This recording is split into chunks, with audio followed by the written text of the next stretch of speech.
Come and discover the epic wonders, the friendly faces, and incredible new adventures that will change you and the way you see the world.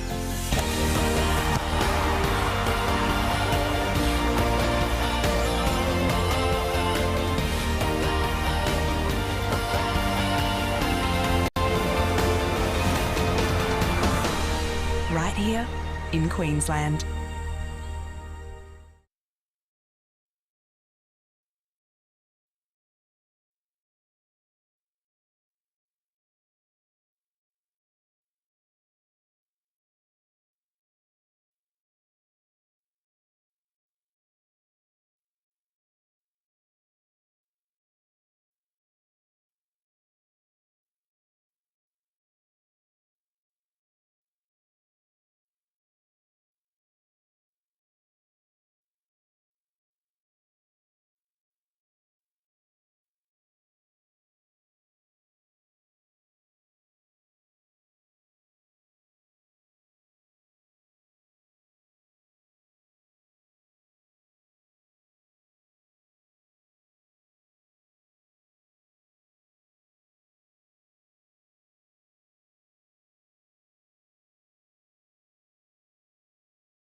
Wonders, the friendly faces, and incredible new adventures that will change you and the way you see the world.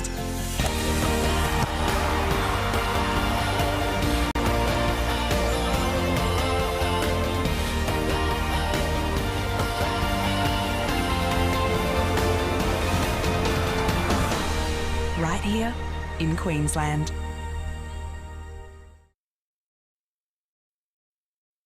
Hello everyone and welcome to AusCycling's Track National Championships. We're here in Brisbane at the Meares Velodrome, and just like its namesake, this track has been blisteringly fast. Kate Bates, the racing has been sensational. It has been. Some of the times, Scott, I mean, I think we knew they'd come here with good legs and ready to race, but some of the times have been mind-boggling.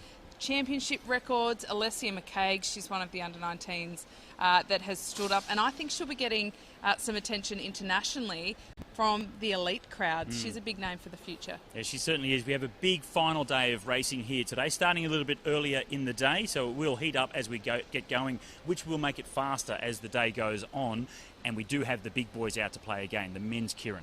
Yeah, look, I'm really looking forward to the Keirin. Matthew Richardson, he put on a great show in the sprint, but there's a lot of, I think, guys sitting just below him that when you put them out on track for a Keirin, there's a bit more biffo, although, you know, the commissaires were pretty tight on that last night, so they'll have to keep it pretty clean, but even that might change the dynamic of the racing. I think that'll be a cracker. Yeah, the elite women will have their team sprints, and also for the endurance men, the elite men, it's the points race, 160 laps at the end of the competition, so there'll be some tired legs before they start that. Oh, it's quite brutal, isn't it? In fact, I said to you just before we went on air that I can't believe we've got more points races, because between the scratch races, the points races, the omniums, the volume of racing these athletes have undergone this week is pretty phenomenal, but it's easy for us sitting up in the commentary box, and they are kind of warriors, so I think they'll be all right. Well, we saw Jensen Plowright in the men's scratch race last night in the middle of that massive crash that happened. Let's hope that they all stay safe this time. And the under-19 men will be kicking off today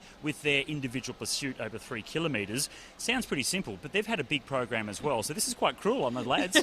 Yeah, it really is, and I think also a couple of the riders who, Scotty, getting up from that crash yesterday, we'll have to see. I think we'll have a few bandaged bears out on track, but hopefully they'll all be okay. Yeah, we will. The one that's not bandaged has been incredibly fast this week, winning the men's sprint. He's up for the Keirin tonight, and it's Matthew Richardson. We caught up with him a couple of days ago. Matty, big night for you, the team sprints. Always an interesting one, considering you're on target for the Tokyo Olympic Games, and this is a big key for Australia, this particular event. Yeah, absolutely. The last couple of years have been really good for us as a team. We've really started to click as a team. COVID last year hit, and we kind of bunkered down and got into some good training, and we came out really well this year. You are also looking to defend your sprint title. That's in the next couple of days. How hard is it to focus on things like that, national titles in those events, when Tokyo is really the big goal and you have to train through all of these events like this? Yeah, that's it. You kind of take these events as big learning experiences, I think. You can learn a lot from racing under fatigue. It forces you to do different things and you really have to think kind of outside the box as the legs aren't there. So yeah, we really just use it as learning. What about the competition? So Matthew Glazer, one of your training partners and teammates for the Olympics, but racing against him this time, you want to get the better of him, don't you? Oh yeah, absolutely. You know, we're all very competitive people. It's friendly competition, and it really helps us kind of build each other up and make each other better. And finally, conditions of the Velodrome here. We know it's fast. Commonwealth Games was really quick. What's it like now here for the track nats? Yeah, really good. Brisbane's always fast. It's always got that high humidity, high temperature. So yeah, it's always good racing here at Nationals, and always quick conditions. Good luck tonight and for the next couple of days. Really looking forward to watching your race. Perfect. Thank you very much. Cheers. Well, we're all set to go for the first event here on the final day of competition at the AusCycling Track National Championships. It's the men's under-19 individual pursuit. And Kate Bates, most of these riders throughout the last 4 or 5 days have had so many races in their legs, and now they have to line up in the morning to come and do an individual pursuit. This is brutal, and it will show who the toughest riders are in this young category. It sure is a pretty big ask. The individual pursuit is a fairly brutal event, regardless of whether you're riding it fresh or at the end of a week. It kind of goes to show how enthusiastic they are about chasing their track dreams, because you don't do this just for the fun of it, that is for sure. Go out and do a Sunday morning individual pursuit. Well, it is Ben Pepper from Western Australia, who we see coming through, and he has Will Eaves from Tasmania on the other side of the track. And Eaves, after the first lap, is up slightly. Now, this is the qualifying round. We have 11 heats, so 22 riders, and that shows the level of enthusiasm of these under-19s that really do want to prove their worth on the track. The last day of competition, a very difficult and technically difficult race to come up and ride at the very end. When you want your freshest legs, they're coming in with the most tired legs that they've probably had. But as I say, it will make sure that it'll be a very strong character that will come through with the gold medal in the very end. That will be later on today. So qualifying, fastest 2 riders will go into the final. 3rd and 4th fastest go and race for the bronze medal. And for the moment, it's the Tasmanian Eaves that is easing his way ahead, and he comes around to get... He'll come around to get 7 laps to go, and he's not far from catching his opponent Pepper from Western Australia. No, once you can see them, and they start half a lap apart, so once you're about a quarter of a lap up and you have them inside, it really gives you something to chase, although you're not yet in the slipstream. But he is now approaching being in the slipstream, so that will really aid his ride and the time that he is going to perform on. They certainly look like they're going very different speeds. Sometimes it's a bit of a visual illusion, but he's making the overtake now and comfortably doing so. Well, Pepper comes through to get 6 laps to go and has just been caught and passed by Will Eaves from Tasmania. He'll get 5 laps to go as he goes down the back straight now. And at least for Ben, he's got a rider now to chase. So he has Eaves just out in front of him, and he might be able to dig just that little bit deeper now and at least try and increase the speed over these last couple of laps. So Eaves, it's a pretty rapid time from him. We're looking forward to seeing the time that he does set as the first rider in this first heat of 11.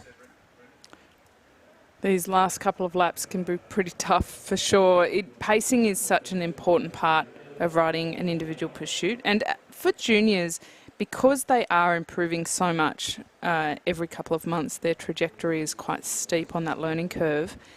It can be quite an interesting event because literally every time they go out there, they might go faster. And so for them, it's a case of getting to know the general style of which they race it. Some go out hard, others finish a little bit faster, and just seeing if they can stay true to that pacing methodology.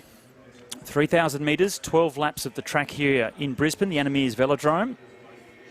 And 1 more of those laps to go for Will Eaves. We're focusing here on Ben Pepper, who is quite substantially slower. This is the man that's got half a lap to go now. This will be the fastest.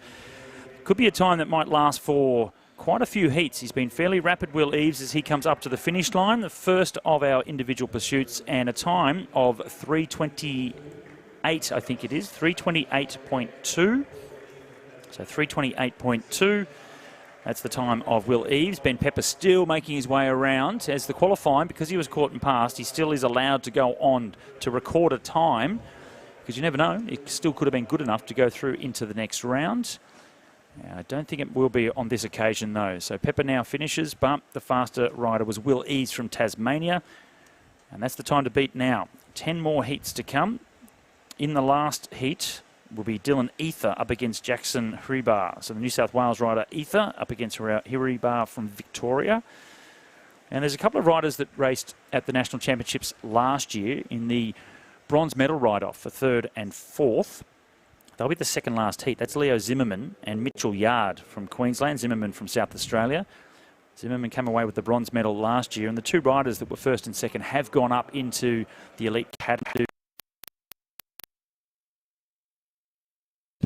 heat, not that final heat. We'll wait to see how it prevails for those lads as we get deeper into these heats. So 328.2 for Eves and 345 for Ben Pepper. Only one rider on the track now for this second heat. It's Jonah Hammer from New South Wales, starting in the back straight.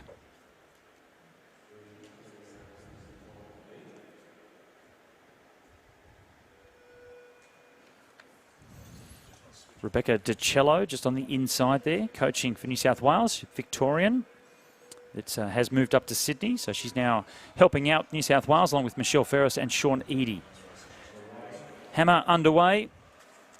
He's got all the equipment. He looks fast while he's standing still. We'll wait and see how fast he is once he gets up to speed, Kate. He looks fast while he's standing still. I think I'll write that down as one of your pearlers for the week, Scott. It's a bit of a tougher ride for Hammer, actually, because he's out there on his own. There's no rider on the other side of the track. As we saw in the last heat, it was of good advantage for Will Eves to have a rider to chase or at the very least pace off to a degree. You don't want to see them looking across the track per se, but there is a bit of periphery. In the periphery you can see where that other rider may be. So Jonah Hammer, a bit of a lonely day out on track for him. Those laps, they never go quickly, no matter how quickly you're going in an individual pursuit. 3.5 minutes feels like a short lifetime. A couple of laps into the event now for him, and just trying to hug the black line as well. And you will notice for the traditionalists out there, as they go around the track, you'll notice that they don't have the foam strips through the bends on the inside. That's something that is not required anymore unless you're going for a specific record, like an hour record, or if you've nominated to go for an individual pursuit world record, etc. In the competitions like this now, it's actually not required to have the foam strips. There is just no rhyme nor reason to some of these rules. Honestly, who spent the time to bother changing that? I can't imagine there was a lot of outrage to it, but anywho. Well, interestingly, the whole foam strip thing, I think when you go back in the day when some of the velodromes weren't that steep, you could cut the corner a little bit. But if you try and cut the corner now and ride in the blue band at 60 plus kilometres per hour, you're going to come unstuck anyway. You can see now he's trying to ride down as close as he can to the bottom, but he's not riding on the blue because the track is too steep to be able to do that. And the transition from the actual track's racing surface to the duckboard or the blue band is quite dangerous if you try and ride down too low. So I guess the foam strips are not that necessary anymore, and that's the decision they've made. Well, we'll notice from Hammer, and it's something that we will notice on the less experienced riders, is they tend to hold the black line the entire way around. That used to be a really good thing, you know, if you held the black line, it kind of went to show that you had all these skills. But nowadays the thinking is a lot more that you drift up in the straights up to that red line and you're not fighting the bike at all and against the forces that throw you out of that banking. We tend to think that the throw out of the bank happens for the sprinters going 70k an hour, but it is very, very present for these individual pursuiters, and especially riding double disc wheels. The least resistance, the better for that one. So I hope somebody urges this young man to spend a little bit of time getting the float of the track rather than really trying to chase that black line so much. Well, he'll come around now to get one lap to go. 12 laps in total. One more now for Hammer from New South Wales. And he's slightly off the pace, though, of Will Eves. That time 3:28 to beat. And Hammer trying to get there. but he's already gone outside of that. So we go over into the 330s now, trying to keep it to the mid 330s, and he gets to the line in a 337.3. So Jonah Hammer, 337.3. That will be the second fastest time for now, but there's still so many riders still to come. It'll be a challenge for the New South Wales rider to hold on to that second position for now.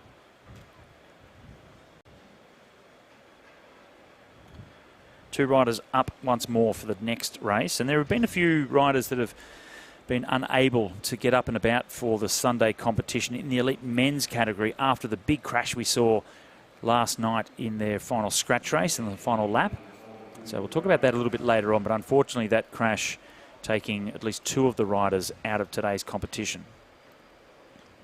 It's never good to see that crash. I saw a quote from Graham Frisley at the end of it, and he said there was a little crash at the end. And I thought, well, that's one way to describe it. That's because he was in front of it. He didn't see exactly how big it was.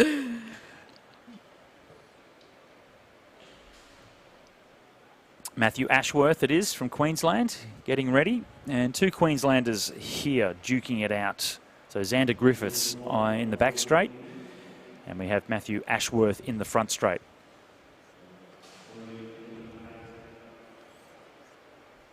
Ashworth with the black shoes, or the black shoe covers, and white shoes for Griffiths in the back straight.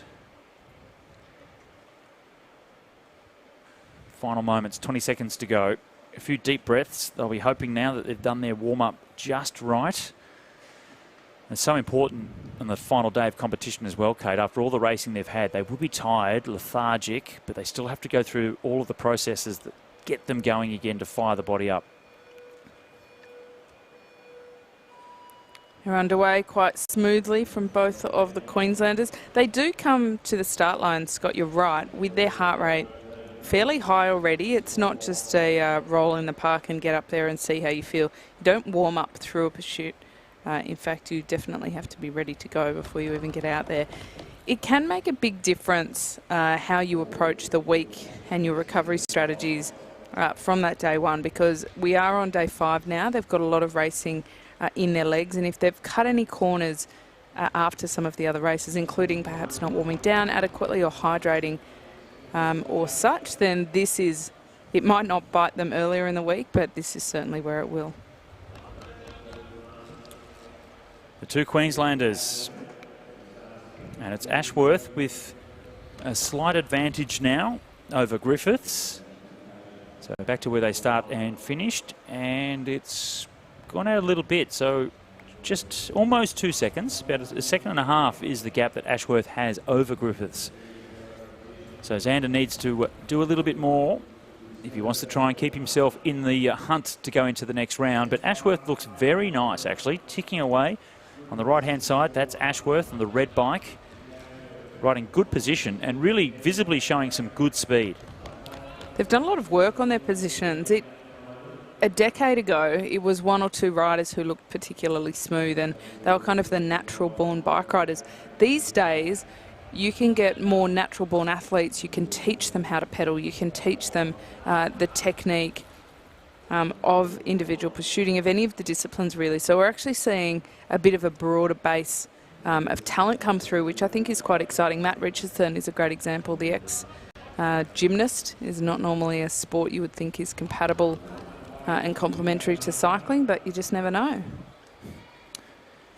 Holding a good speed, that's for sure. Ashworth, as he comes through, the time to beat is 3:28. And at the moment, he looks like he's going to be a couple of seconds ahead of that. So we're looking at perhaps the new fastest time from Matthew Ashworth, on target at the moment, to be around 3:25. So let's see if he can hold on to that. He'll come around to get 3 laps to go. So into the closing stages now. This is the third heat of the under-19 men's individual pursuit qualifying. 3 laps to go for Matthew Ashworth. And starting to squeeze it right down towards the low 320, so maybe 324, 325, if he can just hold on for these last couple of laps. This will be the fastest time. But by how much, that's the question. Well, he's got something to chase there. Of course, with the Griffiths not too far in front now, this is actually really going to aid Ashworth in his quest to pick up that fast time. He's getting some good encouragement from the side as he gets that bell lap to go. So in the last lap now for Matthew Ashworth, 12 in total, remember, 3,000 metres, and you really have to time it to get the maximum performance throughout the entire distance. He comes up to the finish line. It is a new fastest time, 3:26.307. So 3:26, 2 seconds faster than the previous quickest, Will Eaves. But Ashworth was actually riding a tempo with about 3 laps to go that could have been 2 seconds faster than that. So just unfortunately eased off the last couple of laps, went a little bit too deep early on. I like how you say eased off. You say it almost as if it was a tactical error when I'm imagining that there's some lactic acid kind of flowing very heavily through his veins. He didn't want to ease didn't off. want to. Yeah. The legs just said no. He said go and the legs said no. It is a good ride from him. It often indicates that, maybe with a little bit more fitness, a little bit more strength, that they already have the real foundation to be able to lay down a fairly fast time. When they start pretty slow and they don't get much faster and then slow down a bit again toward the end, there's not as much to work with. So I think we can be confident to say that Ashworth has got a little bit in the tank there. I reckon he might go infield now and lay down. I think he might skip the old warm down this time, Scott. Well, there's a few more riders to go, so it'll be tough for Ashworth. Even though it's the fastest time, you're expecting some very quick times still to come. Cameron Rogers is still, he'll be in the third last heat, so he's a rider that everyone's looking forward to seeing how fast he can go. But for now, it's heat number 4, John Carter up against this man, Ryan Britton from New South Wales. So Carter on the right from Western Australia. On the left, it's Britton from New South Wales. And we did see John last night racing as well. So I do know that as we get further down, Leo Zimmerman from South Australia purposely didn't race last night so we could freshen up a little bit for today. So it'll be interesting to see how Leo goes once we get down to that 10th heat. But underway now in the fourth heat, John Carter versus Ryan Britton. Britton from New South Wales and Carter from Western Australia. Time to beat, 3:26.3 from Matthew Ashworth. Carter showed a little bit of tenacity in the bunch racing that happened yesterday. I was quite impressed. By the end, he seemed to still have a bit of fight in him, which was good. Ryan Britton, he's a good kilo rider, which it actually looks like he's gone out pretty quick. He looks very smooth. And the riders who do have that turn of speed for an event like the kilometre, they often do start very fast in a pursuit, Scott. Often their tactic is go out a little bit easier than what we do in the kilo and just see how long we can hold it. It's a horribly painful tactic, but it can be quite effective. Can come back to bite towards the end, and they often, because they are so fast, they go out quick but slow by their normal standards in the kilometre time trial and think, well, this is not that hard actually, because I'm at 80% but still much faster than some of the pursuiters. But then it really does start to burn by the time they get to that second kilometre. At the moment, the fast start has started to ease a little bit because Carter is now coming back and gone into the front. So Ryan Britton did go out a little bit quicker. John Carter now has gone into first position between these two. And the time splits are looking pretty good as well for John Carter. So he'll come around now, 6 laps to go, the halfway point of the fourth heat here. And he's on a time to go faster than Ashworth. Now we saw Ashworth just slowing down a little bit in the last 2 laps, but for now John Carter looks like he is going quicker than a 3:26. That's the time to beat. And if you can hold on to this, he might be down around 3:24 or so, and this could be a competitive time in terms of getting into the next round. What can really help him in the back end of this is that he's just over a quarter of a lap now behind Britton. If he can get 20 or 30 metres closer, he will really have something to chase. And again, he won't be immediately in the slipstream, but it will give him a good way to pace and good something to chase, which can be very beneficial. He's coming around. They've only got 3 laps left to race now, so it can really help in those dying moments where the fatigue is really setting in. 2.5 laps. He'll come around now to get 2 laps to go, and he has been asked by Andrew Jackson, the coach for Western Australia, to pick it up a little bit more, waving him through as he comes. 2 laps to go. John Carter, he's on schedule to ride somewhere down around 3:23 or so, 3:23, 24. That'll be a couple of seconds faster than the quickest time from Ashworth thus far, and with 1 lap to go. He comes through at 3:05 with 1 more lap to go, and this could be a really quick time. He could go as quick as 3:22 now, and this will be a time that really may be able to put him right up into the top 4 and race for the medals as he comes to the finish line. 3:22.5. So he really did lift in those last couple of laps and brought it home for a 3:22.5. That is a new best time. 4 seconds quicker than, almost 4 seconds quicker than Matthew Ashworth. That might stand the test of time with still some big names to come. A clean overtake as well.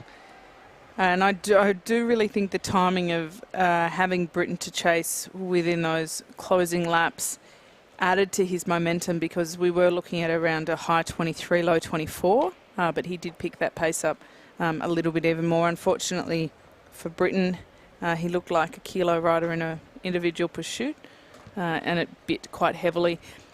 I think no matter how many times we say it, Scott, it remains absolutely true, is just how tired a lot of these riders are. It's been a massive week of racing, and bearing in mind what's happened with COVID in the last year, they're not too race fit for day after day.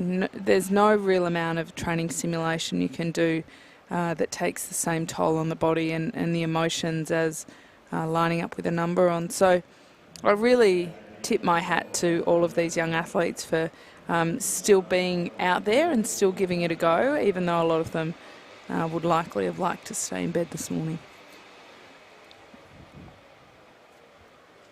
Mitchell McGovern on the left-hand side from Victoria up against Jack Menzies from Tasmania. And you can see the patch on the elbow, the left elbow of Mitchell. So a touchdown, shaking that off and just thinking about not the pain of his elbow, but the pain that's going to be in the legs in a couple of moments, and just blocking that out, really trying to ride as close to maximum heart rate as possible without going too deep into the red, and trying to gauge his effort over these 12 laps. Well, so often when they start hard, their heart rate takes a little while to catch up, because they go very much anaerobic and they feel pretty good and their heart's not going crazy yet, nor are they having to breathe too deeply. But when it does catch up with them, and it certainly does over this distance, often there's just no coming back from that. Menzies from Tasmania has an advantage over the Victorian McGovern. And second fastest times for Jack Menzies at the moment. So not quite matching John Carter, the fastest rider so far, with that 3:22. And early stages though, 3 laps in of the 12 laps. So still 9 or 8.5 laps to go now. This is McGovern coming around, and he's got a little bit of work to do, because Menzies has a fairly comfortable advantage over him now. He'll just, not that he's looking to look across the track to see where his opponent is, but through his peripheral, he'll be able to see the Victorian now. That could be encouraging for Menzies, knowing that he is quicker than his opponent. He might be able to dig a little bit deeper, and just always, when you know you're going faster than the other rider on the track, it is encouraging, but you still then have to focus on the schedule that you've been set. The coaches are on the inside of the track, telling them, what tempos to ride. Well, a 109.6 first kilometre is certainly something that will put him up in medal contention if he can keep that pace going. The 2K mark is a real telltale of that, whether they've settled into that speed or whether they are already on the downturn, because the final kilometre is brutal no matter how you choose to ride it. So we'll have to take a look at what they go through after 8 laps and with 4 laps left to race. Oh, they'll be coming around to get 4 laps now. This is McGovern. Another half a lap for him until he gets into the final kilometre. But for Menzies, it's now 1K to go, and his time of 2:15.9 is second fastest at that point behind Jack Carter. So 2:15. He's on a pretty good time as well. So this is going to be close with Carter. He really needs to dig deep now in this final couple of laps. 3 laps to go it is for the Tasmanian.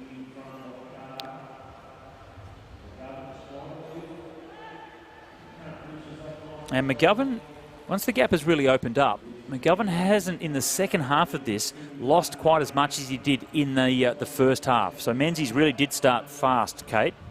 And now he's just trying to hold on to it to keep himself in that hunt for the medals.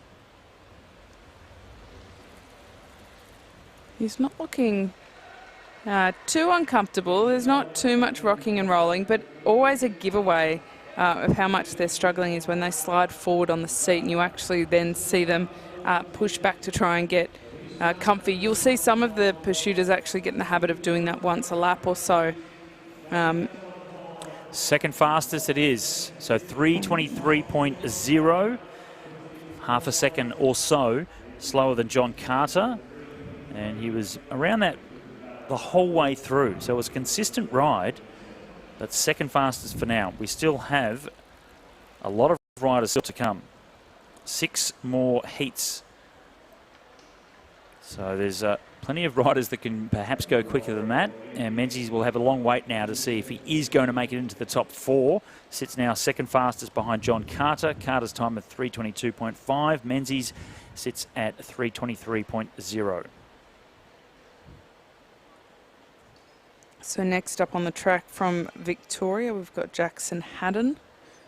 He's starting in the front straight, and in the back straight there, the South Australian Jai Filkey. I ride a bit with Jacko, so when I'm in Bendigo, he's a Bendigo boy, and the Haddon family will see his younger brothers up in the junior championships coming up as well. And then next year, the middle brother will come up into the under-19s. So the 3 boys really do love their cycling, and Jackson has been enjoying the bunch rides. But as we look down now, I'm just noticing actually, well, he's on the start list, but he's not on the track. He's not on the start line. So All right, Jackson, well, we can cross that one off the list. He's had his time and he hasn't made it. he misses the bunch rides in Bendigo so much that he jumped on a plane this morning to get back to them. Or look, honestly, I've heard that we've lost a few riders because of some COVID fears, people just wanting to get home in case they're not able to do so. So the effects haven't worn off. People are still quite nervous about what's going on. Jai Filkey gets them underway for South Australia on the track on his own. So this is the second of the heats we've seen where a rider has been alone on the track. So he'll just be focusing on his coach, which is Brett Aitken, on the top of the track there. You can just see standing at the start-finish line, just squatting down now. So they have a predetermined schedule, and Jai can come around each lap, see what that time is, whether he's up or down, and adjust his speed accordingly. It's a good theory, at least, isn't it? I've had plenty of coaches stand, always usually Gary Sutton, and he would stand on the side and he would, you know, gesture for more and move towards me, asking me to lift the pace. It didn't mean it happened. Sometimes you don't realise, you know, the speed you're going, and it can be, especially with a pretty heavy race program, often the feel in your legs doesn't actually match the speed that you're travelling. You can feel quite rubbish and actually still perform pretty well. And on those days, the coach is really handy to help you get that feel without having to rely on some tired legs. Other times you don't even want to look at the coach because you're like, yep, I get it. You want more? It's not happening. Well, Filkey it is. It's looking slippery, stylish on the track, and we used to be able to look at the coach and they would stand either on one side or the other of the start-finish line, and that would give us an indication of whether they're up or down on their schedule. But what Brett's doing is what they do now with the national team as well, is they have their tablet device, and on that they'll have a number, and it'll go green or red plus the number. and that'll let them know whether they're up 0.3 of a second, down 0.4 of a second, whatever it may be, and they're just looking for that green as much as they can. So it's hard for us to determine whether he's up or down on his schedule. It's only between those two at the moment. I think I like the theatrics of the 1 step per 1/10. It's good. It did. I mean, especially if the coach was up in the corner, you felt pretty good about yourself. But in fairness, the other athletes, I think it was a good psych out sometimes for the other athletes to come around and see the coach standing all the way up, the opposing coach. It was just another thing for them to have to overcome and not pay attention to. Alas, it's like manual accounting, Scott. We've left that in the past. It's all computerised now. They bring out the tablet, tell them what to do. In my day, in the pursuits, they bring out the abacus, and you have to really focus as you came past to work out exactly where you are on your schedule. Is that why you have to wear spectacles now? From squinting at the abacus? Spectacles. They're glasses, Kate. They're not spectacles. I'm not that old. Come around 2 laps to go now it is for Jai Filkey. I can see him on the track, that's for sure. And it's 2 laps to go. Brett Aiken hasn't moved at all. And just going by the splits, I think he has eased off a little bit too much. I don't think he's going to be overly competitive. So really fighting the bike. It has been a big week for the under-19s and so difficult to come up for something as tough as an individual pursuit over 3 kilometres. The scheduling has been quite brutal for the young guys. Normally in the past, I say normally, but in the past, they would give these riders the benefit of going in the first couple of days of racing when they're freshest. And it'll be a big character for the riders to come through and actually win in this final day of competition in such a difficult race. 3:35.6 is the time for Jai Filkey. 3:35.6. So the quickest time, 3:22. John Carter, that still stands. Jack Menzies in second place at the moment on a 3:23. And for young Jai Filkey from South Australia, a little bit further behind with a 3:35. So 13 seconds slower than John Carter. 5 more heats left to ride. Up next, we've got Dylan Proctor from Victoria, and he's in the front straight racing Dalton Stretton in the back straight. Stretton, I like him. He's got a bit of pizzazz. We've talked about him a lot in the Madisons and in the bunch races. So it'll be interesting to see what he can do here, because he is, we likened him the other night to Mark Jamieson, who was an incredibly good individual pursuit rider, held the junior world record at one point in time, I believe. And so let's see what the Tasmanian can do. Shout out to Jamo. I like Dalton Stretton as well, because I noticed this morning that he started following me on Instagram. So I return the favour. He hasn't posted so much though, so if he does watch this back later on, or anyone can tell him, a few more Insta posts there, Dalton. Maybe a few from the championships this week. And he is up against Dylan Proctor. So Proctor in the home straight, and it's Stretton from Tasmania, just wiping that nervous sweat off his hands before he gets underway. 15 seconds to go now. This is the 7th heat of the under-19 men's individual pursuit. It's over 3 kilometres, 12 laps of the track here at the Meares Velodrome in Brisbane.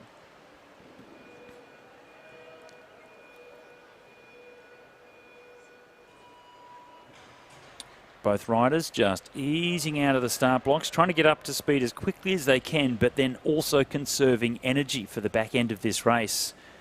They're riding much bigger gears as well as they used to do, the under-19s, so a lot of power having to go through the pedals to get up to the top speed, then just sitting on top of the gear and hoping they can just hold it all the way through.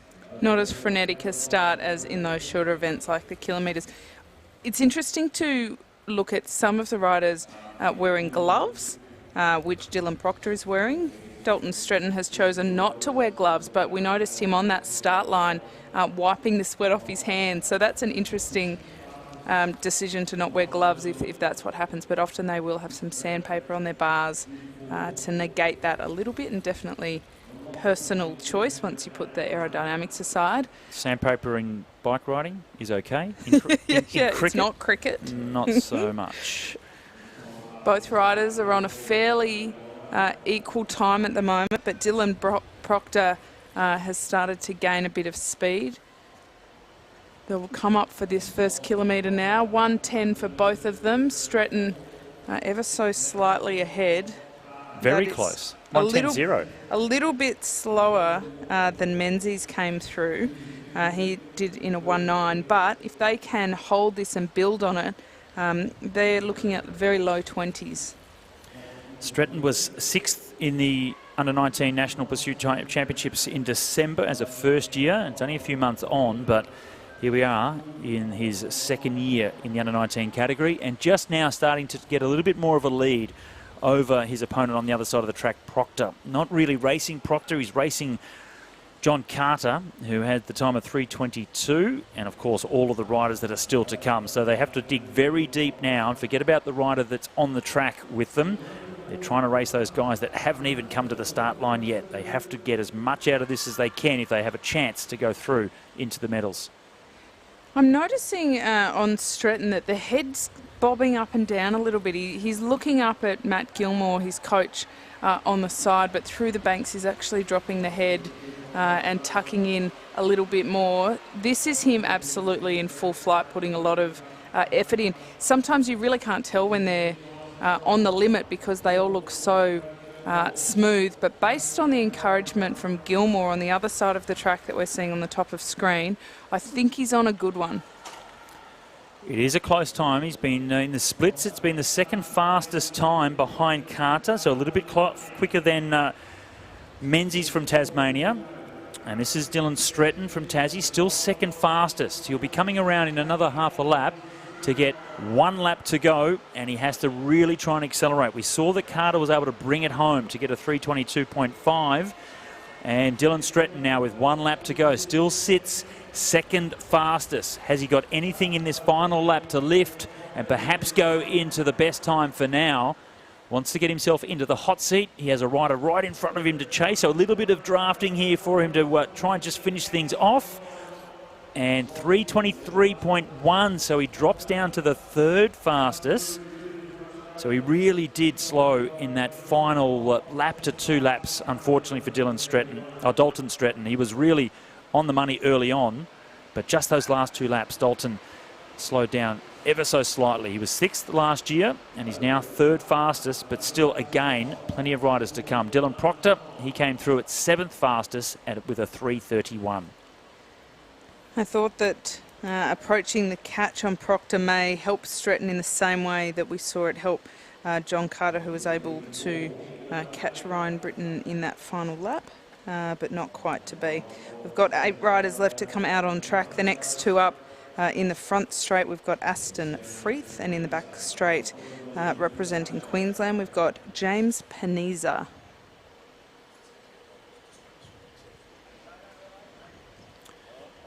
Aside from their skin suits, you won't get these pair mixed up. Scott Freeth's helmet looks like a bit of a UFO from out of space. We'll see that. There it is. Look at that. Look at that orange. It looks like it's been sent straight from Chernobyl. It's all the rage. It is. It's quite an interesting design. Yeah, the POC helmet. Interesting design. They say it's fast. As long as you have your head... The position he was in there, as long as the front of it is pointed right down, it is really slippery. As soon as you stick it up a little bit, like in general, this happens with helmets, but this one in particular, my understanding is as soon as you lift your head a little bit too high, then it's the opposite of what you want. So he really has to fight hard to keep his neck and the shoulders right down tucked to make sure that helmet is as aero as possible and doing what it's meant to do.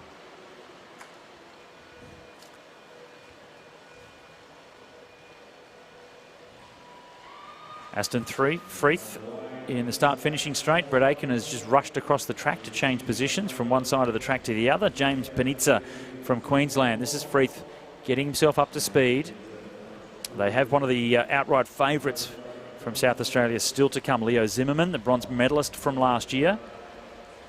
Goodness me, this is a very big gear differential. Paniza out to an absolute cracking start. He's already made up about 50 metres on Freeth, but Freeth appears to be on a ginormous gear, which makes pedalling harder and heavier, and often makes a much slower start. But generally after 2 or 3 laps, we see them kind of settle into that gear a little bit. So in a couple of laps, I feel as though the tides may turn a bit here.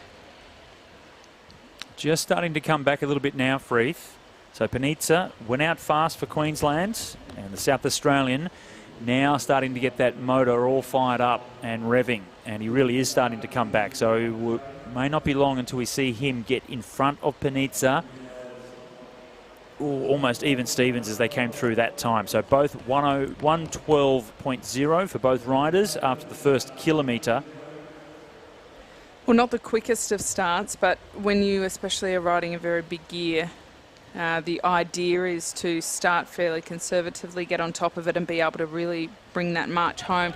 Something else to really notice, with that helmet you mentioned, Scott, that they do need to keep their head in a really tucked in position.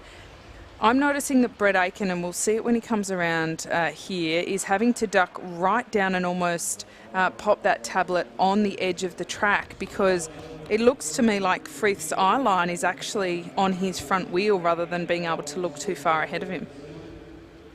Takes a little bit of training, doesn't it?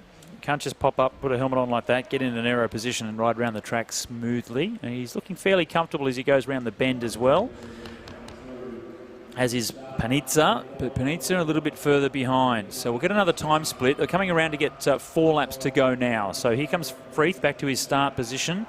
And 4 laps to go. He's down at 6th fastest split. For Panizza, it's the 10th fastest split. So both these riders will need to do something extraordinary if they're going to put themselves into the top 4 and then have another ride today for the medals. 3 laps to go now, and he's come up to 5th place. So 5th fastest, starting to try and bring it home in the back end of this race. That's Aston Freeth from South Australia. Well, he could still go in the low 223s, I think, if he can keep winding this up. But if he loses any of the momentum from this big gear at all, I think that is absolutely all over. He'll come around with a lap left to go. We're looking at around the 16.5 second mark. 5th fastest still, 3:09 with 1 lap to go, Kate. It's about a 25 we're looking at, Scott. 3:22 is the time to beat. 3:23 is the second quickest time. So we'll see as he comes around to complete the 12 laps, and it's gone to 3:26. So still 5th fastest, but 3:26 for Aston Freeth, and James Panizza 8th quickest for him at a 3:29. When you're riding a gear that is as big as Aston Freeth was there, and we'll have to ask Brett Scott exactly how big it was. It looks pretty ginormous to me. If you're on a good day, boy will it work. But if you're even a bit off, it can really throw you the other way, and just it won't make half a second's difference. And given the amount of racing this week, I think it's probably worth taking the risk. But I do feel that a couple of the athletes today will probably get off the track and say, oh, well, just wasn't my day. It's a bit unpredictable. We've got 6 riders left to go. This is a big one, Scott. We've got Cam Rogers out on track. He is the winner of the Omnium and the points race. He's certainly got the momentum. He's going for a hat trick here. He's in the front straight. He will be racing Hamish McKenzie, the Tasmanian, who is in the back straight. I expect a pretty quick time from both of them, but all eyes on Cam Rogers. It will be an interesting one. John Carter with the fastest time of 3:22. He surely would be a little bit nervous now with Cam Rogers and Hamish McKenzie up on the boards, getting ready for their qualifying round of the under-19 men's individual pursuit. 3 more races to come. Zimmerman versus Yard, Ether and Hribar, the last heat, but this time it's Cameron Rogers and Hamish McKenzie. And both riders just easing themselves out of the start blocks. You mentioned it, Cam Rogers won the points race and he won the Omnium, looking for his 3rd gold medal from the endurance races in the under-19 category. It's a famous name within Australian cycling, Rogers, and the next generation is out there going as fast as he can. We know he's a good time trialer and a good pursuiter, but he's really just up into the under-19s now. So they haven't had that many races over the longer distance with the bigger gears. He's been great in the bunch races, and I also do expect him to go fast here. I mean, there's a level of just genetically his body knows how to ride a bike, how to race a bike. He's grown up around it. The tactics and the strategies of any discipline of cycling are not new to him. That said, of course, he is still quite young. and on a steep learning curve. Hamish McKenzie has proven to be quite a dangerous and savvy rider this week as well. Dangerous in the best of ways, of course. He's got quite a burst of power, more suited perhaps to those bunch rides, but in saying that, if you can get into a good rhythm in an individual pursuit, you can pull out a very good time, and that is what we are seeing here today. They've gone through that first kilometre already. They're not blistering around, but they are in the ballpark. So the next 4 or 5 laps, Scott, I think they are going to be what will make the real difference. Mackenzie it is that leads the way in this particular heat, the third last of the qualifying races in the under-19 men's individual pursuit, and Mackenzie is on a flyer, really putting it to Cameron Rogers. Now, the good thing about the Tasmanian is his coach, Matthew Gilmore, is still doing the system that we've been able to get an indication as to how quick he's going. So Gilmore is standing a little bit past the start-finish line, meaning that he is up on his schedule ever so slightly. So he has gone out hard. If he can hold on to it, then he really will put in a very fast time indeed. Well, he's of your generation. I'm glad he doesn't have the abacus out. But I do like that he's keeping it pretty simple in the way that he's calling.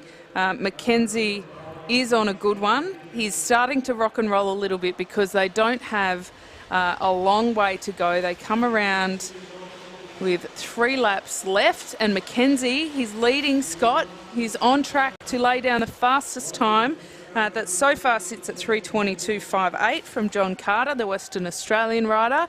Mackenzie, he is on track to break the 22 mark and go into the 21s. This is a brilliant ride. He really is flying, the Tasmanian.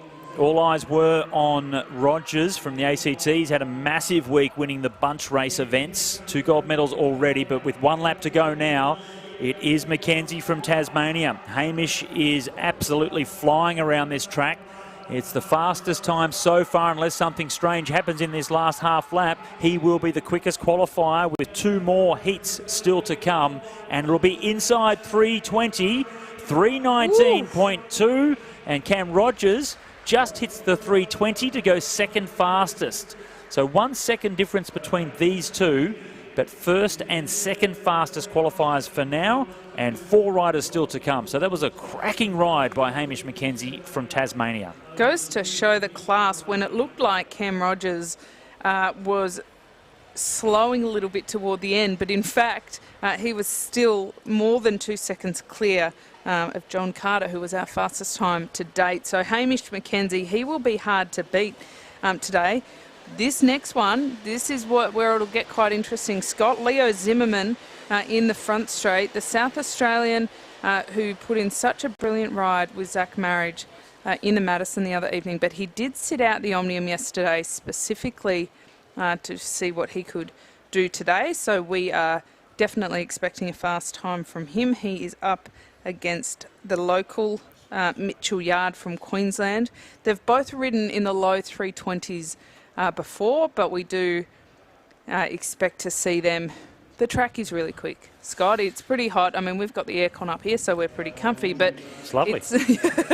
It's not only is it hot in Brisbane at the moment, over 30 degrees for the last week, but the humidity is pretty low, which makes for pretty fast track conditions. So I think both of these riders have the chance to push under that 3:20. My dad used to say, when we lived on the Gold Coast, I grew up on the Gold Coast, and there was always a bit of a battle between Brisbane and the Gold Coast. And you mentioned being hot in Brisbane. He used to always say, it's hot in Brisbane, but it's cool in Gata. Yeah. That's where you got it from, is what you're telling us, Scott. That's where you get all your sayings from. Yes, my late father. Miss him dearly, that's for sure. A couple of seconds to go now. This is going to be a big one. Leo Zimmerman, the bronze medalist from last year, up against Mitchell Yard, who he raced for that medal. Yard was 4th with the 3:23. Zimmerman, he finished with the bronze medal with a 3:22. They're going to have to go faster than that if they want to race for gold and silver this time around. Best time of 3:19 from Hamish McKenzie. They know exactly what they have to do if they want to go through into the medals. And I think both these riders are certainly capable of it. It's Yard that has got a slight advantage as they come around. And this is to complete the second of the 12 laps. And a bit slower. Zimmerman down in 7th fastest in the splits after 2 laps. Yard sits at 2nd quickest. So Yard is on schedule to be 2nd fastest behind Mackenzie. Can he squeeze in front of Rogers? Early stakes at the moment, though. A lot of racing still to come. And Mitchell Yard now goes to the 1st fastest from the time splits. So Yard is flying. But I do expect Zimmerman to start coming back. Well, Zimmerman's on a very big gear. It must be what the South Australians are trying out at the moment. It didn't work so well for Aston Freeth or Jai Filkey, but they gave it a go. I mean, full credit to them for that. They committed to that strategy. Leo Zimmerman is definitely expecting to have a better one, and he is picking up a bit of momentum. They are now sitting in 2nd and 4th. Yard sitting in 2nd. Zimmerman in 4th. He's gaining momentum, Scott. He's really bringing it home. The second half of this race is absolutely his opportunity because he is coming. He's now in 3rd. So Zimmerman's this is coming. Where we settle in. So the time to beat, 3:19.2 from Hamish Mackenzie. Cameron Rogers was 1 second behind that with a 3:20.2. And both these riders now, Yard and Zimmerman, sitting in 4th and 6th in the time splits. So they're coming around to get 1 kilometre to go, 4 laps of this track. Yard went out fairly fast. He was actually the quickest on the track earlier on in the race after the first couple of laps, but he's now into 2nd fastest. They have to dig deep if they're going to hold on to it. Do you know how we know he's on a good one, even absent of looking at the scoreboard? Is Brett Aiken is getting very excited. He is gesturing wildly on that infield, encouraging Zimmerman to give it everything. He's stepped into the lead, Scott. Zimmerman is on a cracker of a time. Sub 3:20 we're looking at, and this young man just keeps winding this up. 2 laps to go it is now, and Zimmerman started slow and now is really winding into it. He's the 2nd fastest from the time split, still just behind Hamish Mackenzie, our fastest qualifier so far. There's one more race to come after this. Dylan Ether up against Jackson Hribar, but for now, Zimmerman has gone to the fastest time. So he's on a really good one here, Zimmerman. He sat out the Omnium just to freshen up for this. Yard went out early and is starting to slow, but Zimmerman is really bringing it home as he comes to the line. And it's a new best time, 3:19.049, 2/10 of a second quicker than Hamish Mackenzie. Yard goes into 5th with a 3:22.6, but Leo Zimmerman, he made us nervous. He was slow to start, eased through the middle, and then brought it home to be the quickest so far. That was a very good ride by him. I do love the encouragement and the excitement of the coaching staff. They put so much time, effort and emotion into coaching these young athletes, and you can really tell what it means for them to reach some of their potential. So we've got 2 left to run here. The final heat of the morning, we'll see Dylan Ether from New South Wales in the front straight. He will be racing against Jackson Hribar from Victoria, who is in the back straight. He's been on pretty good form this week, Hribar in particular, Scott. So he did have a crash though, and so let's see how he is feeling. Sometimes you just don't know after a crash. You get up and you feel like everything may be okay, but it doesn't necessarily mean when you get into the pointy end of an individual pursuit that works. Ether is Dylan Ether. He's a bit slow to the line, Scott. They were rushing to get the bike up, that's for sure. They only just now started the 50-second countdown, so they were a little bit slow getting the bike up, but once it goes into the start gate, that's when they start the 50 seconds, and that's had Jackson sitting on his bike for a little bit longer perhaps than he was hoping to. Now this, from the last heat, Mitchell Yard with the 3:22, 5th fastest. That means he will not be able to go through, regardless of the times in this race, to the medal racing. Zimmerman with the fastest time, Mackenzie in 2nd fastest. Rogers won't be racing for gold or silver. He'll be waiting now from this one to see if he can hold on and still race for the bronze medal. 5 seconds to go. Dylan Ether. This is the last heat up against Jackson Hribar from Victoria. New South Wales rider in the home straight. And they get underway. The 11th and final heat of the men's under-19 individual pursuit. They know what times to beat. It's a 3:19.049.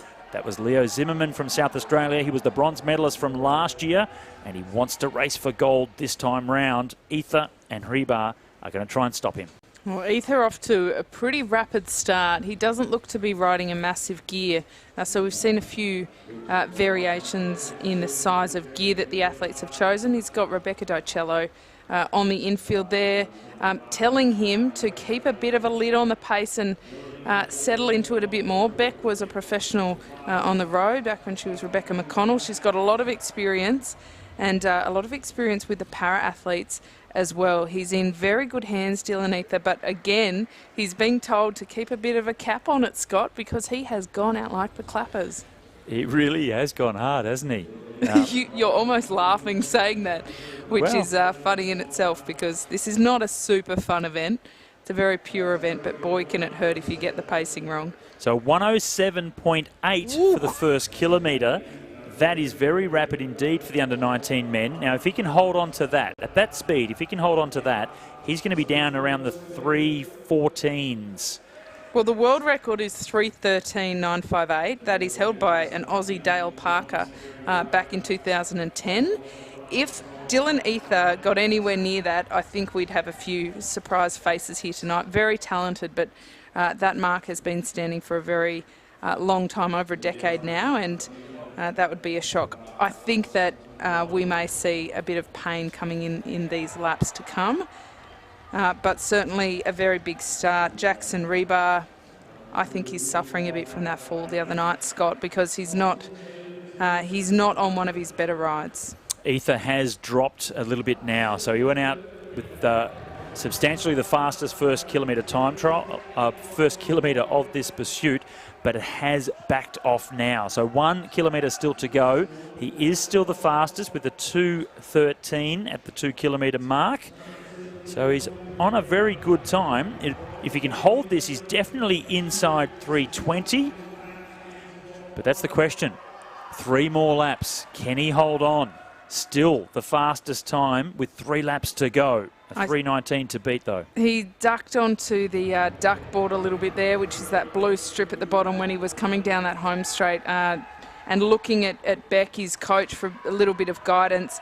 He's hurting, but he does have something to chase now because Hribar is not too far in front, and this might be just exactly what he needs to be able to hold on for these final laps.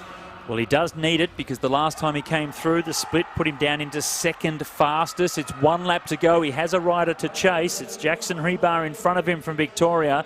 Ether up into the slipstream. That's a big advantage for him as he goes down the back straight with half a lap to go. The time of 3:19.049 to beat if he wants to go into the gold medal race. And he doesn't do it. 3:20.0. Third fastest time, so incredibly close. So he will be racing for the bronze medal against Cameron Rogers, and it will be Leo Zimmerman against Hamish McKenzie for gold. Let's just pause for a moment because there is less than 1.5 seconds, just 1.2 seconds between that top 4. What incredible depth, and what a delightful team's pursuit team if you put those 4 together just quietly, based on the consistency there. But a great ride from Ether to hang on. Early signs after that incredible start said that the back end may get ugly. He did suffer, but gee, did he push through that, making a very neat catch as well, going around Hribar on that final lap. A bit disappointing for Hribar, I think, but his body has been to hell and back this week with that accident. So good on him for being out there and still pushing it all the way to the line. Well, it was a cracking qualifying for the under-19 men in the individual pursuit. Leo Zimmerman with the fastest time of 3:19.04. Hamish McKenzie second fastest, 3:19.2. So 0.16 of a second. It's all it is between first and second fastest. In the final, it will simply be who has anything left. If they go faster than that, we'll have to wait and see. But that's wow. where they get to race each other. So it is so much more kind of about their tenacity and how much they want it, because they will have the rider on the other side of the track as a direct race. The time is quite incidental, actually. It's just the first over the line for that gold, silver, and then for the bronze and fourth. Well, there's clearly very little difference between them, and you don't really have a favourite now because it is so close going into the gold medal race between Zimmerman and McKenzie. Likewise for Ether and Rogers. Now, we know Rogers has been very strong winning the bunch races this week. Ether went out fast then and then slowed towards the end, but is slightly quicker than Rogers in qualifying.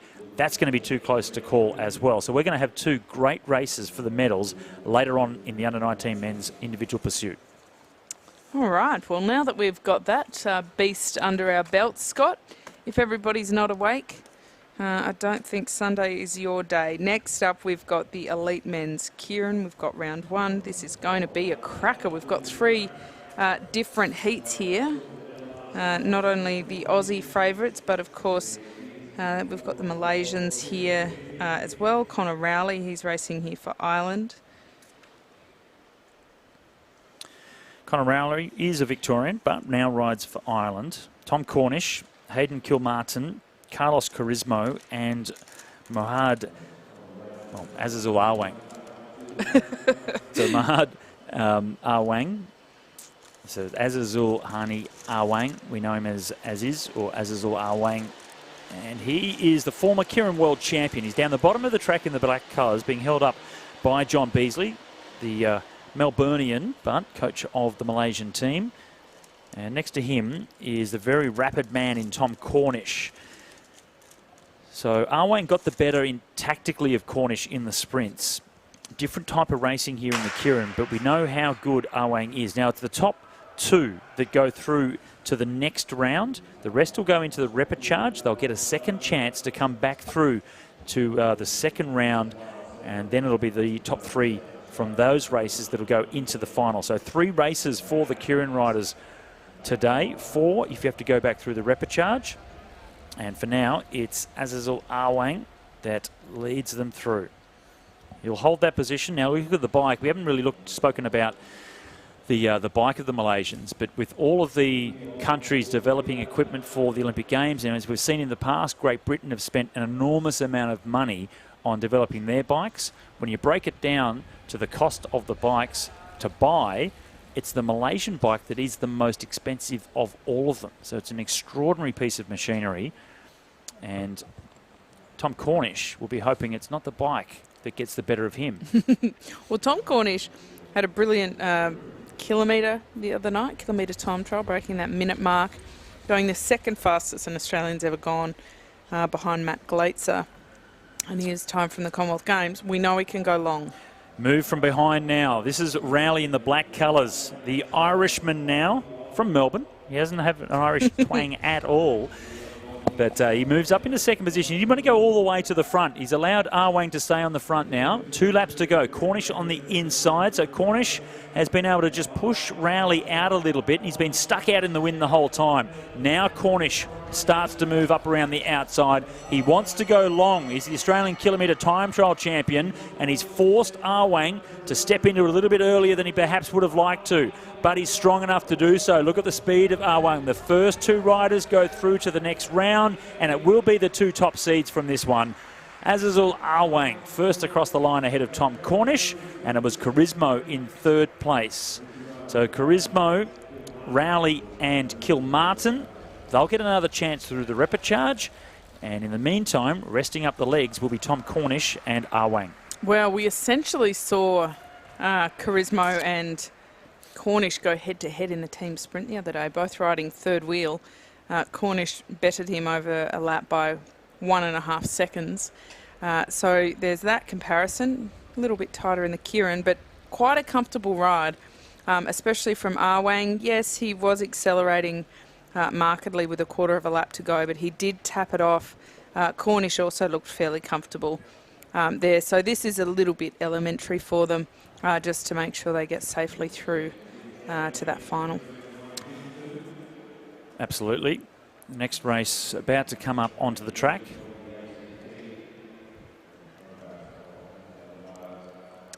We'll have the next round of the Keirin here. We've got 6 riders.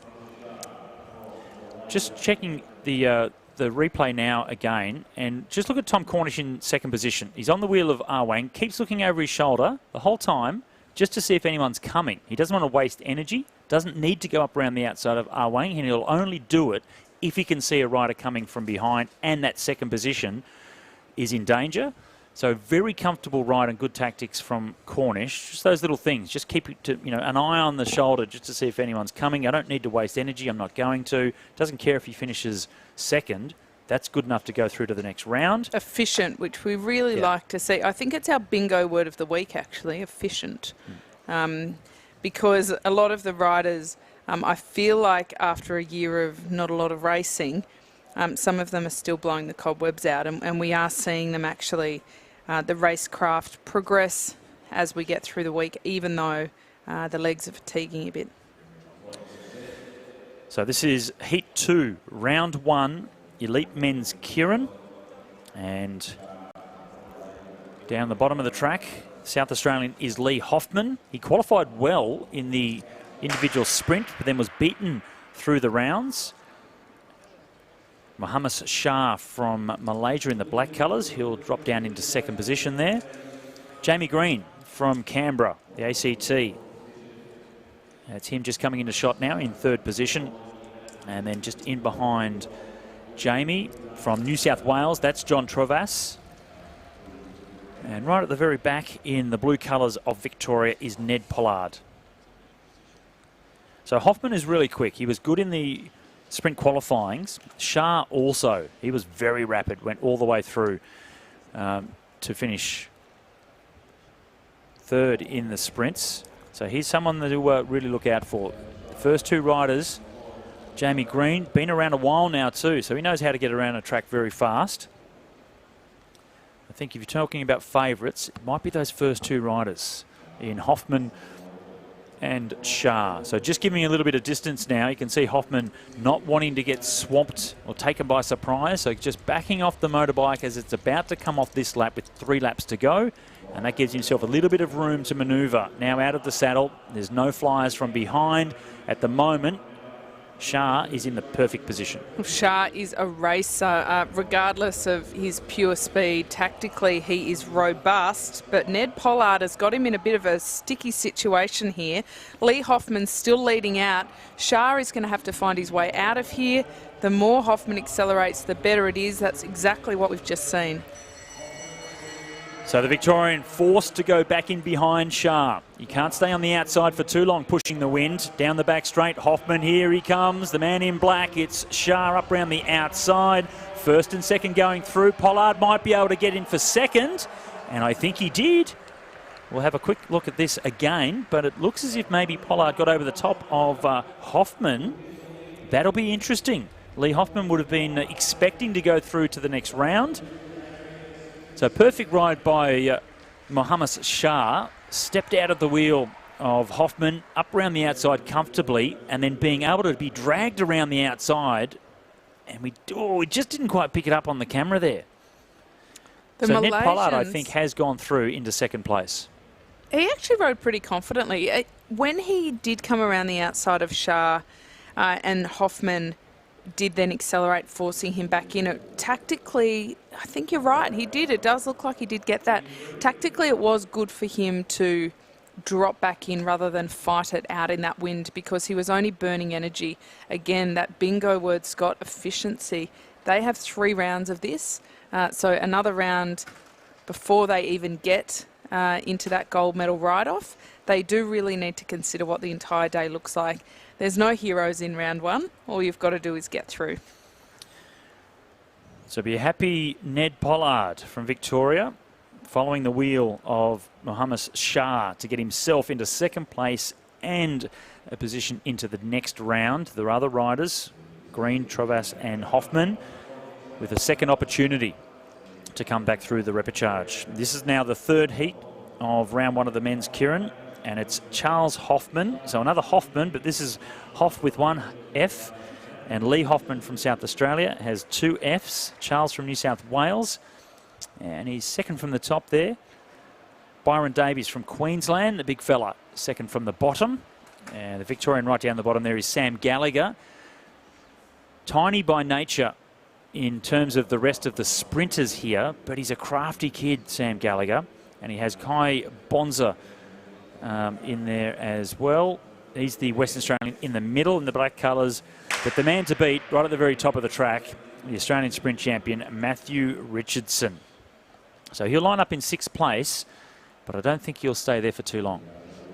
No, well, Sam Gallagher punches above his weight. He's gone out at the front. You're right, he's kind of the name that you wouldn't necessarily put at the top of the pile for this event, but I've seen him do some pretty impressive things. He manages to find gaps that are not obvious from the outside. The size differential between he and Davies, Byron Davies, who's on his wheel, is quite noticeable. I think that detracts from... I think he's a bit of an assassin sitting at the back there, Matt Richardson, isn't he? He just looks so comfortable. No effort going in. When you can ride with that kind of confidence, you save a lot of energy in doing so. It's a very efficient way to ride when you're confident. And we haven't mentioned the splendid job being done by Louise Jones on top of El Moto, the electric bike, cruising around. Former champion herself. Now there's Sam Gallagher, a former junior national champion in these disciplines. Up into the elite category now. The bike's about to come off. Gallagher in front position. You can see all the gaps opening up, just giving themselves that little bit of extra room to manoeuvre if a rider comes from behind. And the first one to move is Matthew Richardson. So the Australian sprint champion. Quick acceleration straight up around the outside. And for Gallagher, this is perfect for him. He's now in 2nd spot in the draft on the wheel of Matthew Richardson. And there will be a come from behind, and it's from Queensland. Davies trying to fight up. Gallagher will just try and hold that wheel now, but he's allowed him to go all the way around the outside. So Richardson happy to be in 2nd position as they come to the bell. Davies it is from Queensland that leads. Gallagher's in 3rd position, trying to hold the wheel of Richardson as Matthew just lights it up now. He doesn't have to win, but he can because he's so good, and he'll go through first. Gallagher, great wheel to be on because he got dragged through as well to be 2nd, and those two are through to the next round. I like Gallagher. I like the way he rides. Smart. He is. He just knows the right wheels to get. He protects his position really well. It's not out of the pale to imagine that Matt Richardson would ride in the manner that he did, but very conservative. I mean, it doesn't even really look like he's having to open his mouth to breathe. If you can have your mouth shut, your heart rate is well below threshold. Usually it's not above about 150 if you can keep your mouth shut. So that's always a bit of a good tell. It always psychs people out too when they look across and one of the other guys just doesn't appear to be trying too hard at all.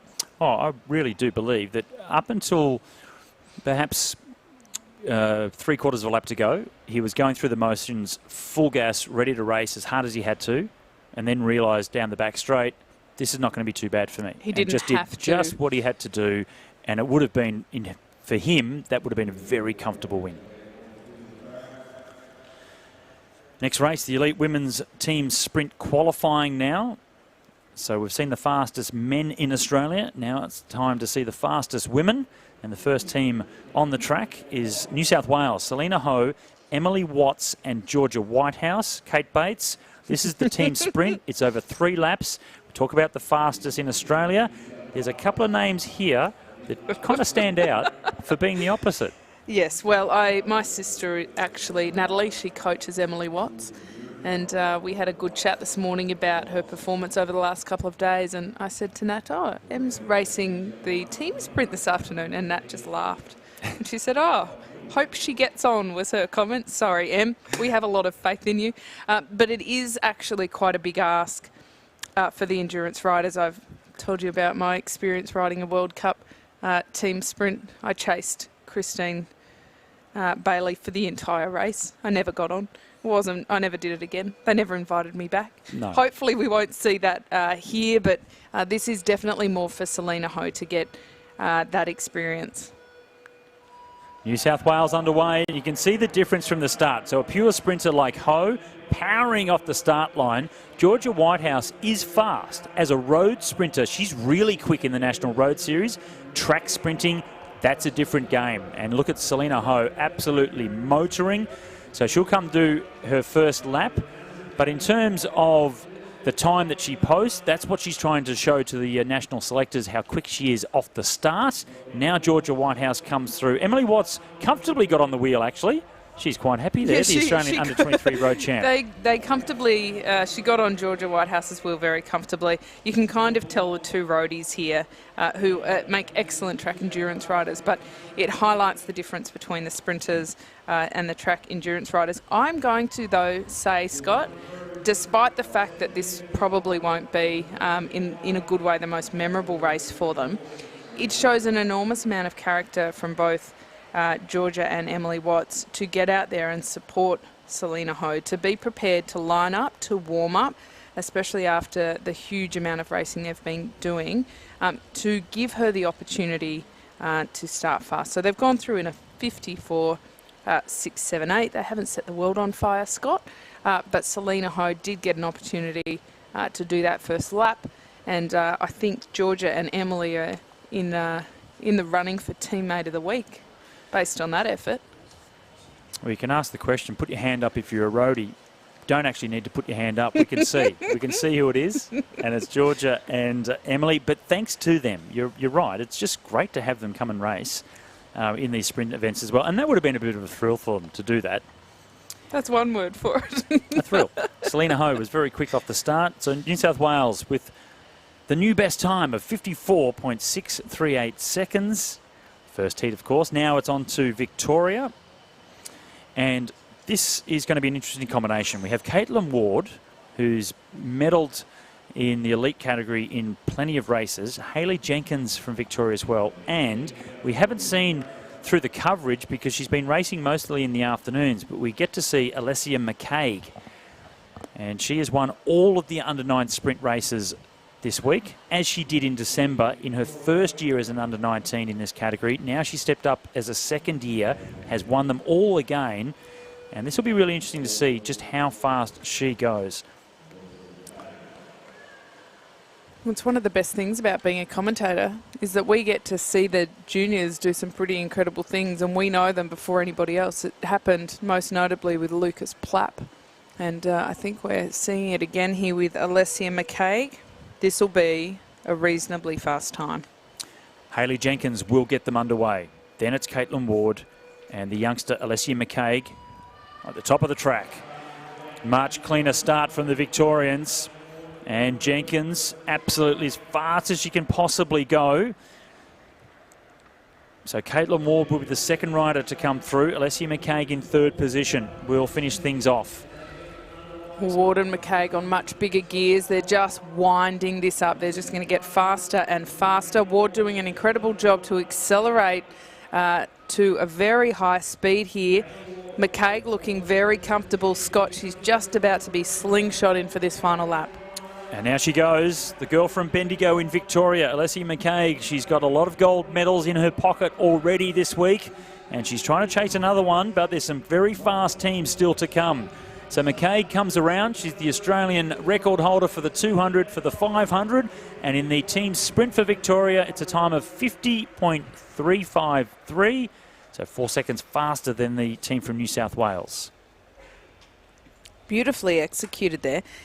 Gee, McCaig's pedalling style is beautiful, isn't it? It's just like butter. You know that her cadence is so high, 130, 140 revs, but she makes it look like she's sitting at about 85 revs. It's just beautiful technique.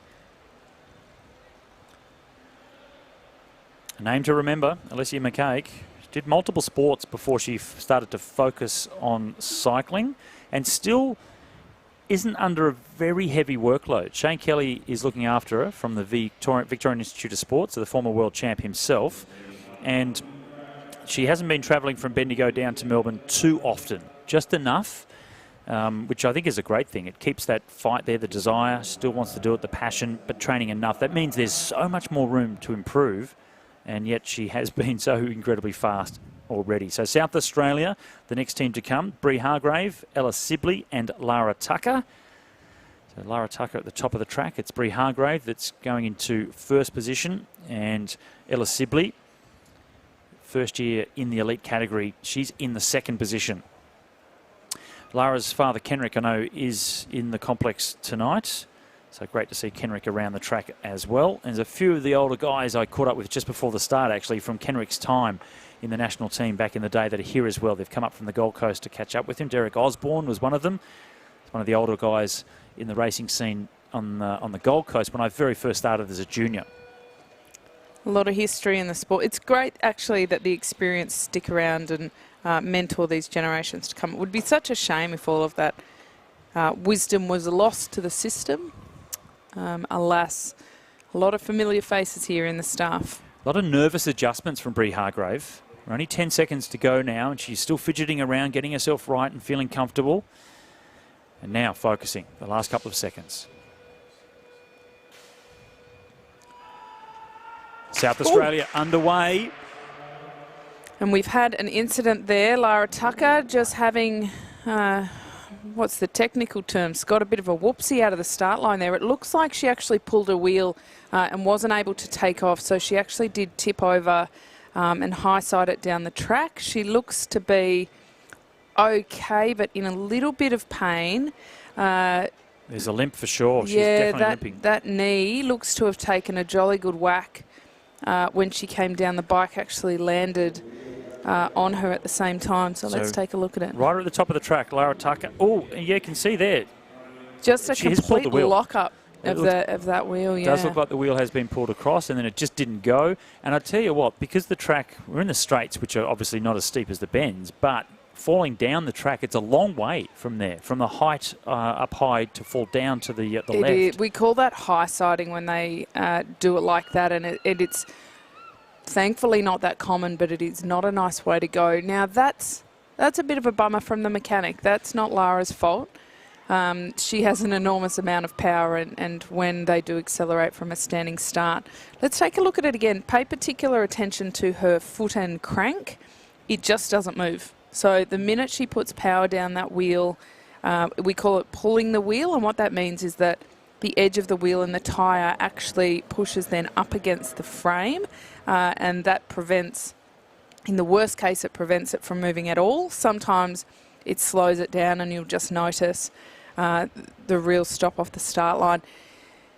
I hope that she will be okay, but she's still, we can see her in field about mid-screen there, just jumping on her bike on the rollers. She'll have to tick those legs over because that knee did take a very big hit. Mentally, this is pretty tough on the team as well. Brianna Hargrave, as you said, she was moving around a lot on the bike. She got on and off and in and out of those start gates, so there's already a bit of nerves going around. Not ideal for the South Australian ladies. Well, she's looking composed now at least, but she was limping definitely. Just that left leg landing on it. Just a couple of pedals just to try and calm the nerves as well. Shake of the hands, reset, refocus, come back up. Hopefully the bike itself is okay. They may have changed the wheel because that could have damaged the tyre as well. I don't think you would want to go back up there with that same tyre on the bike, so they'd probably change the disc wheel. James Glasspool now bringing the bike back up. Becomes a bit of a minefield mentally here, Scott, because she puts all the power out and that happens. She falls off, she hurts herself a little bit, loses a little bit of confidence. When the gun goes, will she feel confident to put 100% power in? She kind of has no choice, but you know, I think there'd be a little bit of trepidation going on. Ouch. The positive thing, I guess, there is she is third wheel, so she has the opportunity to lose a little bit, stay in the draft and still be able to, if it was the first position, that would be very different. You need to be absolutely focused and giving 100% to make sure you get out of that starting block as fast as you can to set the team up for a quick time. But Lara's back up and going again. Change that rear wheel, ready to rock once more, put it out of her mind and just focus on going fast. And again, it is taking a little bit of time though for Bree. It's 31 seconds to go and she's still just doing those pedals up. The beep then, that was for 30 seconds from the start. Once they start that clock, 50 seconds countdown, there is no stopping it. And if you're not ready, it's too late.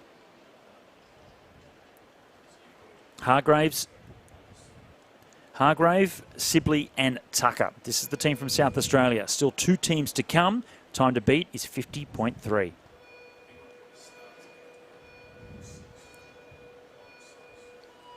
And cleanly away this time for Lara Tucker at the top of the track. She doesn't look too phased, simply just a little bit off the wheel there of Hargrave. But Brie Hargrave, she's medalled this week in a couple of events, the time trial and the sprint. Super fast out of the blocks for Brie Hargrave for South Australia. She swings up the track, and now it's Ella Sibley, the youngster, first year up in the elite category, and she's flying down the back straight, just trying to set Lara Tucker up for this last lap. This is very well set up for Lara Tucker, and it will really help her confidence after that bungle of a start. But Lara Tucker looks pretty smooth. She's been delivered at good speed from Sibley. The South Australians are on track to be pretty close in time to that Victorian team. Can they finish it off? It's going to be just outside, second fastest, 51.08. So 51.08. The time to beat was 50.3. So Victoria holding on. And that final lap from Alessia McCaig so far has done the job. Sibley swung up after 2 laps, allowed Tucker to come through, and second fastest for them. So still 2 teams to go.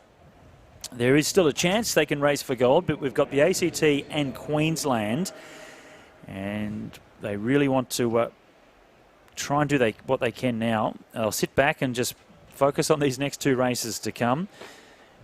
It's going to be a tough ask to see them racing for anything other than bronze. Well, luckily for them, though, they do have a bit of recovery now until what will be a medal round. What colour they're racing for, we are yet to see, but it will be good that they can have a bit of recovery and recompose themselves. They get 50 seconds from once that starter's bike is clipped into the start gate. 50 seconds can go pretty quickly. At 30 seconds they get another beep kind of warning them, and then we get a beep at 10 seconds, and then every 5 seconds for that countdown, so they don't have to be looking at the clock, but they can get the auditory cues. So our starter today is Lily Stratford. She's got Claudia Marks in second and Felice Beitzel in third. The ACT are underway. Stratford leads them out of the blocks. Marks just digging deep but losing a bit of distance, and we know how fast Beitzel is, so she was comfortable off the start, drops down now into third position, but a big gap from Stratford back to Marks. This is going to hurt the ACT. Victoria and South Australia would be happy with that, though. So Stratford goes through and swings up out of the way.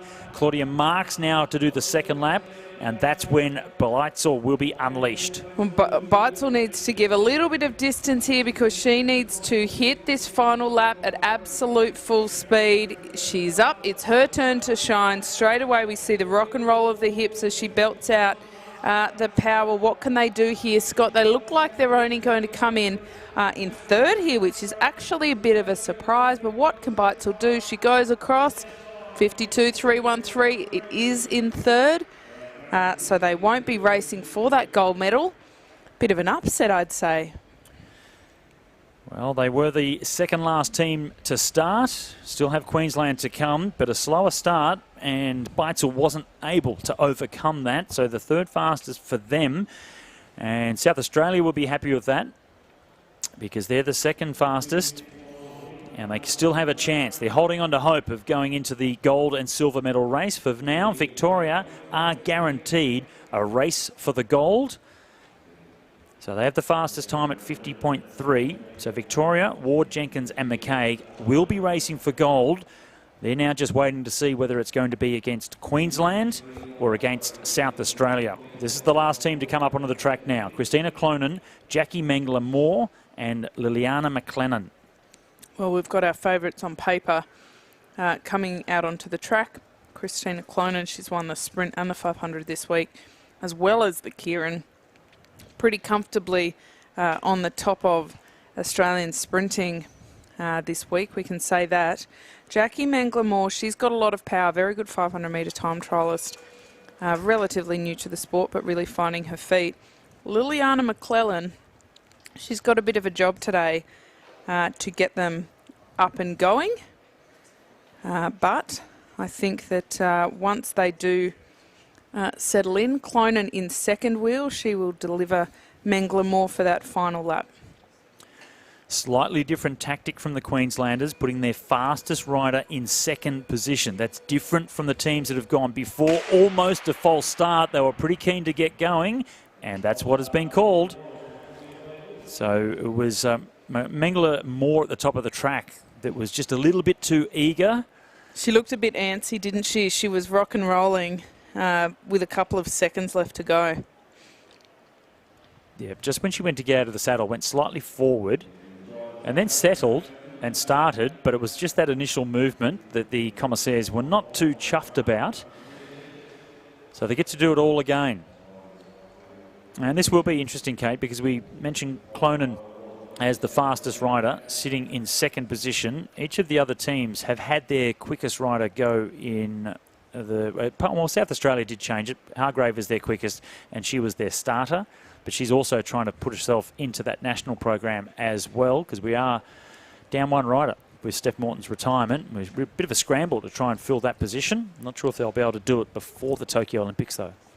I like this tactic. I think it's good because once McLennan, Clonan can almost back off McLennan a little bit, come at speed for that 2 laps to go. She can really deliver Mengler Moore at quite an incredible speed that I think Mengler Moore can hang on to pretty well. It might be a bit of a different story if we're asking Mengler Moore to accelerate to the speed of Clonan, but by putting Clonan in second and delivering her at that speed, I think it's pretty forward thinking. It's very traditional to think you put the fastest one, you know, with the longest legs at the back, longest being how far they can go at that speed, not physically the longest. Yeah, but I like this. I think it'll work if they can get off the start line cleanly. The fifth and final heat in the elite women's team sprint qualifying here at the AusCycling Track National Championships in Brisbane. And they are the favourites. Christina Clonan, the new superstar of Australian sprinting, sits in second position. Liliana McClellan gets them underway. Clonan will be comfortable with this start speed. She's so fast, so she will be saving energy. And she'll be looking just to give a little bit of a buffer as they go down the back straight, so she can accelerate before McClellan swings up. And McClellan just about to do that now. She comes around. Up and out of the way for McClellan. And here we go. Christina Clonan with Mengler Moore on the wheel. It's the absolute prime mover on the front. Dragging Mengler Moore around. She's accelerated. She's gone. Mengler Moore just has to finish this off. The best second lap we've seen so far here today for Christina Clonan. Mengler Moore has been dropped off at a very high speed. All she has to do is hang on to this. They are on track to go through for the fastest time. Can they do it? No, they just can't. not. 50.869. They'll fall into second, just behind the Victorians. This will be a very good gold medal ride-off. And South Australia and ACT will ride off for that bronze medal. Good tactic from the Queenslanders, maybe a little bit more polishing, and it'll be a tight race for that gold with the Victorians. Well, typically in the team sprints, they do go faster once they get into the medal rounds, and this is a bit of a blow the cobwebs out situation, and a lot of them haven't had the opportunity to train together a lot as well. So this is also a bit of a trial run for them. So second fastest time for Queensland, 50.869, and the fastest qualifiers that they'll be racing against for gold, that's Victoria with a 50.3, so half a second difference in it. Can still be turned around once we get into the finals, and it'll be South Australia racing against the ACT for the bronze medal. So standout from Victoria. This will be interesting because it allows the junior, the under-19 Alessia McCaig, to perhaps come away with another gold medal this week. That would be extraordinary. She's a bit of a secret weapon, and not so secret anymore because this is being broadcast, so people can tune in. It's more than just seeing a result on a piece of paper and intellectually thinking, gee, that's fast, but watching her race and against the elite and up for a gold medal at that, it's nothing short of pretty impressive. You mentioned last night, Scott, that you thought it might be a name we saw at the Commonwealth Games as early as next year, even though she's so young, and I think you might be right. I don't say that often, so take that compliment. Backhanded one, yeah, absolutely. Well, the next race to come up will be the Keirin Repechage for the elite men. So the second chance for the riders to get themselves into the second round. And from there, they have to finish in the top 3 if they want to make their way up into the medal races. So 2 heats of the Repechage. First 3 get through. Second opportunity for them to progress through into the top. So the first one will be Trovas and Davies, Kilmartin, Charismo and Bonza. So 2 Queenslanders in this one, in Byron Davies and Hayden Kilmartin. It's a hard route through, though, isn't it? They could end up riding 4 rounds if they get through this. We've already seen 1. This is now the Repechage, then another round, and then the medal rounds. Ideally, you don't end up having to ride a Repechage, but that being said, often it does, in a blow the cobwebs out kind of fashion. It does allow some of the riders to kind of find their feet on the day. And also as the program progresses through the week, quite often you feel a bit rusty for 1 or 2 efforts. So it's not actually fatigue that we see. So up on the track, we see Hayden Kilmartin, the first of the Queenslanders, down the bottom there. So he's lined up in position number 1. Next to him from New South Wales is John Trovas. South Australia in the middle, that's Carlos Charismo. The second of our 2 Queenslanders, Byron Davies. And up on the top there in the black colours, that's Kai Bonza from Western Australia. So the first 3 riders will go through to round 2. It's the elite men's Keirin Repechage. Louise Jones comes on through, opens up a bit of a gap, and the silent assassin, Jones, on the El Moto, the electric bike. She's done more races this week than anyone. If anyone should feel fatigued, she only gets to 3 got a moto. She blows up at 3 to go every time. They just go straight past her. 5 to go as they come around. Kilmartin on the front for the Queensland team. And it's Trovas. Quick look over the shoulder just to see who has lined up behind him. And it's Carlos Charismo. 2 Queenslanders, 3 riders to go through to the next round. Not sure what they can do for each other, but and the tactics change so quickly in the Keirin as well. You might go in with a particular plan, but as soon as another rider changes positions, you have to rethink it again. You have to really think fast on your feet. Yeah, they are going at such high speeds that rethinking a strategy out there is just trouble from the beginning. Trovas looking very closely over his shoulder at Charismo. Kilmartin, he's comfortable at the front. Davies at the back. The Queenslanders are bookending. Well, he's put the speed on right from the start. 3 laps to go. The bike came off, and Davies really happy to get things up and going. And it's a big fight from the Western Australian Bonza to try and come right round the outside. That's really going to have to hurt him. They've been going for a couple of laps now. Kilmartin just gets overrun, and Trovas over the top. 1 lap to go now. The first 3 to go through to the next round. It's Trovas that leads them through. Bonza in second position. Here comes Charismo. He has Davies on his wheel as well, and they've gone straight round the outside. Carlos Charismo will comfortably make it through to the next round. He drags Davies through with him as well. And just holding on, thankfully for him, is John Trovas, who went out early and just held on for 3rd. So at least he gets to go through to the next round. That was. You have to then question whether Kilmartin was actually doing the job there for Davies, because Davies just didn't panic. He was right up the back, but he seemed quite comfortable. He did choose the right wheel, and Charisma. Look at how quickly they flew around the outside here. John Trovas, he did that the hard way, no doubt about it, but he will sneak through with 3rd there. Kai Bonza, when he accelerated, he almost got to the point where it would have really changed the direction of the race for him, but he fell just short, and it was certainly the move from Charismo that went on to define the result in that one. So they'll go through, and next up on track we will see the second Repechage. We only have 4 riders in this one, top 3 through, bit of a different dynamic.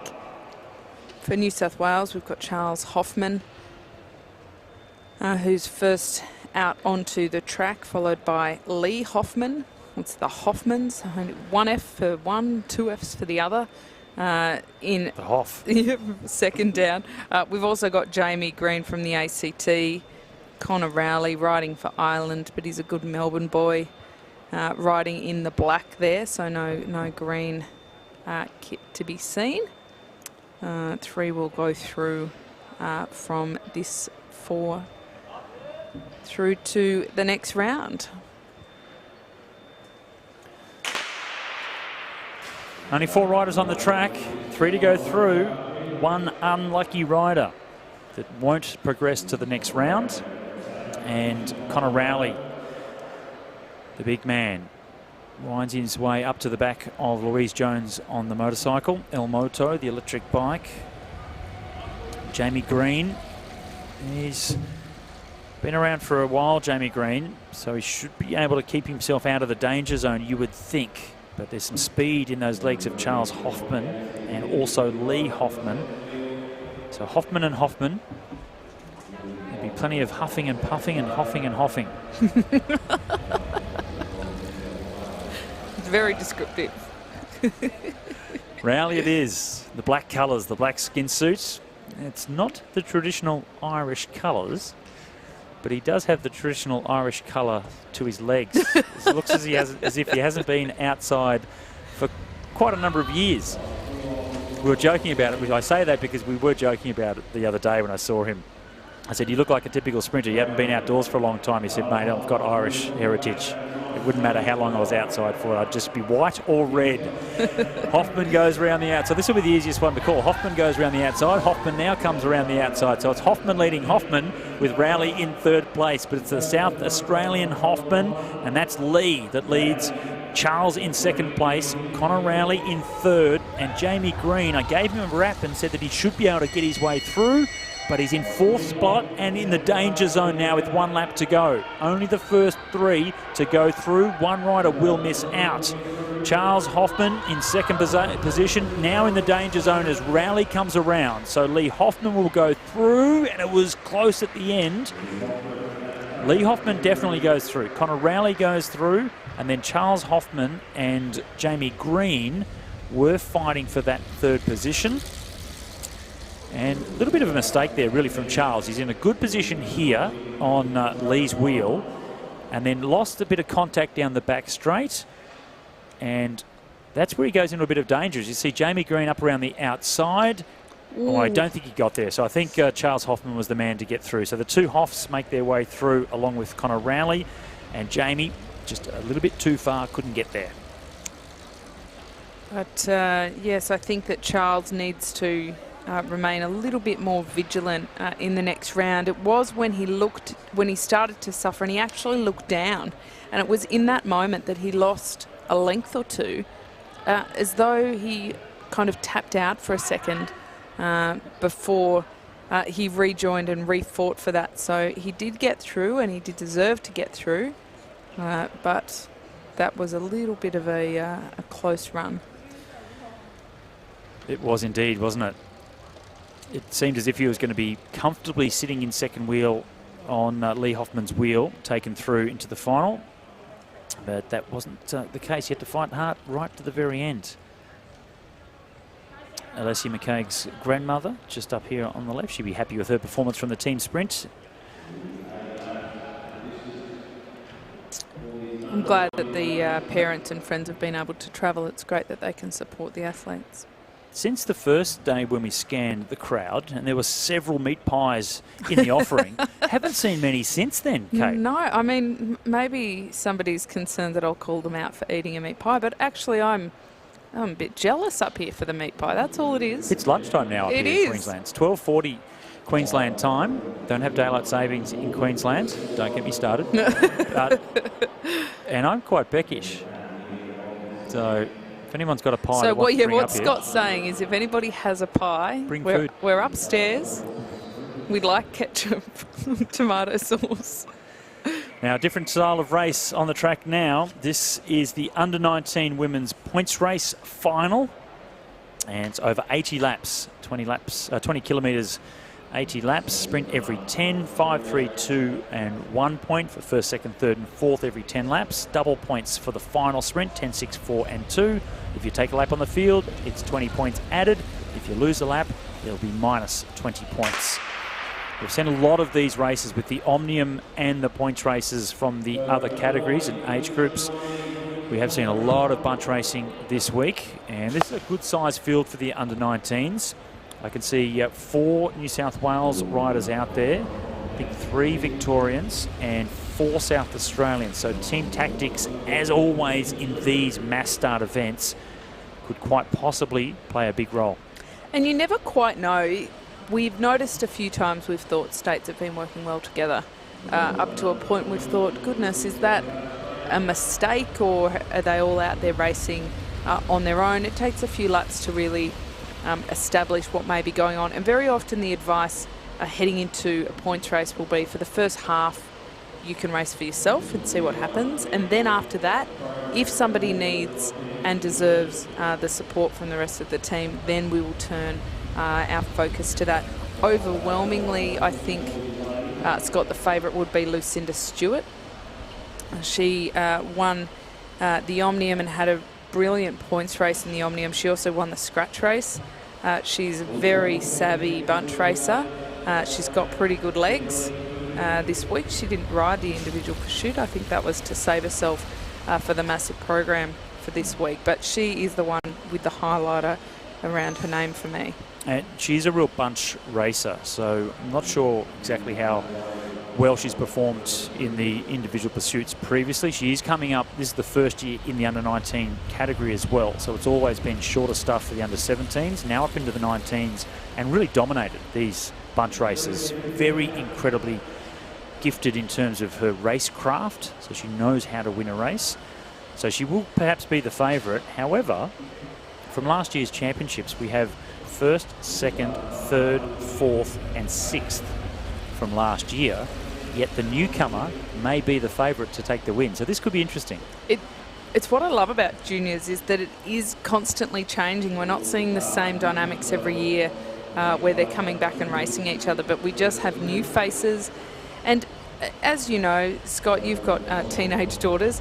They can change a lot year on year. Some of them develop a lot faster than others. They also go through different troughs of motivation as well.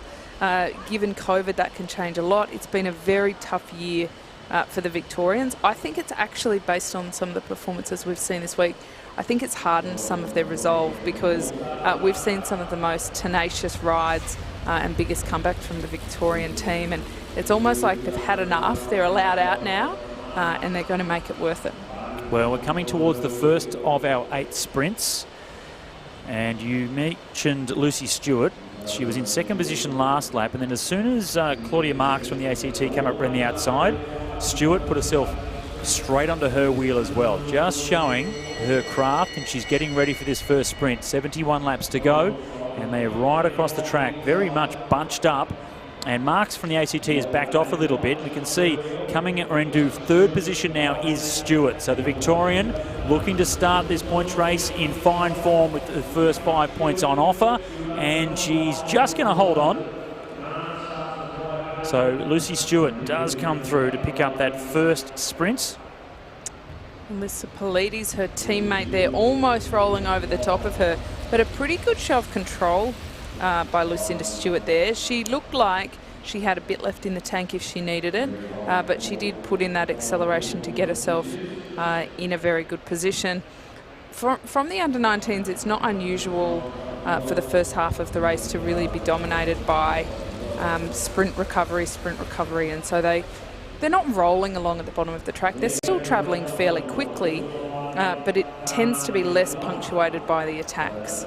So Lucy Stewart ahead of Alicia Polides, Isabel Cairns and Hayley Fuller, first, second, third, fourth, 5, 3, 2, 1 points.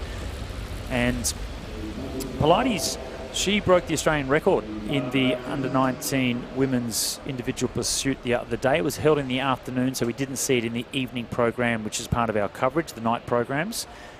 So she put in a great ride for a 2:20, I think it was. So she's a rider that is certainly on good form. And if you're good, doesn't make sure that being a good individual pursuit rider doesn't make you a great points race rider, but it does show you're very, very strong and a rider that she may be looking to try and perhaps take some laps later on. Well, what it is if she attacks off the front, you don't hesitate and you don't let her go, because that is inside her comfort zone. It's been very good examples this week with the elite women in particular. Amber Pate is the rider that I will call out, she's so impressive. Her ability to attack again and again and again and maintain quite an incredible diesel pace. There's Carly McCulloch. I was going to say looking on from the crowd. I think she's checking Facebook at the moment, but she deserves a bit of rest and recovery. Watching the coverage. Maybe. G'day, Carly.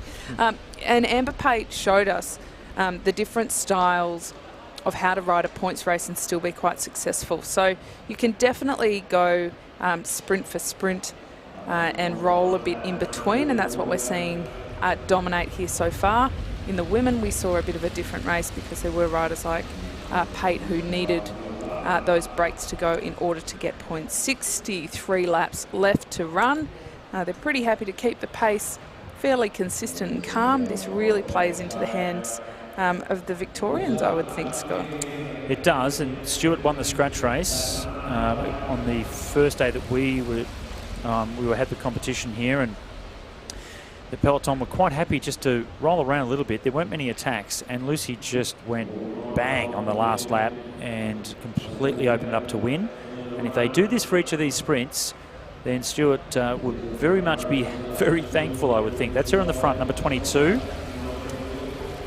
So they're coming around now. 61 laps to go as the next sprint. They've come over the top of Stewart, so she might get boxed in here. So this is a way to get an advantage. But look at that. That's the craft of Stewart. Back through underneath as well to open things up to give herself a chance to go. Meg Barker, it is from South Australia, that's going to lead them into the finishing straight. And Stewart choosing just to save some energy and come through in second place. So a good, strong sprint from Meg Marker to come through and lead that one out, pick up the 5 points, but that will still have Stewart in the overall lead by getting 3 points. Add that to the 5 she had from the first sprint, she'll be on 8. Well, Marker, she's got a medal this week in the Omnium. She was second behind Stewart. She just missed the podium in the scratch race. She's got a good turn of speed, but she likes to sprint when she's got a bit more control. It doesn't surprise me that she led out. I think we'll see that happen a few more times. That was how I like to sprint as well, so I really recognise that as a tactic that can make you feel more confident and comfortable, less variables, but it can also really wear you out. So too many of those efforts where she's relying on having to lead out for those 5 points can really take its toll toward the end. Once again, we're seeing quite a lull between these sprints. The riders are quite happy just to keep the pace fairly civilised. There's a lot of riders who aren't on that scoreboard yet, Scott. There has to be a time where they take a bit of action and show a little bit more aggression to see if they can force a breakaway here. Otherwise, it's just very much playing into the hands of Lucinda Stewart and even Meg Marker, who's now sitting in second. Stewart on 8, Marker on 5, Pilates on 3, also Cairns as well, and 2 points for Brooker, and Hayley Fuller has 1 point. Hayley Fuller is the defending under-19 Australian points race champion, so she won that in December. She's on 1 point for now. It's going to be a tough one to get the better of riders like Lucy Stewart, who've just stepped up from the under-17 ranks and already starting to dominate these bunch races. Still 54 laps to go, though. Plenty of points on offer. And as we get a bit deeper into the race, it might be easy to split open this field. No attacks as yet. They're still happy to roll around and just wait for these sprints. 4 riders from New South Wales. They can gather together. Looking for some of the local riders. Queensland, there's only 2 though that are here for Queensland. And there's Pilates. We're talking about the individual pursuit champion, the Australian record holder. If she can get her own way out in front, she'll be hard to slow down. And that's her gone straight around the outside. And the gap has opened right up. But coming to the front of the peloton was a Victorian, New South Wales now trying to close things down. So they have the numbers and they need to do the chasing to make sure that a rider as strong as Pilates doesn't take an advantage. 20 points are on offer if you can gain a lap on the field. That's not going to happen this time, but it's 51 laps to go. And the next of our sprints leading them through, that's Sarah Cliff. She was the silver medalist in December at the National Championships, the last time they had this points race, and she's trying to hold on. Two Victorians trying to come around the outside as well. Cliff will just get rolled. Getting the points. That was Sophie Meares from Victoria, with Lucy Stewart getting second, I think, just ahead of Cliff. Well, they're not at the halfway mark yet, and the Victorians are very much still racing each other.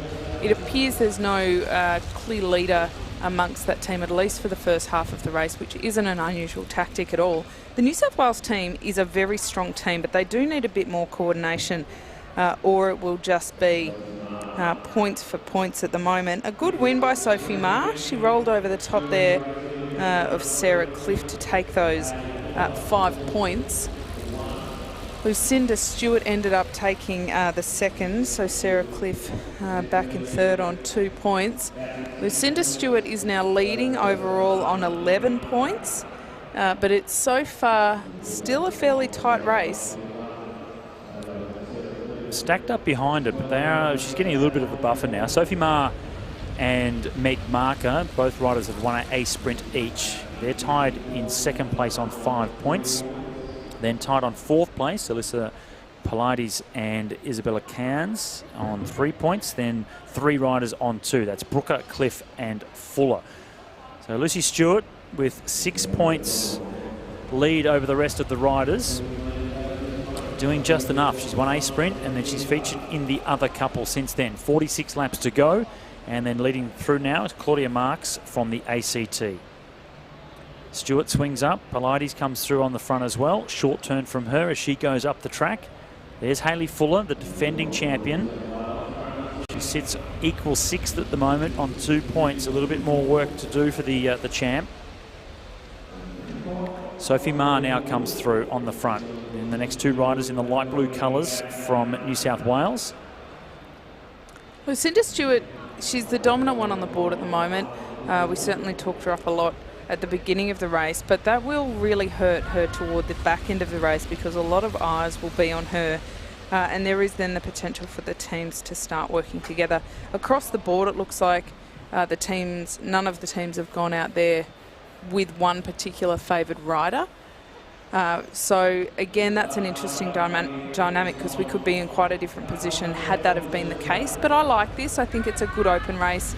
But so far, not very aggressive, Scott. They've been really happy to just cruise along in between and really just fight it out for those points. But that's just not everyone's flavour. Not everyone can win a points race with that on again, off again. So I think that an attack does need to come from some of those riders who aren't on the board yet. Only the one move so far, and that was from Alyssa Pilates from Victoria. But we've seen 3 Victorians in the mix going for points and going for attack. So it'll be interesting to see how that plays out as we get a little bit deeper. They're coming around to get 41 laps to go.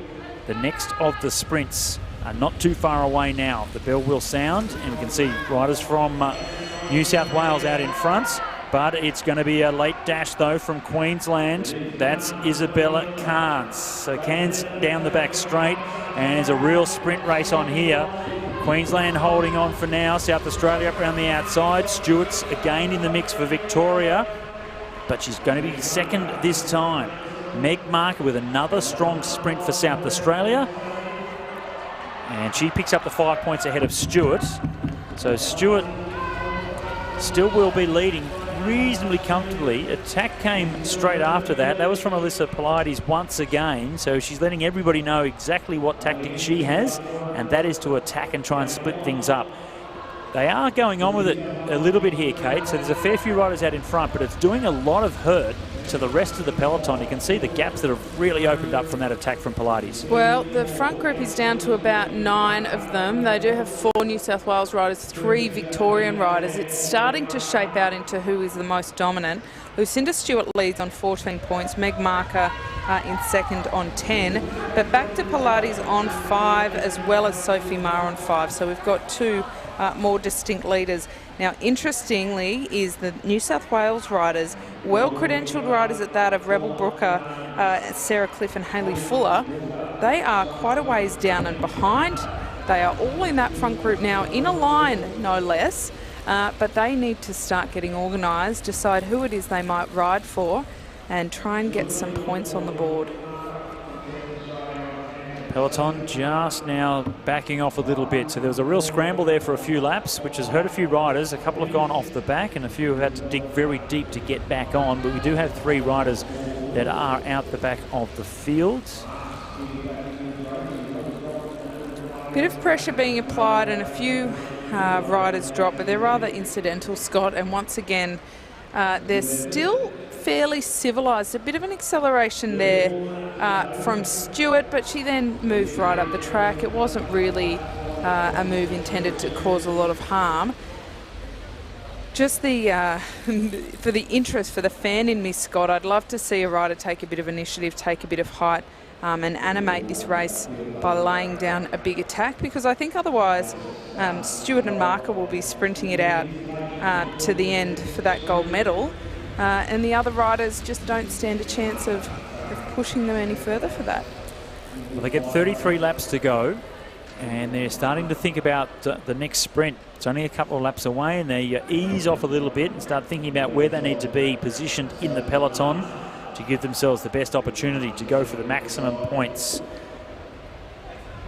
Claudia Marks from the ACT. Tall lass that leads them through now, and they'll get the bell the next time they come around. So they have to be in good position now. Marks it is.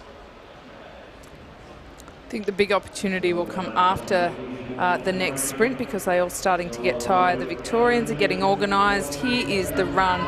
1, 2, 3 in a line for the Victorians. The New South Wales trying to interrupt it. They come around and get the bell. 31 laps to go. It's Sophie Meares that leads them through. And Stewart was in a good position, but New South Wales have muscled their way in now as well. So Rebel Brooker it is that's going to try and come around the outside of Sophie Meares. She's had to go from a long way out, and Meares is trying to hold on. I think she may have just, very slightly, but just may have held on. It was Hayley Fuller that came over for, I think, second place. I'll wait for confirmation. It was pretty close between those two. This is the opportunity to attack, though. I'm really surprised, Scott, that after those hard sprints, nobody is taking the initiative to really put it on the gas. I know it's easy to say, and they're all pretty tired at this point in the week, but they are kind of playing into their hands. So here we see New South Wales starting to animate an attack from the bottom of the track. Isn't always the most effective, but she looks committed to it, and that's Emily Strumpfen, probably the New South Wales rider that we didn't expect to make too much of an impact, but the field is not chasing, and bit by bit this gap is starting to really open up. Scott, this could be really dangerous. Absolutely, and she has a New South Wales rider on the front of the peloton, but there has been an attack from Queensland. So Strumpfen out in front opened up a really good lead, and she's just catching and passing lap riders now. But this is a smart move, not only from Strumpfen, but the other New South Wales riders are banding together pretty well here. We've got Brianna McDonald trying to bridge across, but when New South Wales was in a position to chase with Hayley Fuller on the stop, she literally looked around and said no thank you. Now the interesting development here, swinging up the track, Strumpfen has just given up the goat and she's not riding anymore. That's a curious one.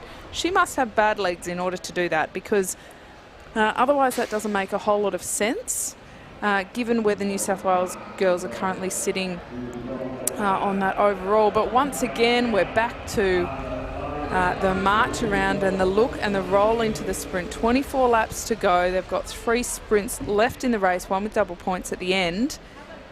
And they look fairly resigned to sprinting it out for points. Well, in the points, it's still Lucy Stewart on 15, but only 5 points ahead of Sophie Meares, also a Victorian, who's been in these last couple of sprints very active, as has Meg Marker from South Australia. She's also on 10. So 2 riders tied in second position, 5 points behind the race leader, Stewart.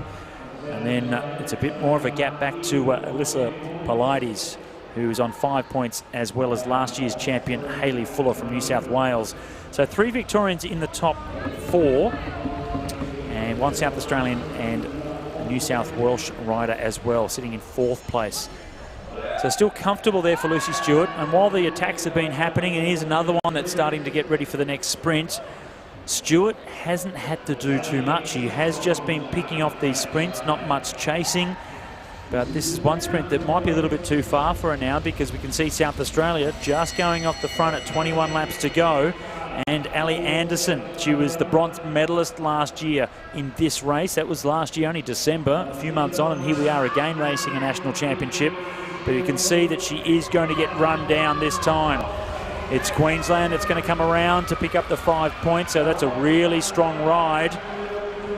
Isabel Khan's taking the points there. She took that ahead of Polides, and I think it was then Lucinda Stewart coming across for 3rd. We'll wait for confirmation of that. That does mix it up a little bit at the top, and there we have it. Khan's for the 5 points, Polides for the 2nd, Lucinda Stewart in 3rd, Sarah Clifton, New South Wales rider, in 4th. Is this about to see a move from Queensland? She's giving it a bit of a go, but New South Wales, they're responding. Quick sticks to any move that goes, and this breakaway will not succeed. Brianna McDonald trying to give it a go. Now 18 laps to go. Stewart still in the lead on 17 points. Sophie Ma and Meg Marker still tied on 10. So she's just been so consistent, Stewart. She only won that one sprint, but then she's been in the points every other time since. So that's been her consistency, sees her with a 7-point advantage with 2 sprints to go. Still 15 points up for grabs, double points on the last, of course. And we're getting probably a bit too deep into the race now for any riders to take a lap on the field. So I don't think the 20 points for gaining a lap are going to play a factor at all here in this under-19 women's points race final. No, but Sophie Ma struggling off the back there. She's currently sitting in 3rd place for the bronze medal, so that is really starting to show. We can just see her at the back of the pack there. Queensland on the front, Victoria on the back. We're not too far off the dynamic, quite drastically changing here if Ma isn't able to easily get back on. That gap remains just a metre or 2, but that's dangerous. That really hurts the legs. If the pace really picks up from the front, she's not in a good position to be able to jump back. There's still 15 points up for grabs for the next 2 sprints. Of course, 5 points in 4 laps time when they come through at 10 laps, and then double points for that final. That means that the race is still very wide open. And in fact, if Lucinda Stewart were to not figure in the points at all, it is not beyond the pale that up to 4 or 5 riders could step up and vault over her for that gold medal, let alone the silver or the bronze. 13 laps to go. Pace has gone off again. A couple of little attacks and a couple of interesting ones as well, but predominantly this race has been a sprint fest. And a little bit of movement now out of the saddle. Just looking in 3rd wheel as we come around with 12 laps to go. That's the race leader, Stewart from Victoria. As they come through, Polides from Victoria on the front, and a move now from South Australia. And you can see just how Stewart muscled her way into 2nd position. This was the South Australians looking to try and set up Meg Marker, and Lucy Stewart was having none of it. 11 laps to go now.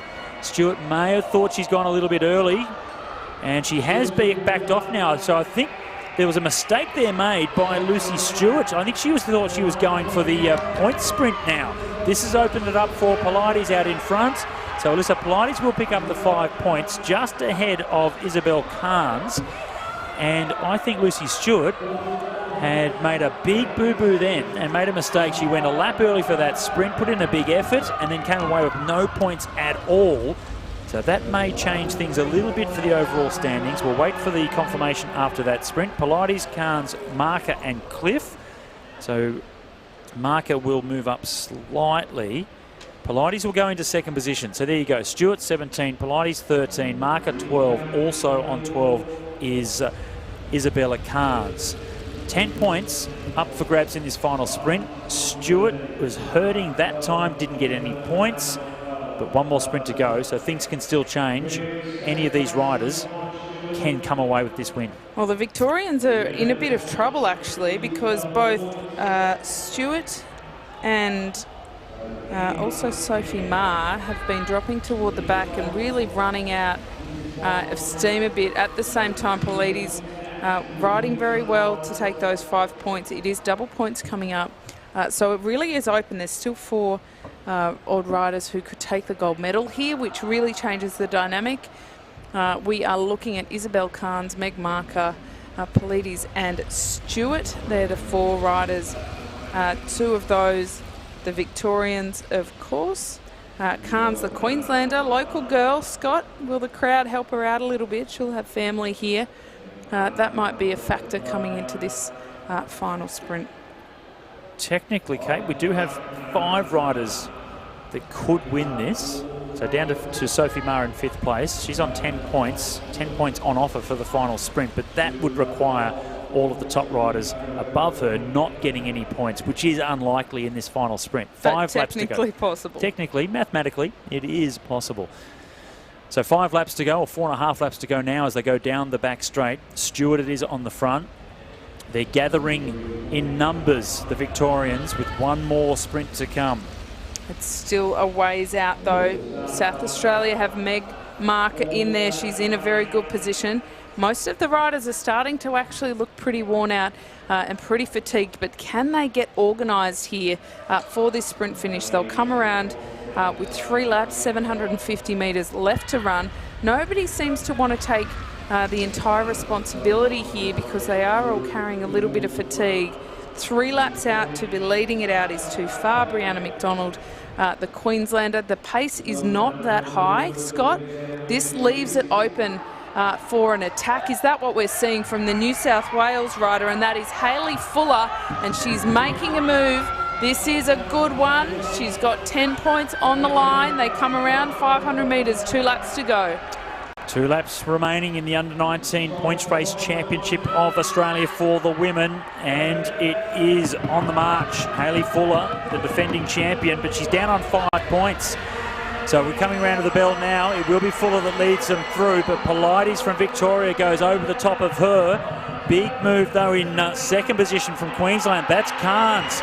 Stewart trying to come around to stay in the points as well, but Pilates, she sits in second place overall, and she's going to come away with the 10 points. So this could change everything. 10 points for Pilates. That'll take her up to 23 points. Stewart not in the points at all in the finish there. So Pilates, the winner of the individual pursuit, and in a record-breaking time, might I add. We knew she was on form, but Stewart has been the queen of the bunch races so far this week. But look at the domination coming into the finish there. Carnes, it looks like she took those second-hand points. Furiously hit refresh on that screen there, Scott. That's where we get our points. Well, we can see the commissaires deliberating. They want to make sure with the double points it can change everything. But Alyssa Pilates, despite everything, we know that Stewart didn't get in the points in the end. And even if she did, it might have been for 4th place, only 2 points. She's on 17 coming into that final sprint. Pilates was on 13. She grabbed 10 for winning the sprint. That takes it to 23. So she will win the gold medal. And even calling in from the boss, trying to find out what's going on as well, just to make sure. But Alyssa Pilates will win the race. That was a fantastic final sprint for her to get the double points and throw herself up into the gold medal. We'll wait to see if Lucy Stewart does hold on for second. I think she does. It'll be gold and silver for Victoria.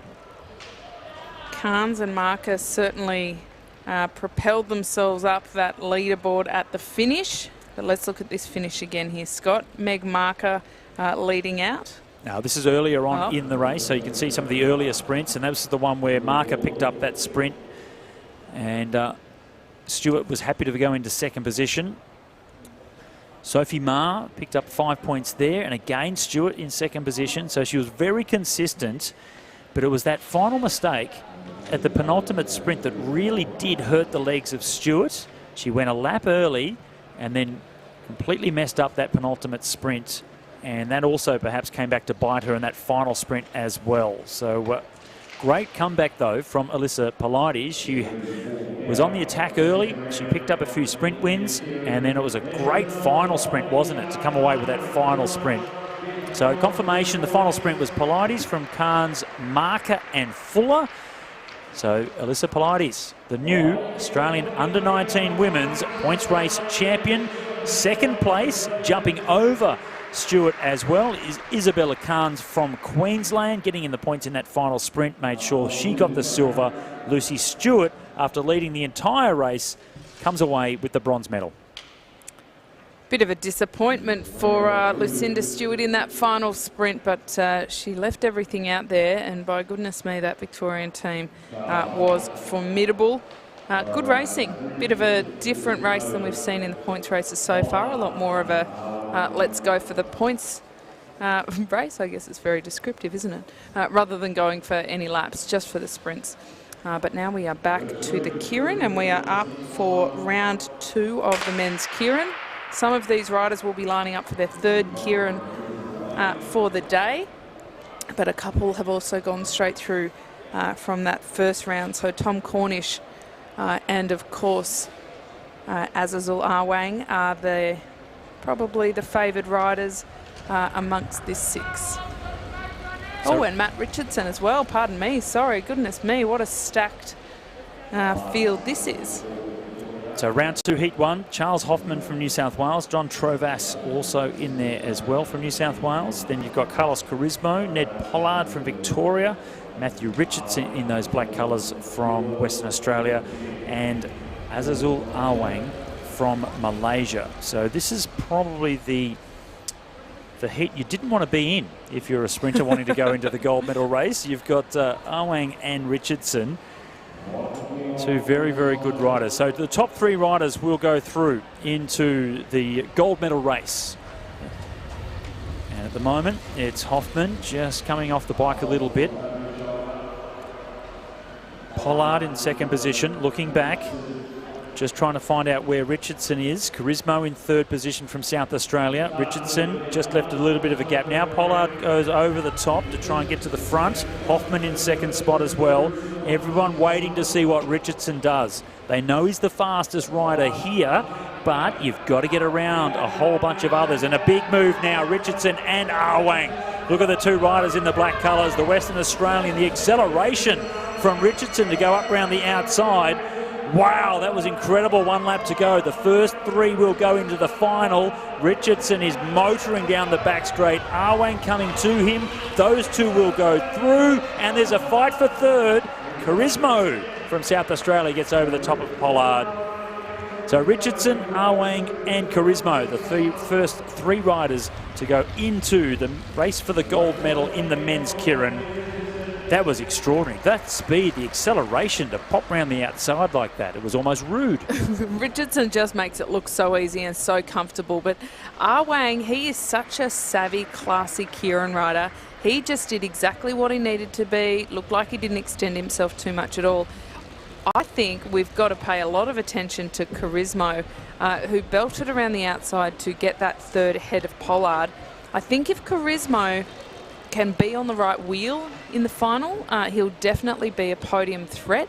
But we have seen him a few times almost take the wrong wheel and still end up coming through the rounds. And so he just needs to sharpen that a little bit, because he's very clearly got good legs today. That was a tough heat, but a pretty easy win for Richardson and for Awang. Tough heat to make it through to the next round if you're not Richardson or Awang, that's for sure. It was so fast, those 2. Well, and it is a very big backup as well, because they had the liberty, if you will, of going through straight away from that first round. So that was only their second outing. For some of the others, it was their third outing for the day. That can make quite a big difference. So now we turn our attention to the Elite Men's Keirin Round 2 Heat 2. The 6 riders we have on track are Tom Cornish from New South Wales. I wrongly thought he was in that first one, but I think he will be definitely one to watch here. We've got Byron Davies, the tall Queenslander, Lee Hoffman from South Australia, who did come through the hard way to get here, but comfortably so in that rapid charge. We've got Sam Gallagher, the little, I will say, smaller in stature Victorian, who is wedged there in the second position on the track. We've got Muhammad Shah, the Malaysian, and the Malaysians have been punching above their weight this week. Connor Rowley, the Melbourne Irishman, he is sitting fourth up on track, and he is the sixth rider out there today. Also not a nice heat to be in, Scott. The Melbourne Irishman, Rowley, big, powerful man. Still fairly young, actually, Connor, but came through the Victorian Institute of Sport program. Neither heat would be easy to get through into the final. They're all such fast riders, and it's Davies that comes up onto the back of the motorbike first, the Queenslander. Gallagher sits in behind him, and he's crafty. He's a rider that knows how to put himself in the right position. Shah from Malaysia stacked in behind the man in blue, and then the second of the two riders in black is Connor Rowley. Then it's Hoffman, and shows confidence to me for Cornish to be sitting back where he is, and quite comfortably. He doesn't look like he's got any panic on it all there. He's not opening up any gaps. He's just taking a few deep breaths and sitting quite easily behind Rowley. Well, that's something that's also changed in the Keirin, isn't it? Because they draw for position, they must stay in that position at the start. You used to be able to fight for this position right off the start line. They're not allowed to do that now for the first lap. And then when your bike comes off at 3 laps to go, you don't have to worry about it until now. So for Cornish, it was quite easy for him to just pop around as soon as the bike came off. So Cornish goes to the front. Hoffman from South Australia in second position. Then it's Davies from Queensland in third. 2 laps to go as they come down the back straight. Here comes Shah from Malaysia, right up around the outside. We saw Awang do it in the last race with Richardson, and now it's time for Muhammad Shah to go to the front. 1 lap to go, absolutely flying as he opens up a gap back to Hoffman. Gallagher trying to come around the outside of him as well. First 3 riders go through to the final. They'll be racing Richardson, and Shah is the first of those. Gallagher also will go through from Victoria. Maybe on the inside it was Hoffman or Cornish. I think it might have been Cornish, just got Hoffman on the line there. From Shah, a very controlled ride. He looked more than within himself when he made this move around the outside. He did so fairly effortlessly, didn't get out of his seat, just sat in his seat and accelerated well away. And as they come into the finish here, the battle is really on for second. Gallagher popping across ahead of Hoffman for second there. Tom Cornish did roll in for third there as well. Now, what I found interesting about Cornish's tactics is he felt quite comfortable to go from the front. He chose to do that. That didn't work so well for him in the sprints, and in fact the Malaysians, when they raced him in the semi-finals and then again in the medal finals, they were forcing him to go to the front knowing that they had the advantage from the back. So I'm curious as to his confidence to attack the Keirin like that. I'd love to hear what Sean Eadie, the advice he's giving him. And, you know, it might also have to do with how his legs are feeling at the end of a big week of racing. But this is going to be a cracking final because both of those round twos produced some pretty epic rides. And in both cases, we thought they all looked pretty comfortable and pretty dominant. The Malaysians will definitely be a big force in the final. Matt Richardson, I don't think he'll have it all his way. All 3 will be in black. All 3 will be the top 3 favourites. And it'll be interesting to see which one comes out on top. Commentator's dream, commentating 3 black skin suits. Well, they could all be Hoffmans too.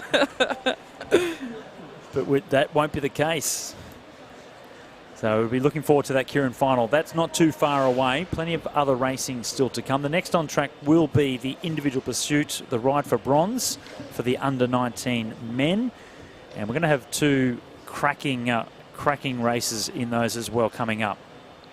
So we will have the presentation for the under-19 women. We will also have a 15-minute break to let everybody refresh a little bit. Us included, Scott. Might go find that pie and that ketchup. No, definitely. Nobody's brought us up one, so nobody's listening. I can see the riders are just about ready for the presentation. So this is the under-19 presentation for the points race for the under-19s. Great race it was. We had one rider leading all the way through until that final sprint, and then she dropped from gold down to the bronze medal position. That was Lucinda Stewart, and Alyssa Politis put in a great win in that final sprint to come away with the gold medal. So the Victorians swap positions right at the very end, and in the middle was Meg Marker.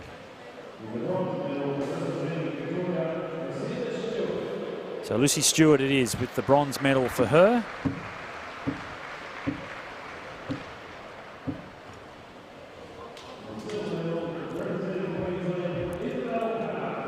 Isabel Carnes in the silver medal position. And in the final sprint, and what a sprint it was. Went at a lap to go, put a gap into the rest of the field and powered around to come away with the 10 points. She put in an attack early on as well, and she is the current, well, she won the Individual Pursuit Championship this week in an Australian record time, and now the points race added to that gold medal tally as well. Well done to Alyssa Politis.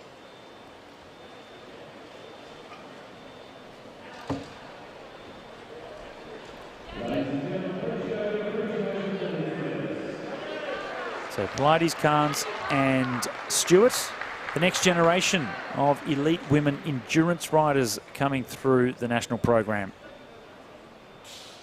It's been a tough 2 years for Alyssa in particular, because this is her second year. Last year she didn't get to go to the World Championships because of the COVID situation, and at this point it looks like this year's Under-19 World Championships, which were scheduled for later in the year, just hoping that everything will free up, but it's in Egypt, which is a real hot spot at the moment, and she may miss her opportunity 2 times in a row to go to a World Championships. And that is tough for the athletes who go on to race in the elite levels. That will be quickly forgotten, but there's a lot of athletes who kind of really need that as a springboard for motivation and for opportunities. So let's hope that it happens for their sake. I mean, they moved the elite championships around at last minute's notice, especially on the road, so I feel as though the UCI could probably chop and move the juniors around if they wanted to as well.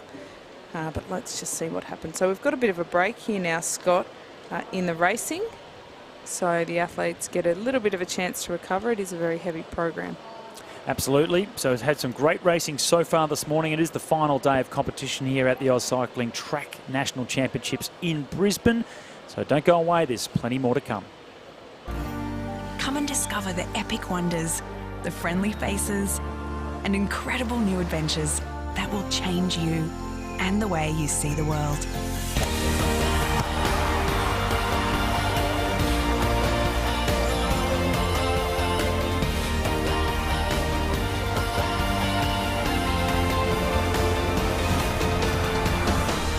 Right here in Queensland.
I know what is inside.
It seems an age since I seen you. Countdown as the weeks trickle into days. I hope that time hasn't changed you. My happiness is slowly creeping back. Now you're at home. With one more lap to go, and this could be a really quick time. He could go as quick as 3:22 now, and this will be a time that really may be able to put him right up into the top 4 and race for the medals as he comes to the finish line. 3:22.5. So he really did lift in those last couple of laps stream. That's a big advantage for him as he goes down the back straight with half a lap to go. The time of 3:19.049 to beat if he wants to go into the gold medal race. And he doesn't do it. 3:20.0, third fastest time. So incredibly close. Forced Arwang to step into it a little bit earlier than he perhaps would have liked to, but he's strong enough to do so. Look at the speed of Arwang. The first 2 riders go through to the next round, and it will be the 2 top seeds from this one. Azazul Arwang first across the line ahead of Tom Cornish, and it was Charismo in 3rd place. So Charismo, Rowley and Kilmartin, they'll get another chance through the repechage. And in the meantime, resting up the legs will be Tom Cornish and Arwang. Well, we essentially saw Charismo and forced to go back in behind Shah. You can't stay on the outside for too long, pushing the wind. Down the back straight, Hoffman, here he comes. The man in black, it's Shah up around the outside. First and second going through. Pollard might be able to get in for second, and I think he did. We'll have a quick look at this again, but it looks as if maybe Pollard got over the top of first and second going through. Pollard might be able to get in for second, and I think he did. We'll have a quick look at this again, but it looks as if maybe Pollard got over the top of behind, and the first one to move is Matthew Richardson. So the Australian sprint champion, quick acceleration straight up around the outside, and for Gallagher's in 3rd position, trying to hold the wheel of Richardson as Matthew just lights it up now. He doesn't have to win, but he can because he's so good, and he'll go through first. Gallagher. New South Wales underway, and you can see the difference from the start. So a pure sprinter like Ho, powering off the start line. Georgia Whitehouse is fast as a road sprinter. She's really... the track endurance riders. I'm going to, though, say, Scott, despite the fact that this probably won't be, in a good way, the most memorable race for them, it shows in Scott she's just about to be slingshot in for this final lap. And now she goes, the girl from Bendigo one, but there's some very fast teams still to come. So McKay comes around. She's the Australian record holder for the 200, for the 500, and in the team sprint for Victoria, it's a time of last couple of seconds. South Australia underway. Last couple of seconds. South Australia underway. And we've had an incident there, Lara Tucker, and it will really help her confidence after that bungle of a start. But time to that Victorian team. Can they finish it off? It's going to be just outside, second fastest, 51.0. The ACT are underway. Stratford leads them out of the blocks. Here because she needs to hit this final lap at absolute full speed. She's up. And they do here, Scott. They look like they're only going to come in third here, which is actually a bit of a surprise. But what can Beitzel do? She goes across 52.313. Fastest rider in second position. That's different from the teams that have gone before. Almost a false start. They were pretty keen to get going, and that's what has been called. Liliana McClellan gets them underway. Clonan will be comfortable now as she comes around. Up and out of the way for McLennan. And here we go. Christina Clonan with Mengele Moore. She's accelerated. She's gone. Mengele Moore just has to finish this off. The best second lap we've seen. High speed. All she has to do is hang on to this. They are on track to go through for the fastest time. Can they do it? No, they just can't. not 50 points. Keirin, charge. Louise Jones comes on through. And Trovas over the top. 1 lap to go now. The first 3 to go through to the next round. It's Trovas that leads them through. Bonza in second position. Here comes Charismo. He has Davies on his wheel as well, and they've gone straight round the outside.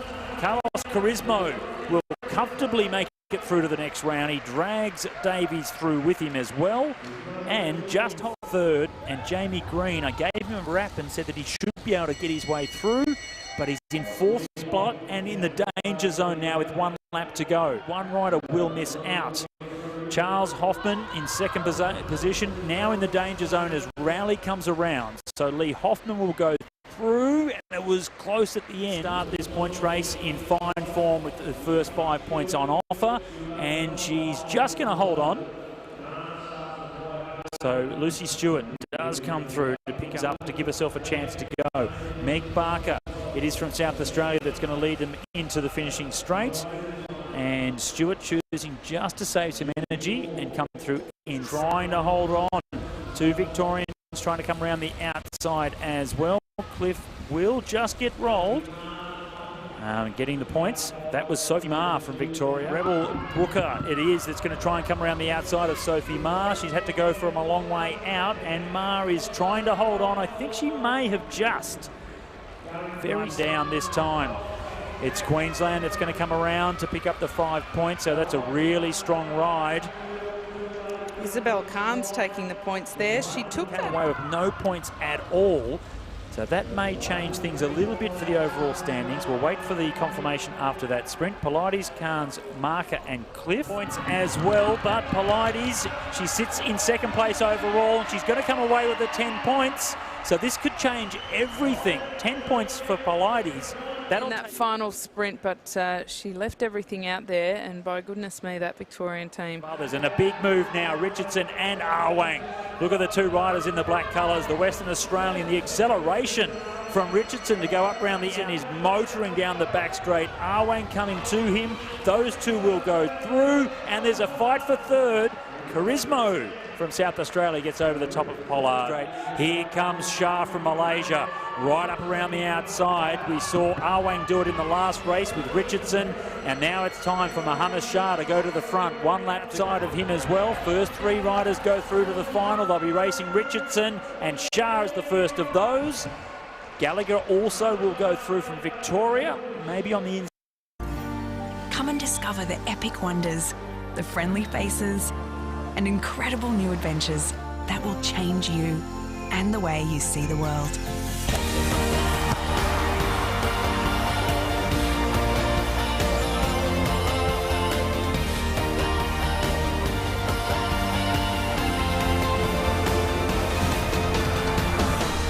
Right here in Queensland.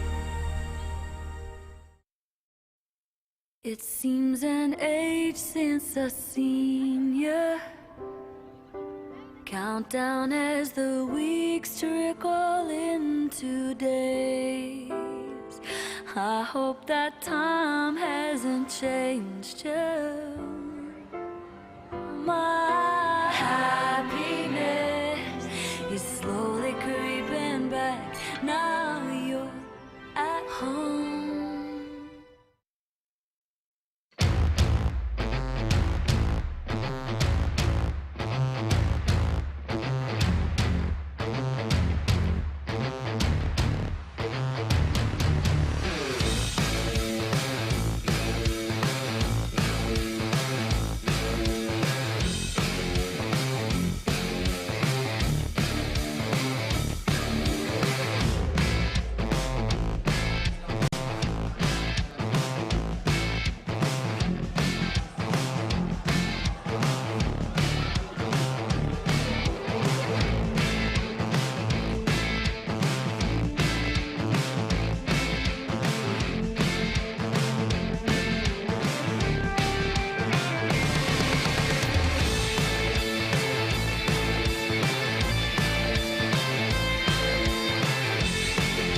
resume with the race for the bronze medal in the under-19 men's individual pursuit. And this is going to be a cracker.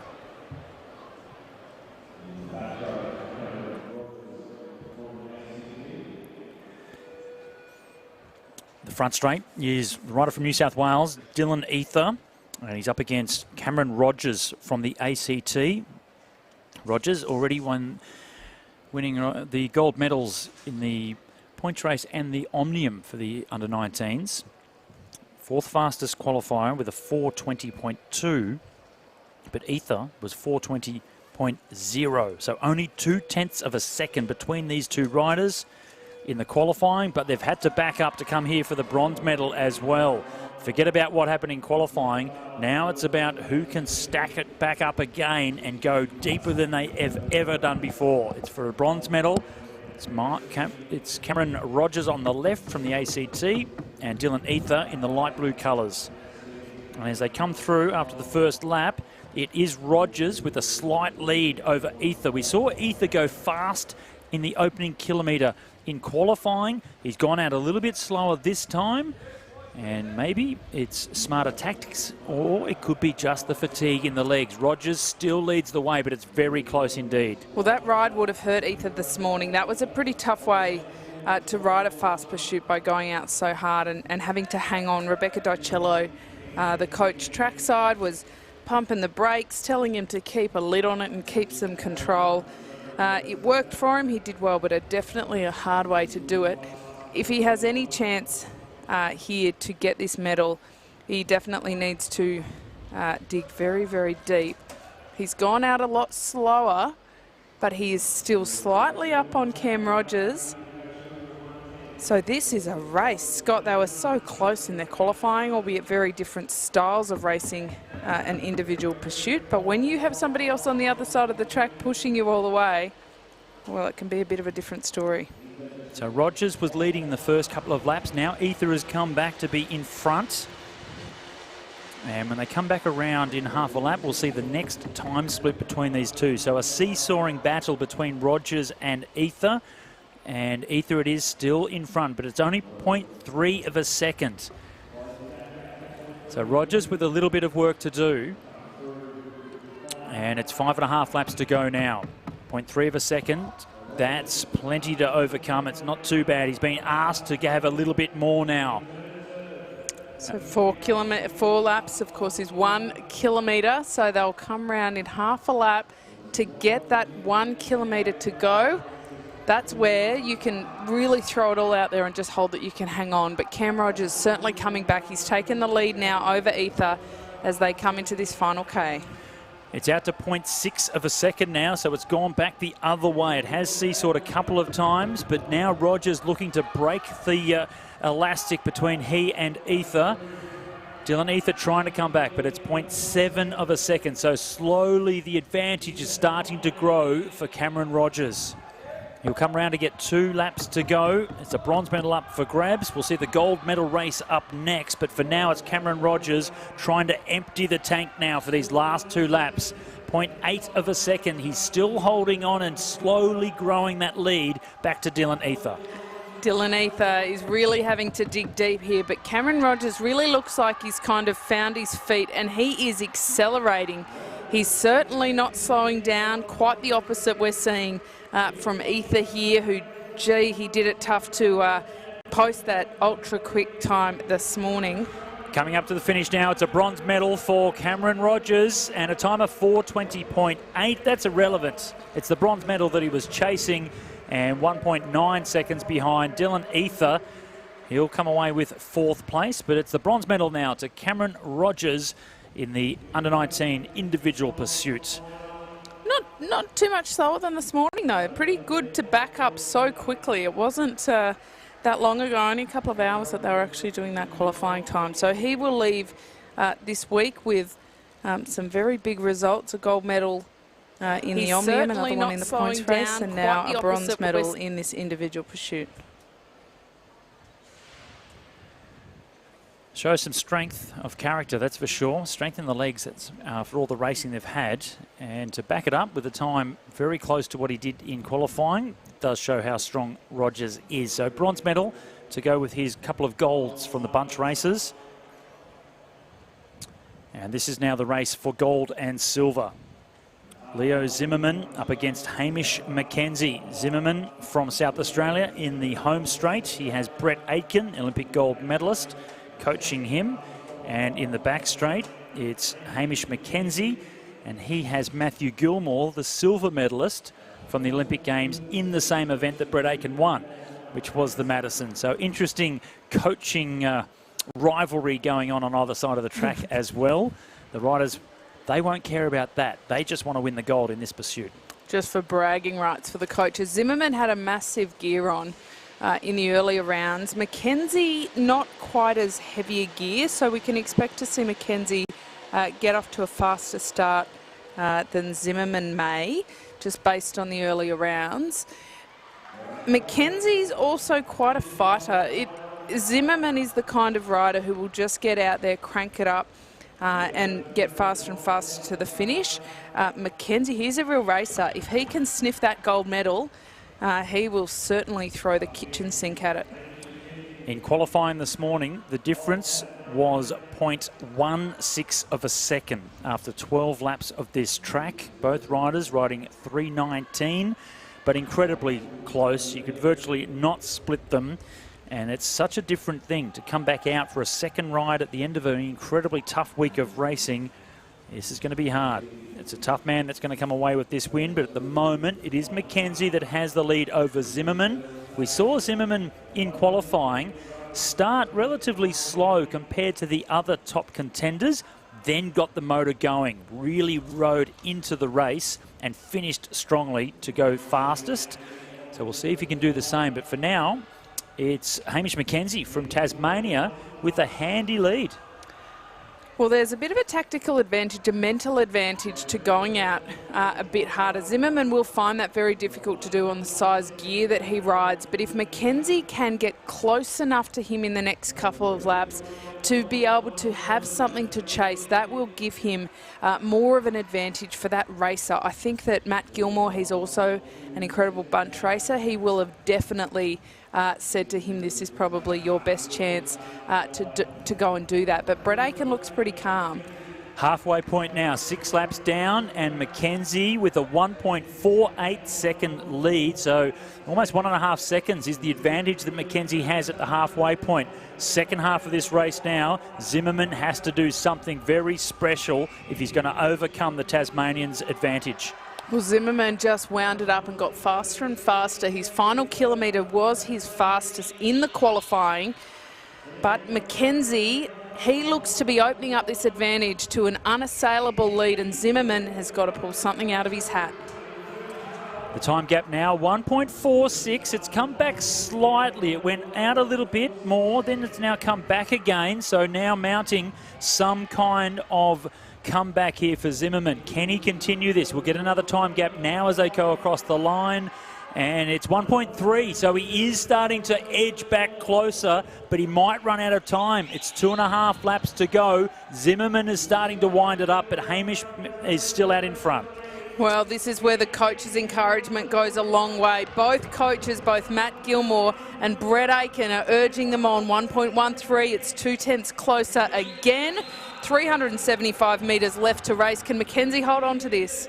Coming around to get the bell. One more lap to go. It's a race for gold, and Mackenzie leads the way, but Zimmerman is coming.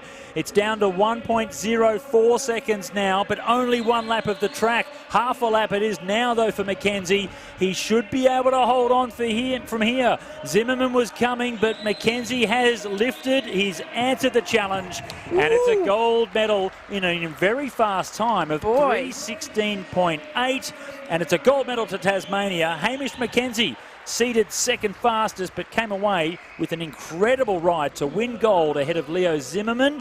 3:17.9 from Leo. That's a good ride as well, but it's gold to Mackenzie. Look, we can say that time doesn't matter in the final. It is all about racing for that gold, silver and bronze medal. But that ride from Mackenzie, 3:16.8, that is a blistering time. The world record just under 3:14. That's held by the Aussie Dale Parker. But to come anywhere near that ballpark certainly shows a lot of tenacity. And after such a heavy week of racing, and after a qualifying that was only a couple of hours ago, Hamish Mackenzie, that is almost the ride of the series. I'm going to nominate that right now, Scott. He punches the air. He was certainly pleased with that ride, and so he should be. He went out knowing that Zimmerman would come home quick. He knew he had to establish a lead, and boy did he do that. Tactical excellence on top of the physicality from the Tasmanian there. Top ride from Hamish Mackenzie. Gold in the under-19 individual pursuit ahead of Leo Zimmerman.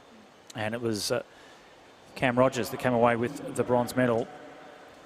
On to the medals now for the elite women's team sprint. And this is going to be South Australia versus the ACT. This is the race for the bronze. South Australia had a bit of a stilted start in theirs, with Lara Tucker having a mechanical at the top of the track.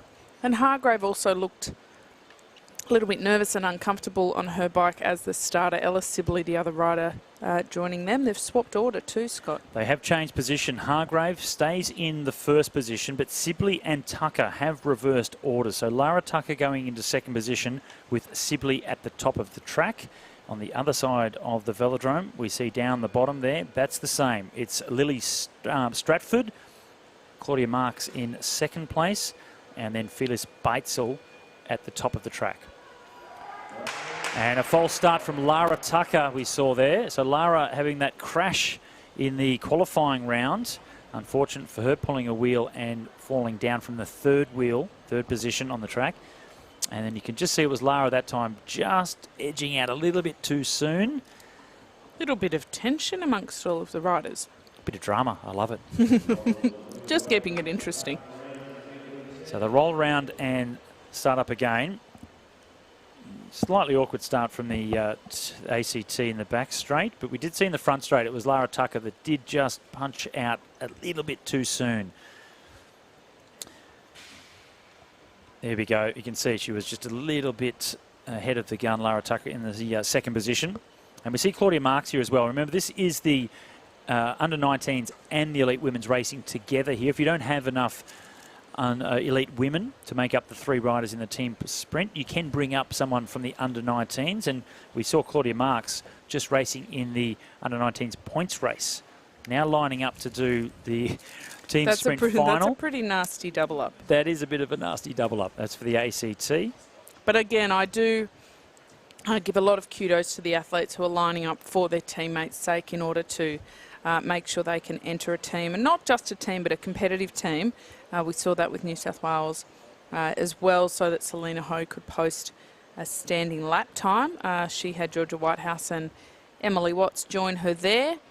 Not traditionally known as team sprinters, would be fair to say, but good to see them out on track. And Claudia Marks, she's a young rider. Often the under-19s are yet to really decide which discipline they fall into. And there's quite a lot of endurance riders with a lot of speed who can step up. You can see the delay here, just not on camera, just off to the right there was Bree Hargrave, just taking some time to readjust her straps on her pedals. And that's why they haven't brought her bike up to the start gate just yet. The ACT almost all ready to go. But South Australia now on the other side of the track, only just putting the bike of Hargrave into the starting gate. Hargrave's been a bit fiddly with that bike, hasn't she? She's gotten on and off it a few times in the other rounds, now fiddling with those straps. It's hard for the ACT girls who are already locked, loaded and ready to go. It becomes quite a long wait. 50 seconds countdown start will go when Hargrave's bike is locked into that start gate. But for now, it's just a bit of a waiting game.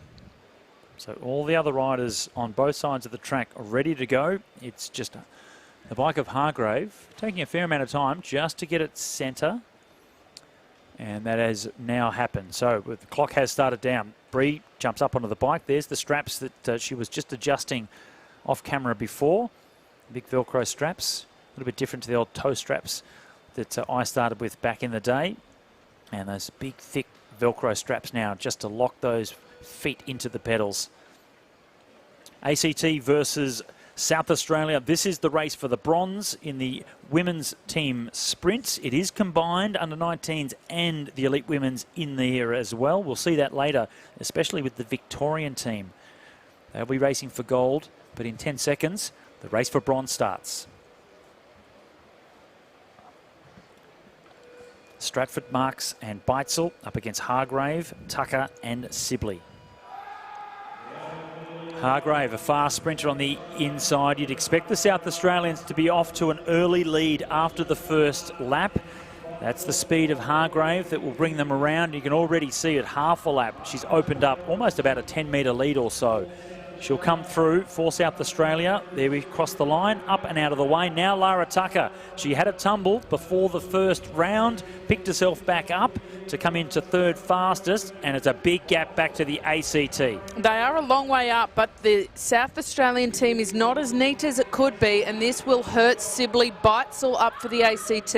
The sprinter we've seen on the podium this week, can she make up this difference?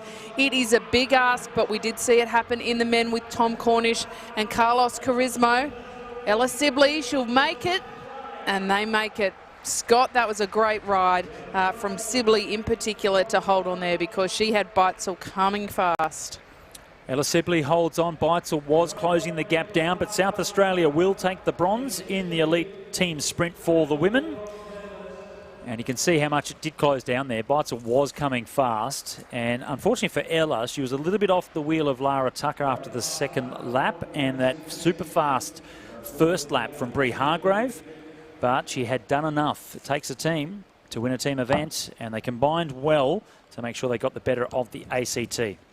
That was a lot closer than the qualifying, which was great. So both of the teams went significantly faster there, a 50.965 for the South Australian, nearly a full second quicker, and likewise for the ACT. So good on both of the teams. While times are incidental in this round, it is always good to see them be able to take a full second off any previous time. So the race for gold is about to commence. It's the team sprint for the women, and there are some under-19s in this elite field as well. We look across to Queensland in the back straight. They were the second fastest qualifiers. So riders on their home track having to go to the back straight as the second favourites. And we can see the black helmet in the middle of the Australian sprint champion, Christina Clonan. She won the 500-metre time trial and the Keirin as well. Trying to get 4 gold medals here at the National Championships. And beside her, at the bottom of the track, is Liliana McClellan. She's the starter doing the first lap. And finishing things off will be Jackie Mengler-Moore. And for Victoria, it's Hayley Jenkins, an under-19 rider, that will start them off.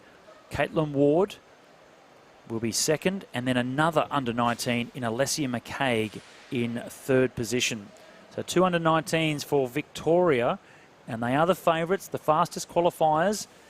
Can 2 youngsters come away to pick up the gold medal? Just a bit of a challenge there with Nick Owen just going away, so the officials can come up and actually hold up the riders. 25 seconds to the start. This is for gold and silver. Victoria versus Queensland. The not-so-secret weapon of Alessia McCaig will get unleashed, and the under-19 rider could make the difference in the elite. But Christina Clonan, she is a force. Can the Queenslanders do it? 5 seconds to go. Gold and silver. Queensland versus Victoria. And they are underway for Queensland. It's Liliana McClellan that does the first lap. The youngster from Victoria is Hayley Jenkins. So Jenkins down the back straight. She has a little bit of an endurance background as well. That's where you can see she's quite skinny compared to the other powerful sprinters. Well, here come Queensland, but the Victorians, they are moving fast, Scott. Alessia McCaig hasn't even been unleashed. Christina Clonan doing her best to make up the time and deliver Mengler Moore for this final lap. But McCaig is on the march now. And the Queenslanders really did come back. It's 0.03 of a second with 1 lap to go. Now McCaig against Mengler Moore. Final quarter of a lap to go. It's going to be very close indeed, but Victoria get there. Alessia McCaig comes away on that final lap to win in a time of 49.84, and the gap back to Queensland, 0.37 of a second. Clonan brought them right back into the race, and then McCaig was able to accelerate back away again for Victoria to claim gold. Well, a much tighter race than it was in the qualifying. The Queenslanders stepped up with their strategy, executed a bit better, but it was not enough with McCaig flying. They went under the 50-second mark, so that's a big step up from them. And I think well and truly, McCaig hasn't just shown herself as a talented youngster, Scott, but she has shown herself to be one of the best sprinters across all divisions that Australia has in the women. Caitlin Ward, Hayley Jenkins and Alessia McCaig. Gold medal to Victoria in the women's team sprints, ahead of Christina Clonan, Jackie Mengler Moore and Liliana McClellan for Queensland. So great riding, really strong riding. And South Australia come away with the bronze medal. It's a good performance from them as well. That's a youngster, under 19, riding for Victoria. She's got a frame not too dissimilar to Vicky Pendleton, actually. So, you know, often we stereotype the kind of physiques that sprinters may have, but we're learning more and more that they come in different shapes and sizes. Great camaraderie for the Victorians there. And also really well done for Caitlin Ward. She's had a tough time lately, but she's pushed on a lot this week. She really deserves this. Still having nerve problems with her right leg, Caitlin Ward. So it's great that she's been out there to able to get a gold medal with her teammates. And Alessia, that's her last race. Well, for all the sprinters, that's the for the elite women and the under-19s, that's their final race of the championships. And she's heading up to Mooloolaba with her grandparents to hang out for the next couple of weeks to have a nice little rest. Oh, it sounds rather civilised, doesn't it? Well, she's doing year 12, I think, and she has a school that's quite okay with that. Well, coming up to school holidays, she may as well enjoy the time while she can, and she definitely deserves a physical and a mental break after this performance. So we've got the Keirins up next. Scott, it's time for some action. This gold medal ride-off, the second up of these Keirins, that'll be an absolute cracker. It absolutely will. And you can see some the patches on some of the riders. I think that was Blake Agnoletto who had a big crash yesterday. His poor mother. To have him falling like that, to have the father in hospital. I mean, if I was her, I'd want a good posse around me to just keep me calm for any racing still to come. If I was her, I'd go into town and have a glass of rosé and not watch the bike racing. Just relax. Yes, that's probably very good advice. So they're coming out onto the track now, and it's the elite men's Keirin final. This is for 7th to 12th place. We'll see the race for the medals up next. And Charles Hoffman from New South Wales, also John Trovas from New South Wales. From Queensland, we have Byron Davies. South Australia's Lee Hoffman. Victoria has Ned Pollard. And from Ireland is Connor Rowley. So there's the two riders from New South Wales coming up onto the track now. Trovas, it is at the bottom. Next to him is Charles Hoffman. Lee Hoffman from South Australia lines up above the top of the two New South Welshmen. Queenslander there, that's Byron Davies. Ned Pollard from Victoria, and right at the very top in the black, but riding for Ireland, is Connor Rowley. Special for you with two Hoffmans in the race, Scott. I think they organised that just for you. Absolutely. They did. They did. It makes it easy to pick with the two New South Wales riders and then the four very distinct and different colours. We will have 3 black skin suits in the next one, which might prove a little bit more challenging for the fans to keep track of who everybody is. No overwhelming favourites in this one. A few different styles. Charles Hoffman, he's got the potential to take this by storm, but he has made a few tiny little errors earlier on. So if he's brought his brain to the track, I think he might be a big danger. Well, you see John Trovas on the front, elbows tucked down. He's gone straight into the prancing horse position, getting himself all psyched up and ready to go. Prancing horse position. I'm not sure what you'd call it. It's a bit like the aero tuck, but I'm not sure why, in behind the motorbike. No, we can go with the prancing It's horse. more of a mental process to get himself psyched up and ready and feeling fast to go hard. Now, he's in first position, Trovas. Behind him is Charles Hoffman. Two riders from New South Wales just looking over their shoulders to see what's going on. Lee Hoffman from South Australia in third spot. Behind him is Davies. Then it's Pollard from Victoria, and at the back in the black colours, that's Rowley. The New South Wales boys, Trovas and Hoffman, I think they are looking after each other here. They do have to pull that card from a random number, but since they did draw 1 and 2, they're in a position to look after each other a little bit. The first move comes from Pollard from Victoria. The bike has come off. They'll come around to get 2 laps to go now. Pollard, Hoffman follows him around. That's Charles. The next Hoffman, Lee, over the top as well from South Australia. So the race is really starting to happen. Lee Hoffman goes into first place. Just then eases. That's allowed Davies from Queensland to come around the outside. So Davies will get to the bell first. Hoffman in second position. Rowley's trying to come now. The man in black straight around the outside, down the back straight. And Connor Rowley riding for Ireland right around the outside. And he'll claim 7th place. Wins this race, 7th in the Keirins, Davies in 8th place, and it was Ned Pollard from Victoria that was the 3rd rider across the line, and he'll come away with 9th in the championship. So good ride from Davies to hit out from over a lap to go, but the man with all the speed was the powerful rider from Ireland in Connor Rowley. Well, where was that turn of speed in the earlier rounds? That is the best that we've seen him look. He brought it out at a good time, but I have to wonder if Rowley had have brought that incredible turn of speed to one of the earlier rounds, if he may not have been riding for the gold. But what do we say, Scott? Shoulda, coulda, woulda. Didn't. Well, instead, he took the 7th. He may have brought that speed to the early rounds. It's but just he was perspective. He was up against Matthew Yes. Richardson Yes. and Aziz Alawe. And they were like, okay, is that what you got? Yeah. We've got this. Whack. Well, here they are, the big men, the fast men, the most powerful and fastest cyclists in Australia.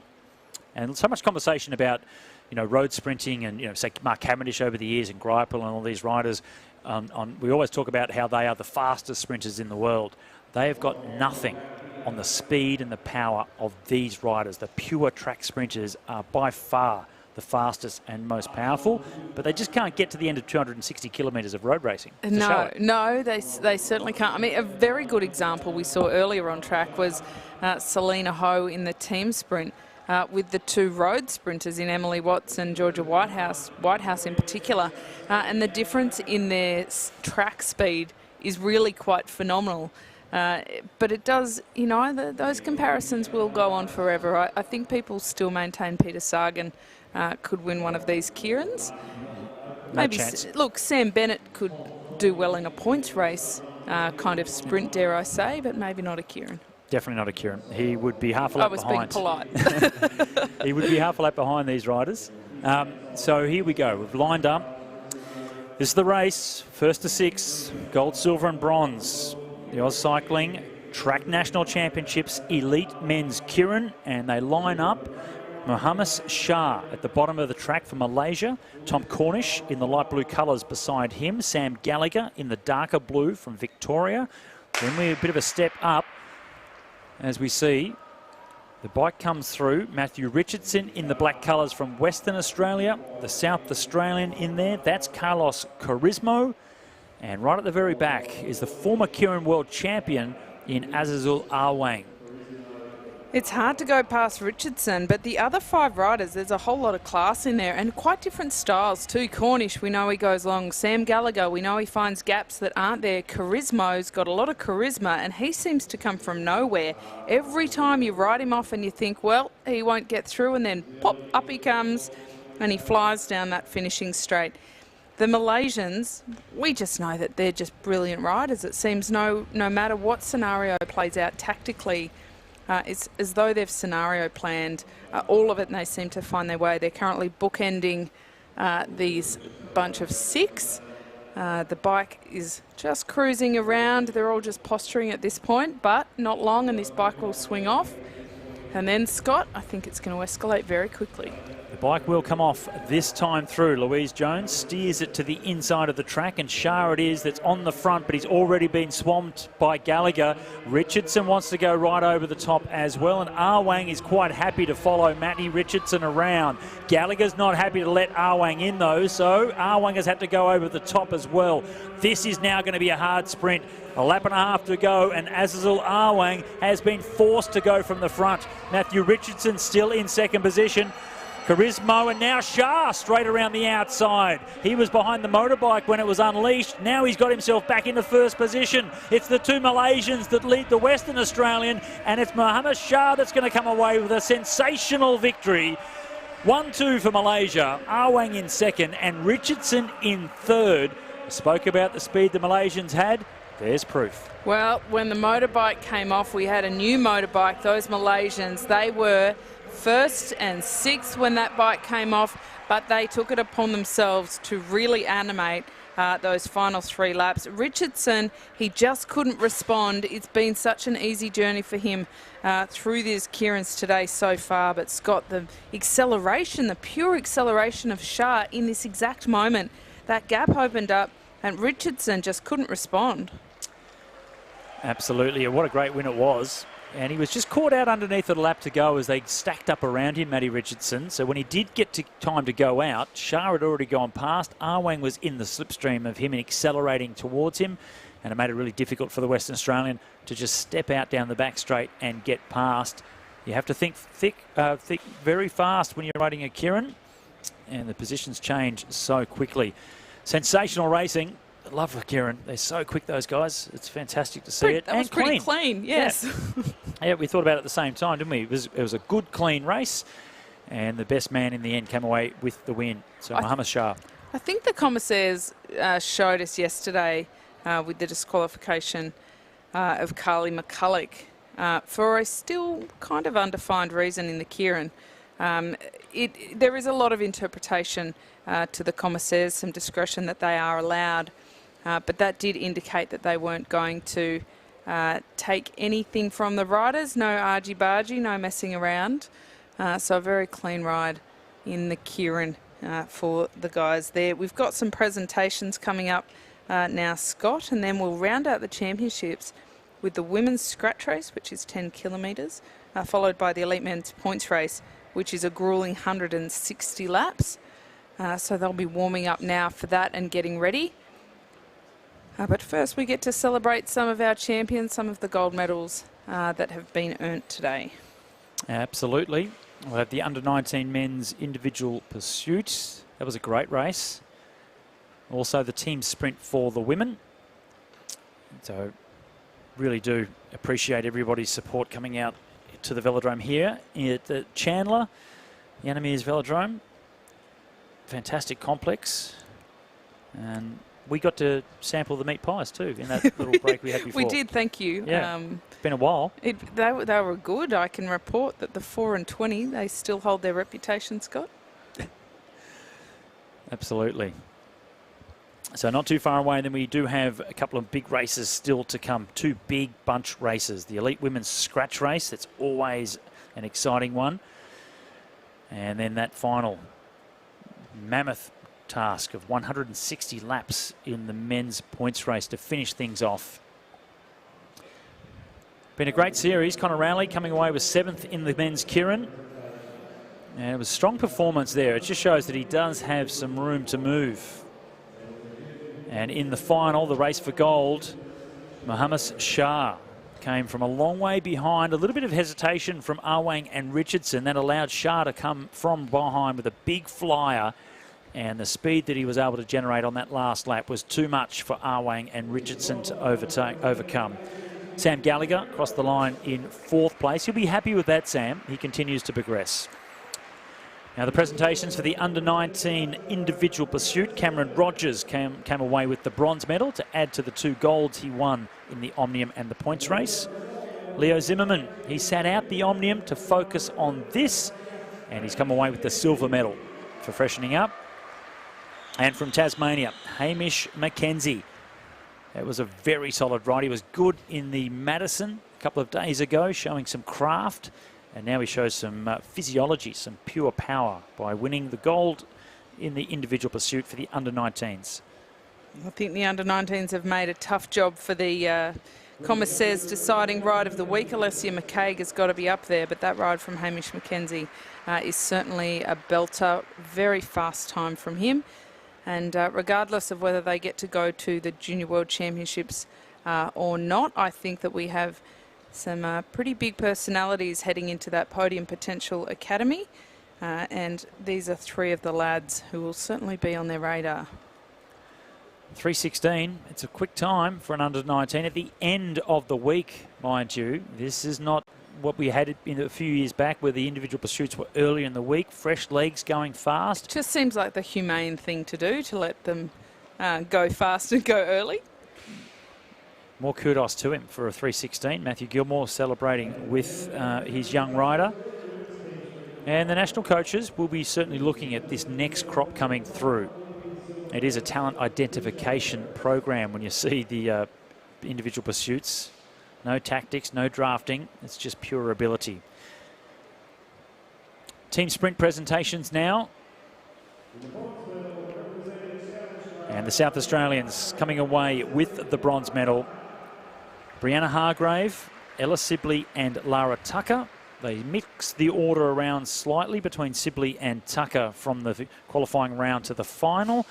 Lara herself, maybe a little bit of skin off, banged her left leg when she fell off at the start after pulling her wheel, not her fault. Unfortunate though. And the local team, the Queenslanders, a good ride for them, picking up silver. Christina Clonan, Jackie Mengler-Moore and Liliana McClellan.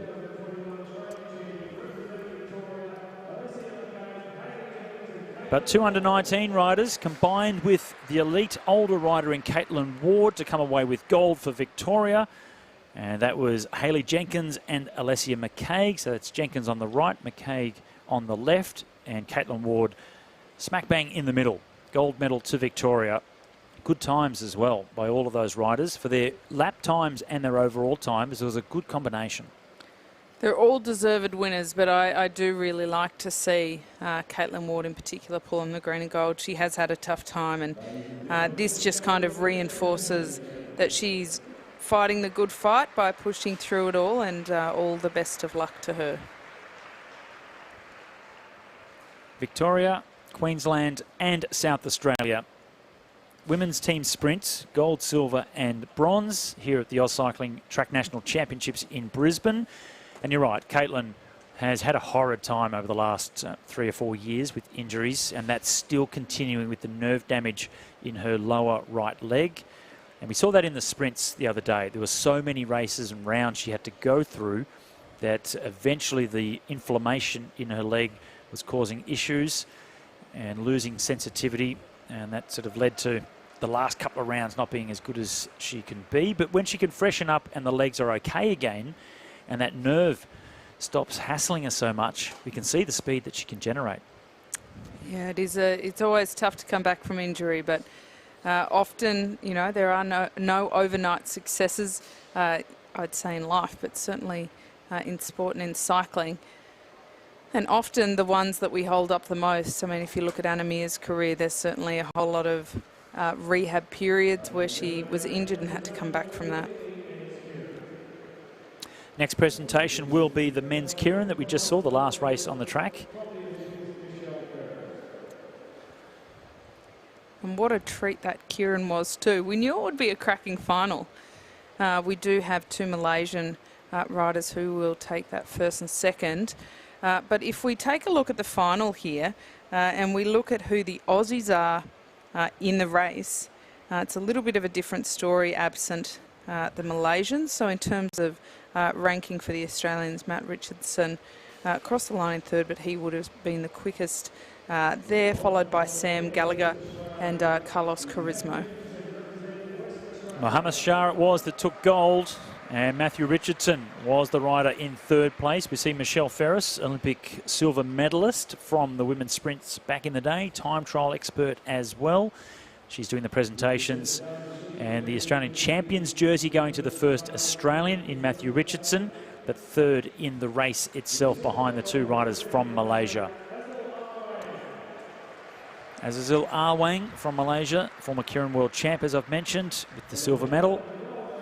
And the next of the Malaysians coming through in the draft or the slipstream of Awang, who has done so much for that country in recognising cycling, and it's Mohammed Shah with the gold medal. Looking forward to seeing how he progresses over the next couple of years.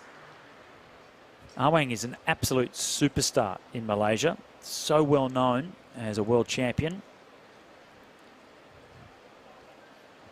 Look, we can live in hope that the Aussies will one day jump on board the cyclists in the same way that they do some of the footballers. But certainly in Malaysia, they're rather revered. I mean, I think we're preaching to the choir here, though, Scott. Yes, they are. Well, great Keirin race it was indeed. And we'll go to a different type of racing very shortly. It's the final two big bunch races, the women's scratch race and the men's points race. One of the more interesting, we've seen the Omniums, Kate, with the elimination race, etc. One of the more interesting ones I remember watching was at the Open to Nations racing in Paris. They used to have after the World Championships each year. They would have the sprinters and the endurance riders doing all their different races, but a couple of times they put on eliminations just for the sprinters. So the pure sprinters, like we just saw doing the Keirin, were basically forced into doing an elimination each night. What kind of bonfire from hell kind of event is that? It was fantastic to watch. Yeah, to watch. But as a sprinter in an endurance race, it was not fantastic to ride. No, I can imagine not. We've got the elite women lining up now for their scratch race. Love a good scratch race. You know, I was either very good at scratch races or completely rubbish. I had a couple of medals at World Championships. In fact, my last World Championship, I was second in the scratch race behind Mariana Vos. I mean, she flew past me like I was standing still, but you can Google that if you want to see it.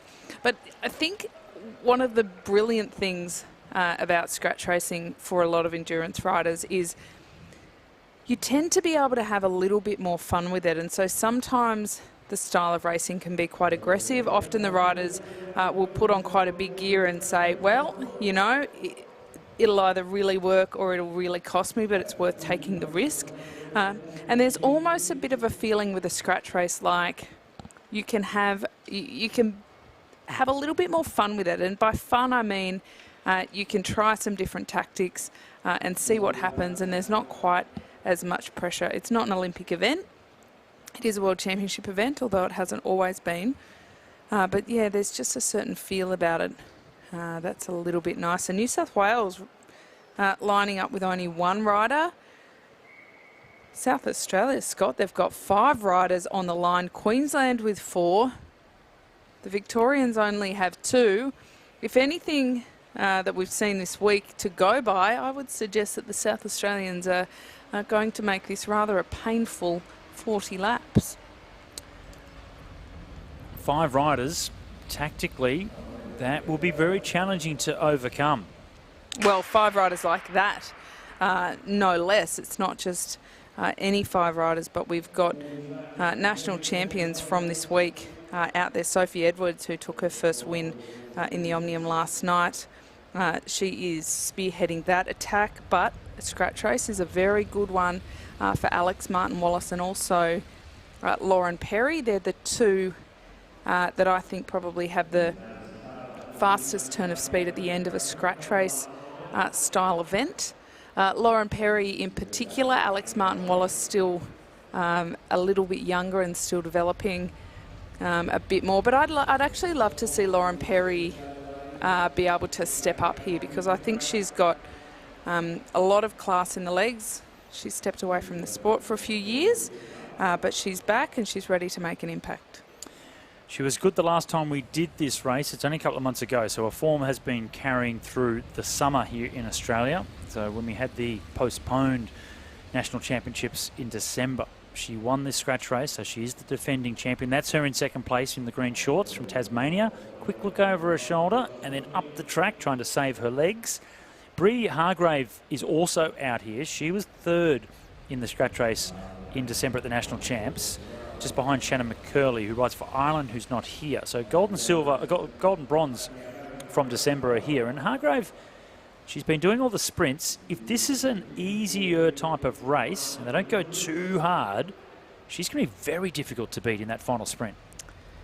Yeah, I think the onus is definitely on the non-speedy riders, if you would call them that. They're all track riders, they're all fairly speedy. But to attack and make it more difficult, 40 laps isn't that far, and you can't leave it until that final 10 laps to get on the move. They will have to have come into this quite warmed up because 10 kilometres isn't a particularly long distance. Bearing in mind we just saw individual pursuits that were 3, so that's almost a third of it on their own.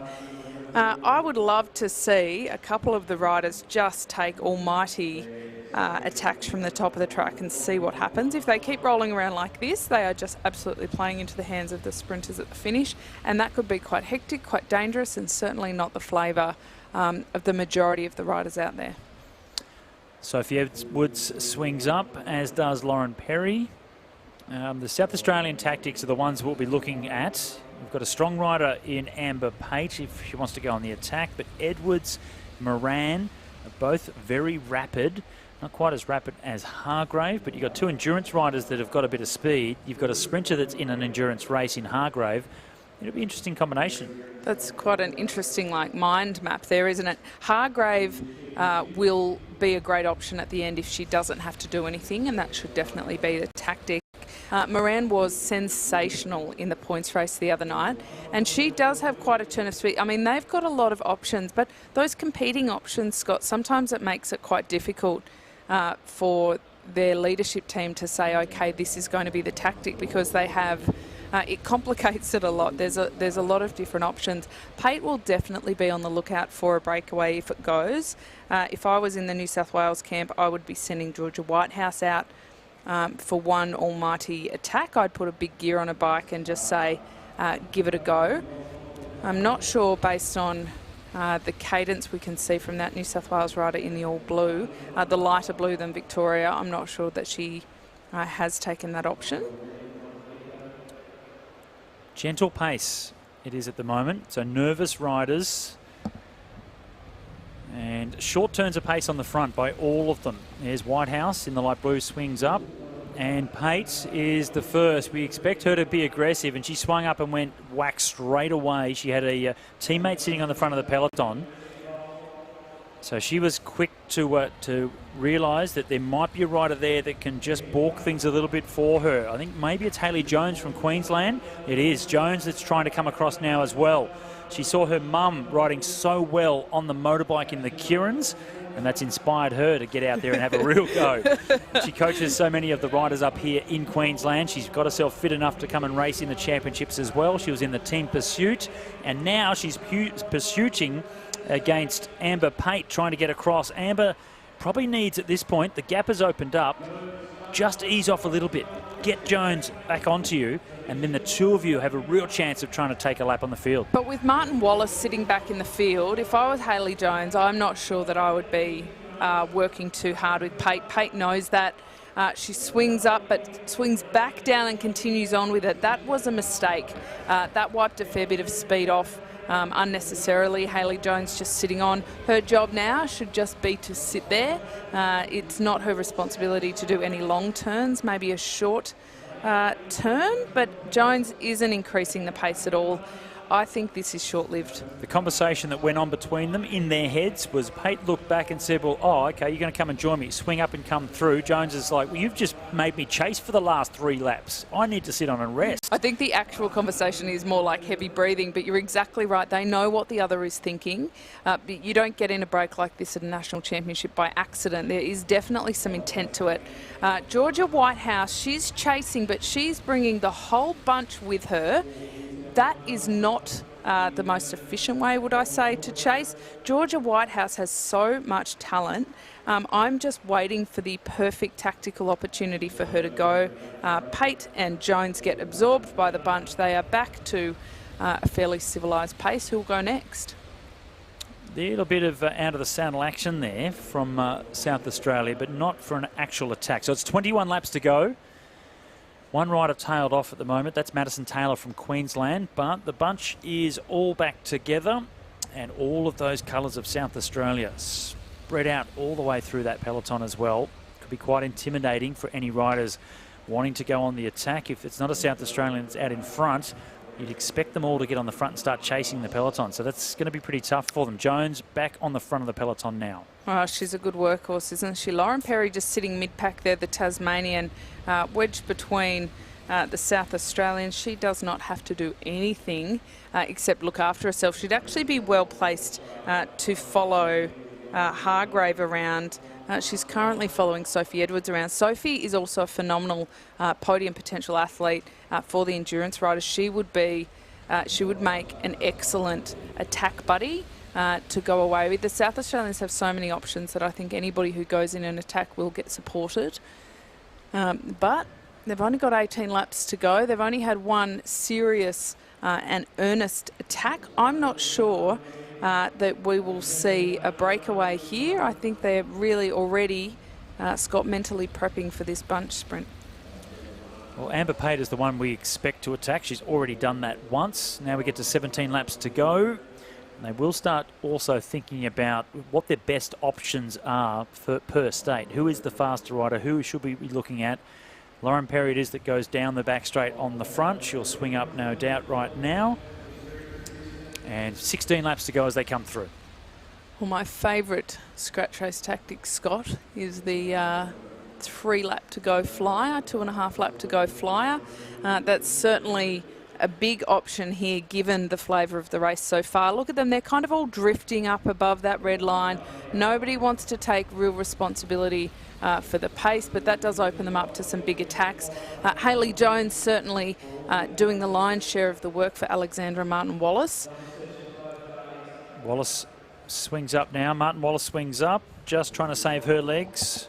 That last 2, 3, 4 lap attack, we saw an attempt of that last night in Josh Duffy, riding for Tasmania in the elite men's scratch race. It just didn't quite work. He went maybe half a lap too soon, but he's fast enough to have been in the mix for the medals anyway. So that tactic didn't work for him last night. Let's see if it may work for one of the light riders here in the elite women's field.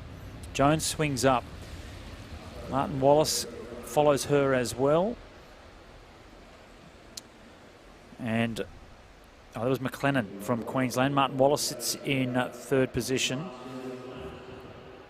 And the South Australians aren't clustering together. They'll come around to get 12 laps to go. And we would expect as we get closer towards that final sprint, maybe a formation of South Australians clustering together to perhaps start working towards leading out whoever it is that they have designated as their fastest rider. The best opportunity, if it is all together, probably Hargrave, but then they've got Moran and also Edwards that are both quick. Amber Pate once more, right from the front.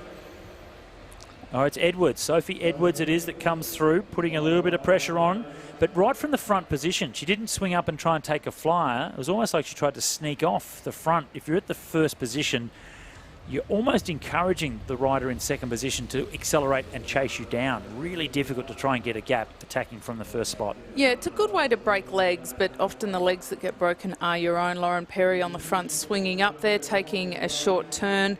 She is not, it is not her job to force the pace too much. She has no teammates out there. Queensland certainly and South Australia are the teams. Now, look at this line of South Australians. We've got 5 of them all at the front. Number 81, Brianna Hargrave, is definitely the fastest, but we've got some other gold medalists already from this week. Moran from the points race. Pate was amazing in the points race as well, but Sophie Edwards took the win in the Omnium. They have options up the wazoo. Scott, I'm not sure they've even decided if or who they're riding for, because while they're all bunched together, only 8 laps to go and there's not a lot of cohesion. There isn't.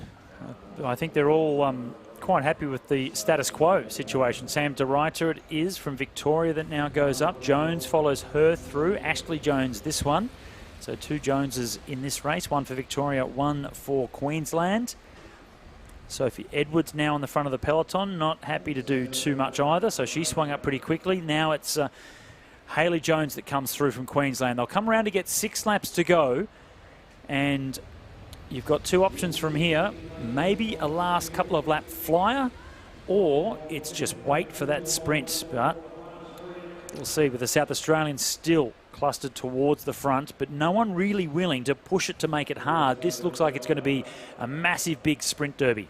Well, Lauren Perry swinging off there, and she'll be looking to position herself now. They'll come around with 5 laps left to run. Lauren Perry, the Tasmanian. Brianna Hargrave, 81, the South Australian. Alex Martin-Wallace, she's number 74 at the top of the track. They are the 3 that we're looking at sprint-wise.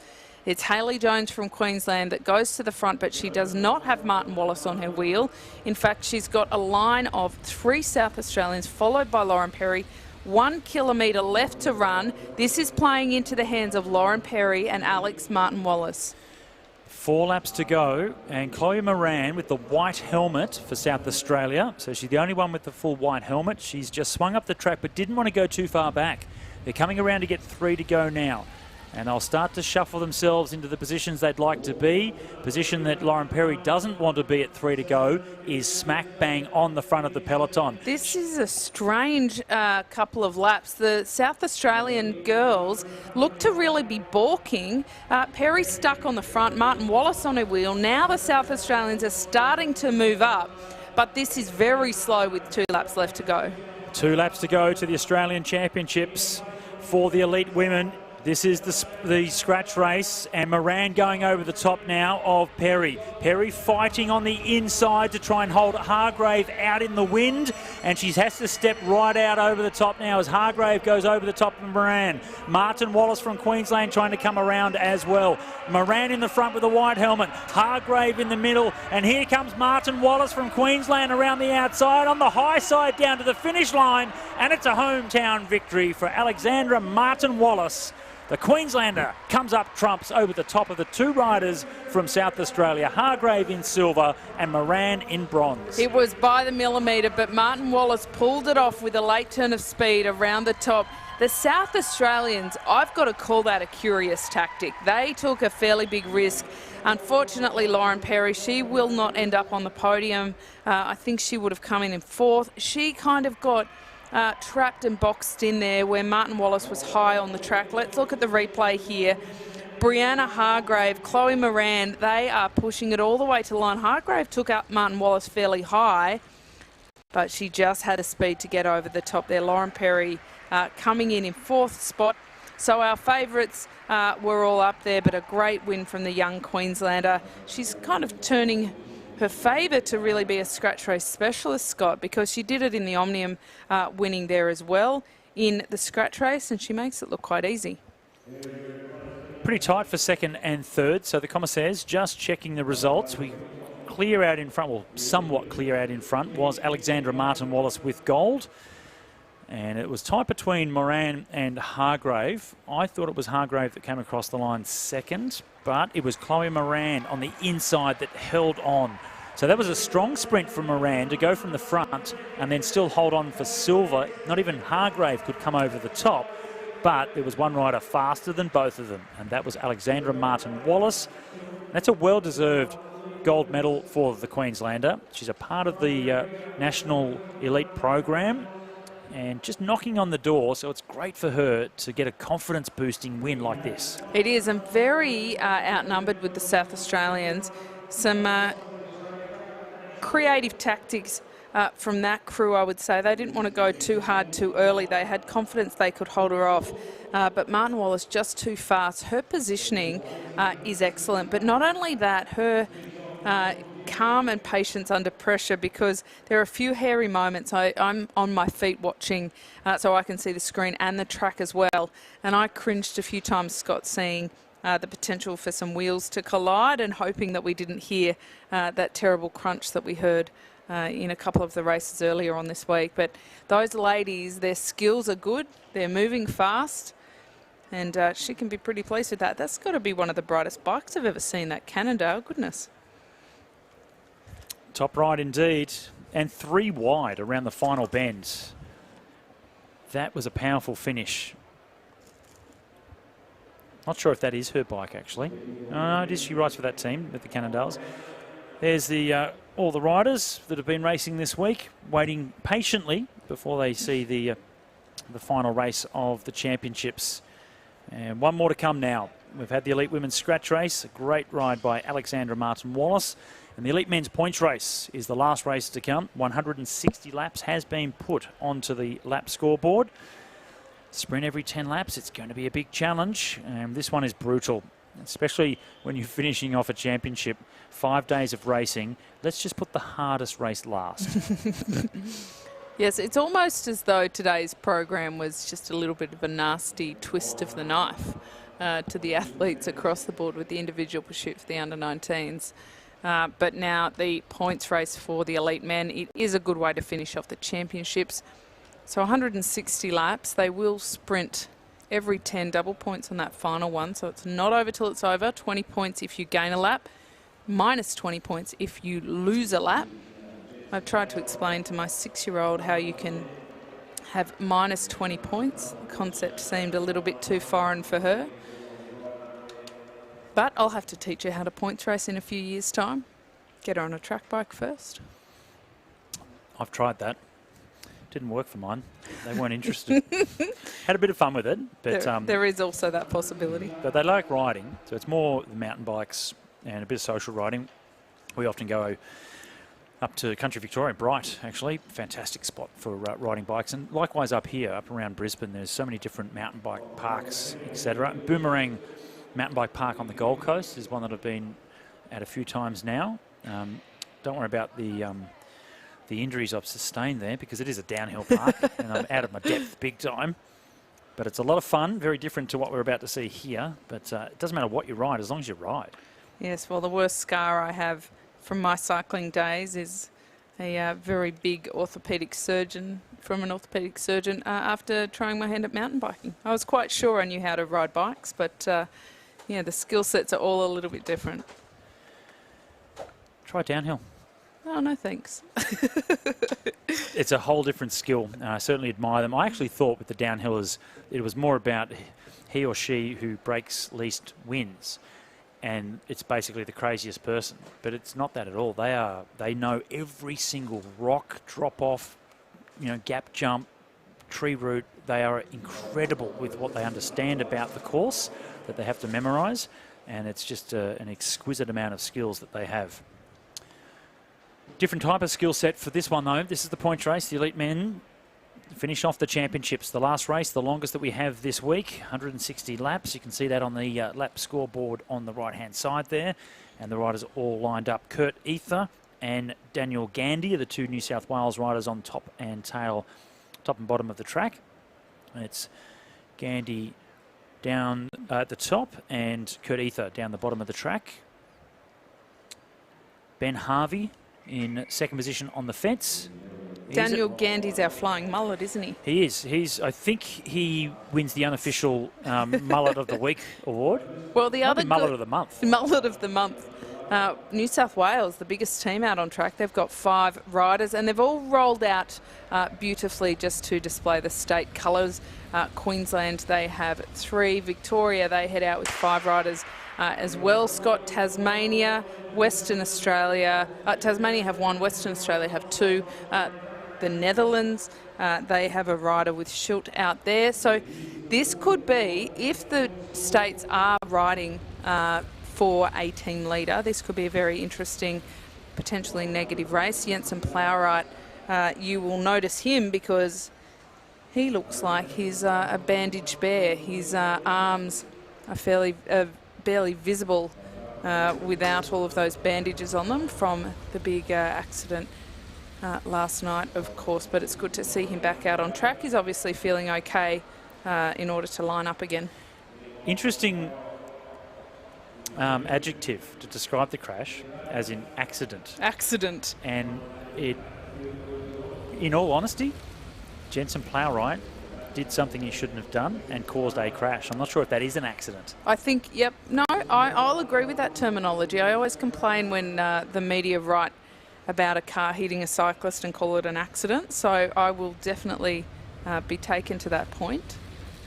He was like a car hitting a cyclist last night. He tried to come through a gap that wasn't there and just bing, bing, bing, bam, they went down. Very big crash.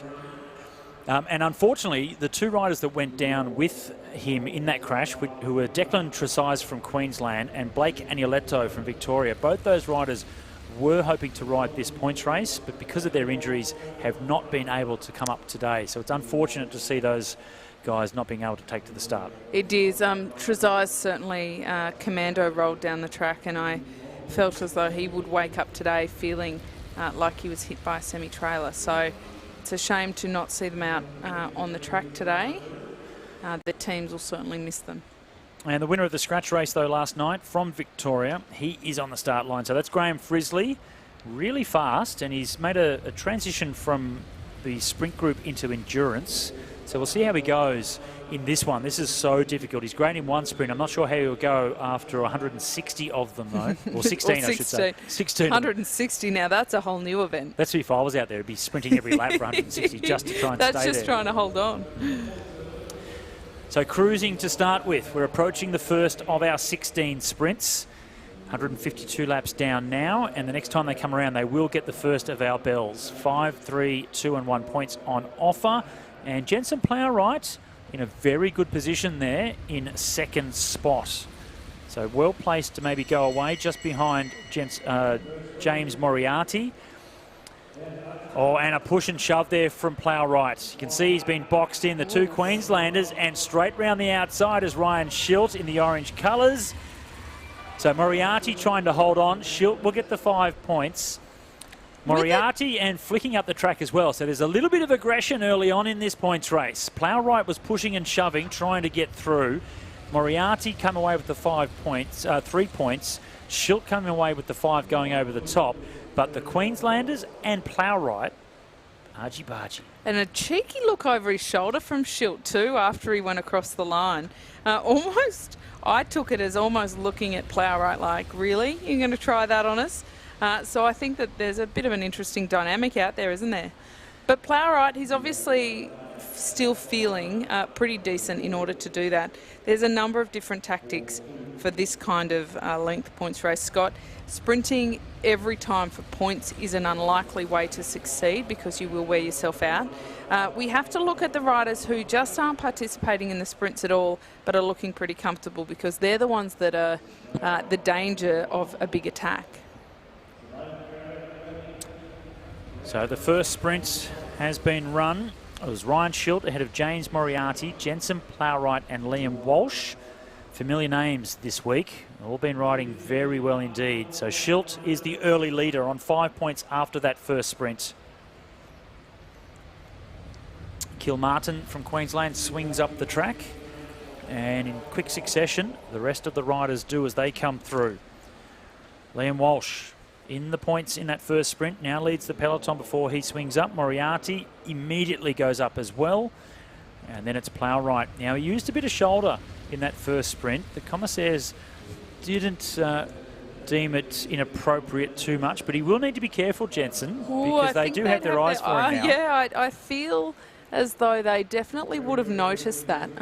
He didn't do anything that necessitated a warning necessarily, but you know, I think that he needs to be quite conservative in his approach. It used to be just the going tactic. If you needed to get out from being boxed in, was put the shoulder, move the people up the track and go out and around. But these days, very much frowned upon. So we will need to be careful, Jensen. He was in a good spot. He just got then boxed in by the Queenslanders. And we're not too far from the next sprint now. So 142 as they go through, and they'll come around to get the bell at 141. And we can see the maroon colours getting themselves organised very early on, and this is for James Moriarty. So Walsh comes through. Moriarty has gone very early, perhaps a bit too early, earlier than he needed to try and get these points. And Plowright's going to try and come over the top to get the 5, but Moriarty is just been rolled by Plowright. And that's to my point. I don't know why Moriarty went so early in that sprint. You can just back off a little bit, have the run later as you come into the final bend. That was a big effort to then end up getting beaten. A little bit of nerves maybe. Moriarty has not performed as well this week as we would have expected. He's such a talented young rider, but he seemed a little bit off his game. So to me, this is him coming out and saying, okay, I am here to race. I am feeling good. My legs are a bit better today. And, you know, he seems to really want to make an impact. He's got great support from Liam Walsh, who's been pretty solid this week, so that is a great pairing. But I think sometimes, Scott, when you haven't been having the best week necessarily of racing, and I do think that Moriarty has more than he has been able to show this week, that it does make you a little bit antsy. The confidence is lacking a tiny bit, so you go a bit earlier, you don't quite have the patience to wait. It's going to be a long day out on the saddle for him if he doesn't cap that a little bit. But Queensland, Haddon Kilmartin is the rider off the front now. A bit of an accidental attack there, but nevertheless, Queensland appear today to have a very strong plan and are pretty motivated to make something happen. It's Patrick Eddy that goes to the front of the peloton for Victoria. Riders from New South Wales line up behind him, but Pat Eddy quite happy to go to the front now and just neutralise this move from Kilmartin, which has happened now. So Kilmartin looked over his shoulder, saw the gap hadn't really opened up, said, thank you very much, Pat Eddy. I'll just swing to the top now and then instead. So they've all bunched up, 134 laps to go, and Ryan Schilt in the orange colours comes through. Now, two riders do have, when you saw the scoreboard come up before with the results, you could see in the overall standings that two riders do have a W next to their names, and that's Jensen Plowright and also Liam Walsh. Both those riders have been warned by the commissaires, so they'll be closely looked upon. If they infringe in any way during this race, they could be disqualified. I think that's probably a fair reaction to what happened in that first sprint. Liam Walsh, I feel like he was being a bit more defensive, and it was almost quite symbolic that they were almost establishing their place in the race and biffing it out for that. But there comes with a lot of responsibility when you're riding at the front, because every action, it is a butterfly effect, and that is exactly what we saw in the crash last night. 1:31 to go, and the next sprint is already on its way. Kurt Ether from New South Wales was leading into the bell, and he's going to try and fight back underneath here. And I think he's going to come away with it. So Kurt Ether does get the win. Pat Eddy in second place. And Oliver Bledden comes across the line in third. He tried to go around the outside, Bledden, but Ether was able to fight back underneath. And then Eddy with the rush came around the outside as well. Well, Bledden, a solid rider. He got himself on the podium in the scratch race. The pickled finish that it was last night. So he certainly knows how to position himself reasonably well. So there are the results from that sprint. Kurt Ether from New South Wales, Patrick Eddy, the Victorian, Oliver Bledden from WA, and of course James Moriarty, the Queenslander, maybe fueled on by Alex Martin Wallace's tremendous ride in the scratch race just before.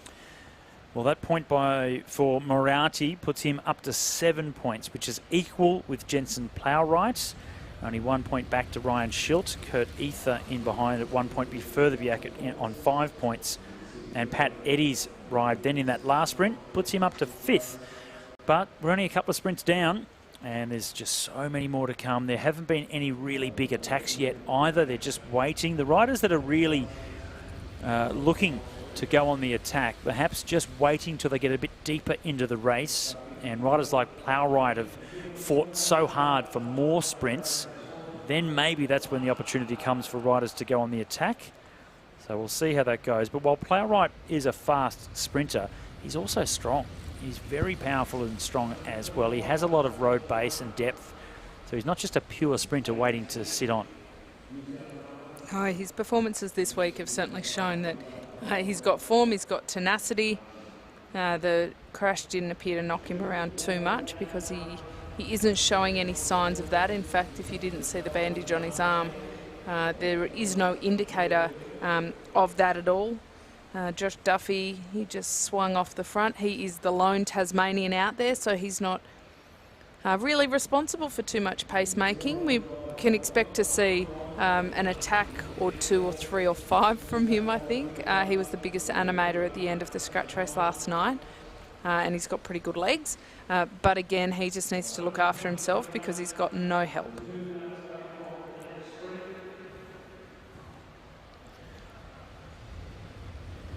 When they come around this time, it'll be 122 laps to go, and they'll start jostling for position once more. The next sprint will start in 1 lap's time, and it's Duffy that comes to the front now, but it's not happy to be on the front, leading towards the sprint.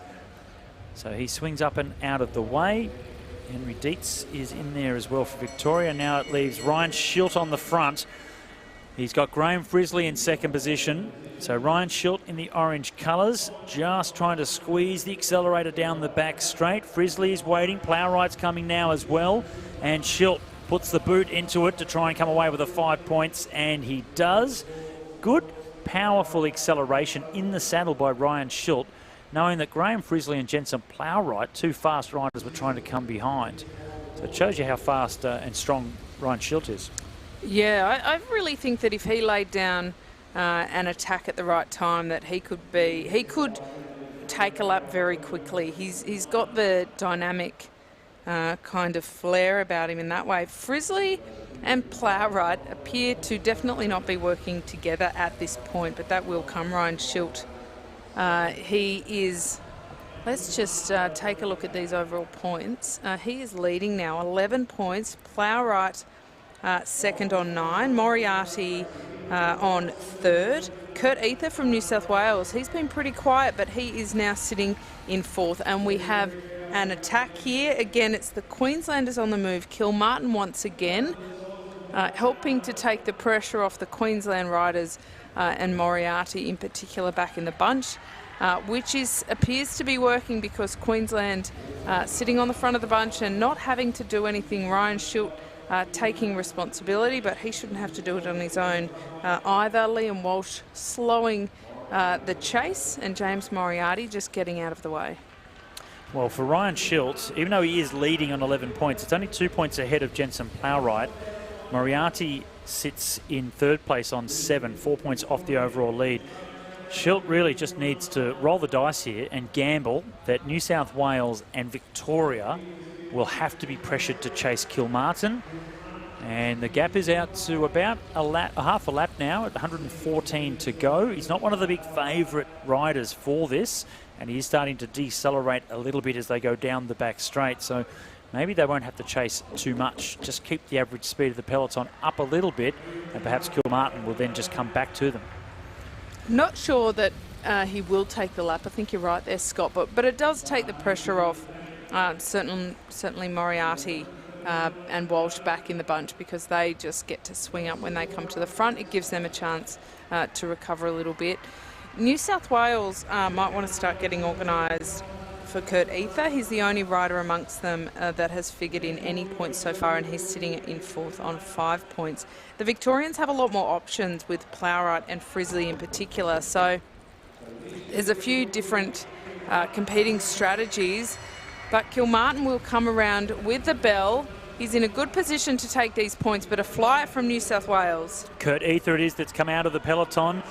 Is there enough metres on this track for him to get around and pick up the 5 points? I don't think so. It's going to be a massive effort from Kurt Ether to get 3 points. Kilmartin holds on for 5. Ether will get the 3.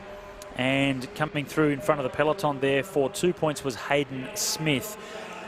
Duffy has taken the advantage now. There was a really big acceleration from Kurt Ether in particular. And straight after that has happened, Duffy has gone on the attack, and this is the first time that we've really seen the race start to open up. This will get interesting from now. 108 laps to go, and Kilmartin has been caught, passed, and popped out the back of the peloton. You don't see him as you see Pat Eddy come through on the front. There he goes, swings up, and after that mad dash, there has been a group form. Schilt still on 11, Plowright on 10, Ether on 8. So the 3 points that Ether gained then puts him up into third place. But gee, that was a big effort for I would say not little reward, but he didn't need to go so hard. Yeah, little reward. I will say that, because what I expected was to him to keep going with it. I thought he would fly past Kilmartin and he would not slow down at all. But the fact that he put all of that effort in only to then swing up and just go back to the pack, I'm not sure exactly what he was thinking there, whether his legs didn't quite feel like he thought they would. I'm not sure, but he needs to rethink that strategy. He can't do that on every sprint. I think he thought he could catch Kilmartin and pick up the 5 points. So he just went out absolutely flat chat to try and get round the track and catch him. But it wasn't until he was 3/4 around the lap that he realised he wasn't going to get there. And by then, he'd already wasted a lot of energy. Pat Eddy swings up. They'll come around to get 104 laps to go. Ben Harvey comes through, swings up out of the way for New South Wales. He's the rider from New South Wales with the black helmet that's going right to the back of the peloton now. I'd rather like to see New South Wales get a bit organised and help Kurt Ether out a bit. They've got good numbers out there. Daniel Gandy, Ben Harvey, Hayden Smith and Devraj Gruel are the other 4 riders who can help support. None of them have any points to this moment, so certainly Ether has got to be the favourite and the team leader there. Devraj Gruel, famous surname in cycling, Kate. Alexei Gruel, or Grewal, winner of the 1984 Olympic Games road race in Los Angeles. But now we're looking at the points race, and there's 101 laps to go, the next of the sprints. And Gandy it is that leads through, and it's going to be a real mad dash as they go down the back straight this time. Ether it is that's going to try and pick up another lot of points. He picked up 3 in the last one, and Plowright trying to get over the top. Well, that was close. He may have just held on for that one. So Kurt Ether is showing very fast form. He was able to back up that big effort from the last sprint to come away with that one. Perhaps we'll wait for confirmation. We'll be able to see it this time on the replay. Try and pick up another lot of big effort from Ether. So this is 2 really big performances from him. Oh, I think he did get... Oh, that was actually pretty tight. I think Plowright might have gotten over the top there. So in the overall standings, Ryan Schilt remains on the top of the table. And on the attack. And he's moving. He's the rider with those Dutch colours on. So he's quite distinctive. But James Moriarty on the move now for Queensland. They've been very aggressive. He went early to get some sprint points and he got himself up on that leaderboard, but he has dropped off the podium, the virtual podium so far, but it's clear that he's here on a mission. I don't think he'll take this solo, but he does have a group of 4 just behind him that does have Schilt and Duffy in it. That would be a phenomenal group if they were to form the 5 of them. But it does have Plowright in there as well. Not a lot of motivation for any of them to work particularly hard. Well, Jensen Plowright now on 15 points and the overall leader ahead of Kurt Ether on 11. So only 4 points between them. But the race is really now starting to open up. Plowright in first, Ether in second. Schilt is also tied with Ether on 11 points. And we see Plowright and Schilt in this lead group, but no Kurt Ether. So this is going to be a big shake-up in the overall standings. Ether needs to do something special if he's going to get himself back up there to this lead group. And he's chasing hard, but I don't think he's chasing hard enough. It's going to hurt big time. Duffy it is from Tasmania that leads them through. Plowright's the next one, a short turn of pace from him. Dietz from Victoria is the next one to come through, and then it's Pat Eddy. It's easy to say, but I don't understand why the states aren't working together a little bit better. It looks to me as though New South Wales is a little bit discombobulated in their team strategy. Kurt Ether is the one who suffers for that. He got himself back on, Kate, but it was a big effort, and now they're coming around for another sprint. So it's not just get to the group, you've got to get to the group and make sure you stay in a good position for if, in this case, the sprint happens and then maybe it all opens up again. And you can see the riders at the back are on the sprint lap, but the colours of light blue in New South Wales, they're in danger again. And Ryan Schilt comes through just ahead of Pat Eddy.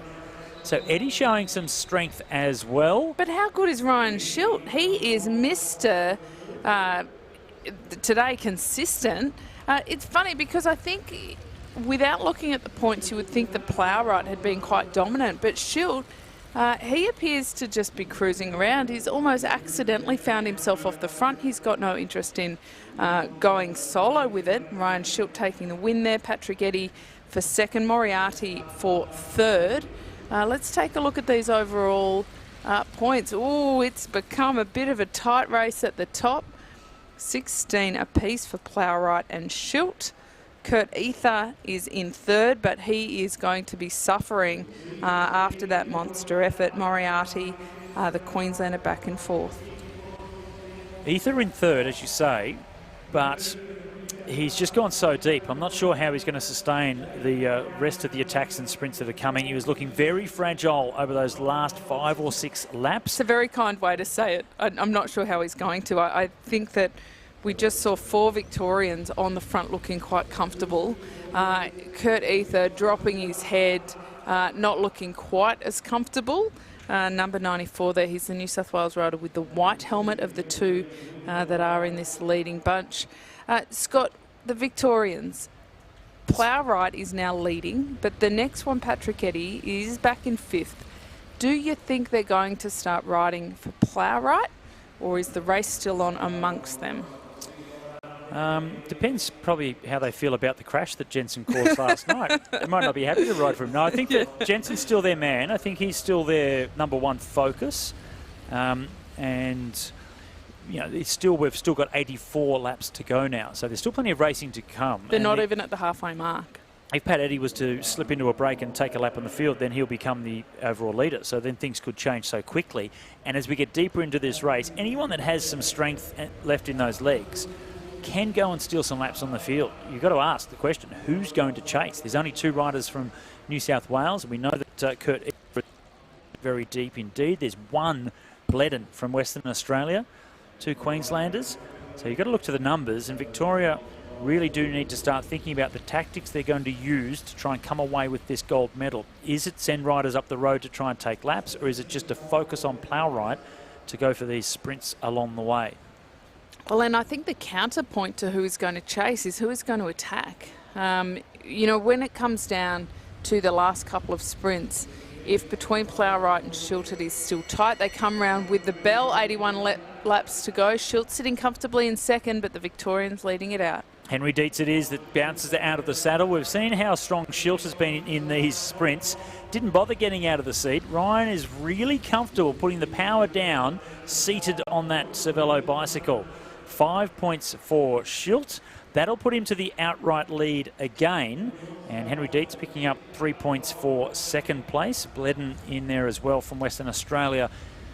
Good strong ride from Schilt. And in terms of status on the bike, so Schilt, Dietz, Kurt Ether needed some of those points as well ahead of Rowan Hayden Smith. So 2 points there for Kurt Ether. That'll help him. That'll move him up to 13. But it's Ryan Schilt that goes up to 21 points now.